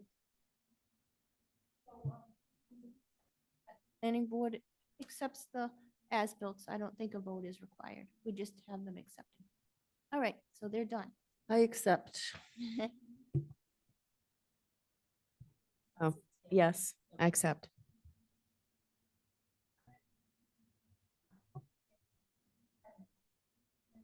Sorry you had to wait so long.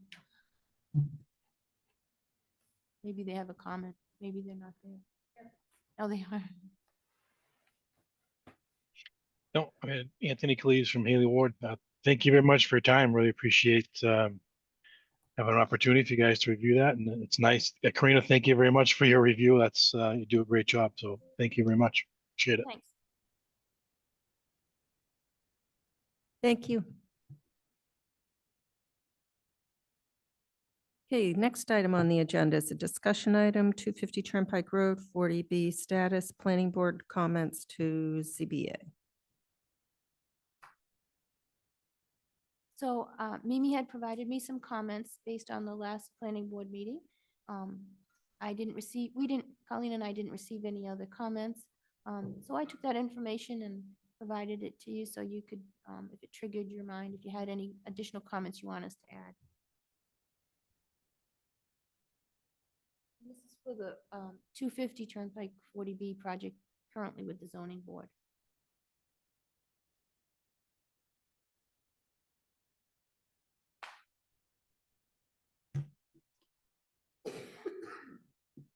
Any further comments? Ms. Houlihan? No, I just want to say I did pull out, I did look at the new plan that was posted on ZBA. I just was mentally tapped. I saw your comments come in and I think it meets all the things that we had discussed and really appreciate you taking the time to provide the comments to Karina and Karina for typing them up. So no comments. Ms. DeMaria? Yeah, I thought the letter looked great also. Thanks for doing that. I don't have any comments. Ms. Brascio? No additional comments again. Thank you. Okay, so away we go. So I will take the draft mark off and we'll submit that to the ZBA. Perfect, thank you. Okay. Next, planners report.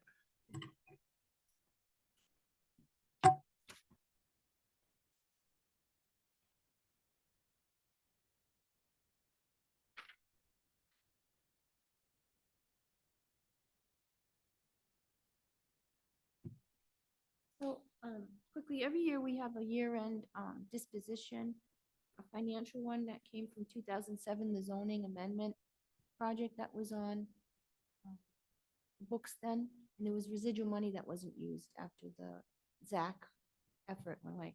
And it's approximately $7,330.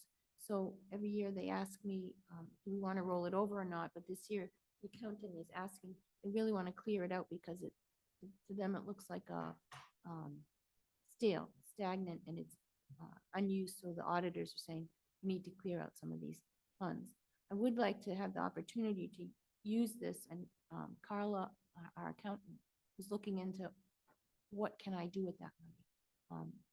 So she did send me an email, but I have to have a chance to talk to her about it. So just so you know, typically I'll talk to Mimi about it when she comes by the office, and she gives me the go to roll it over or not. And I just want to find out what we can use it for legitimately, because it has to match the warrant article language. But that's there. They do want to free it up because it's been sitting there for 9 years from before I started. So has it been the same for 9 years, or have we used any of it?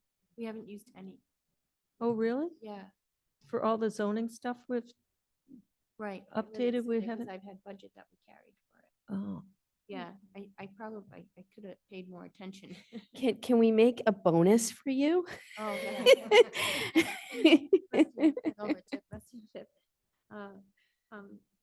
So I'll talk to Mimi about this offline if you're all right with that, when I get feedback. The EDC coordinator did give a resignation, but she may have opportunity for contract. I don't know where that's going. But her last day is the 21st. We have a meeting tomorrow with the zoning amendment working group, which she'll be attending because she had put a lot of effort into the industrial park zoning information. just a comment on that. That's a huge loss for the town. And Leah was a huge asset. And I'm just concerned because town meeting in September voted to make the current EDC position full-time as of 1/1/25. And there was some decision made to not do that. And I don't know how the vote of town meeting can be defied. And I did send an email to one of the select board members asking that question and have not received the courtesy of a reply.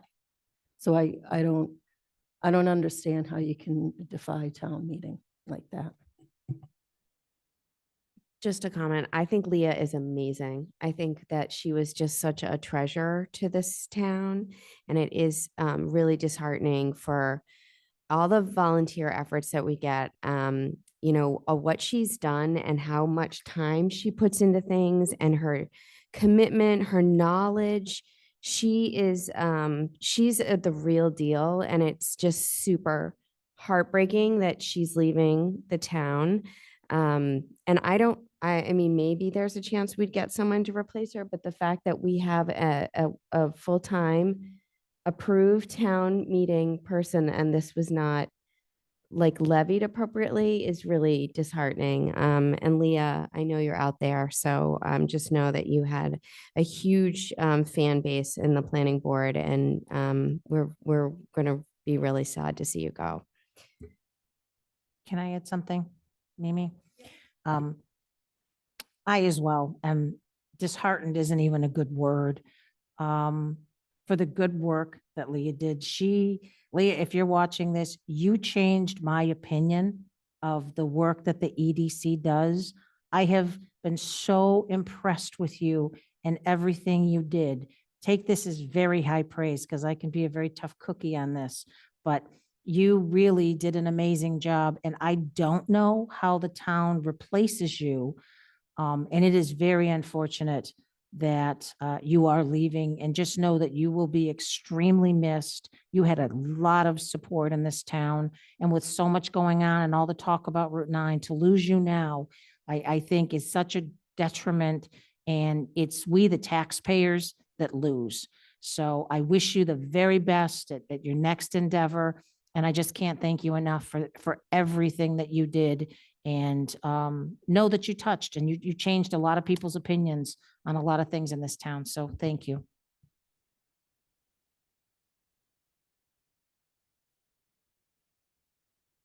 Yes, sir.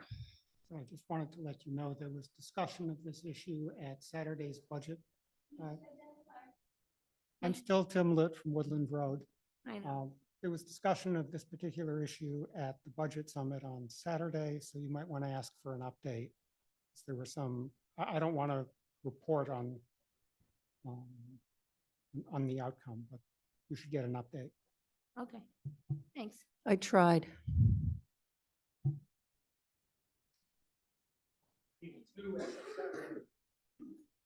Hi, Leah, go ahead. Just wanted to unmute and thank you all for your kind comments. And I've enjoyed working with you. I am forever impressed with the amount of time and energy that you all commit on a regular basis. And so I commend you for that. And I know you're going to keep doing your best for the town. I can't really speak to what happened necessarily as of the first of the year. I will say that I do have some family illness going on out west that was going to require me to have some flexibility in the job probably over the next year. And I think, you know, possibly what the town was looking for and what I'm able to commit wasn't necessarily going to align. So that did weigh into the decision. But in the short term, it may be that there is an opportunity for me to continue on some fronts, particularly where Route 9 is concerned. The grant that we were looking to pursue for a corridor study, which would, you know, look at traffic issues like what's going on with the Valvoline station. I've been tuned in all night tonight. It is something that we want to see additional business there. I don't tend to comment on things if I feel like everything that can be commented upon is being addressed, but I am tuned in, I am paying attention, and I will be doing so through the 21st and possibly beyond that date. So I'll keep you all posted on that front. And in the meantime, thank you all very much for the opportunity. I've really enjoyed working with you all. And I have all faith that Southborough has all of the brains and the wherewithal to solve some of the zoning issues and forward the master plan goals for the town. So I just want to encourage you all and commend you for the good work that you do. Thank you. Thank you. Do you have anything else? Yes, just quickly. Thanks, Leah. The governor is refiling a bill next week. This was January 24th. That will include making hybrid and remote meetings permanent. So when that comes through, because I think the deadline is March 2025.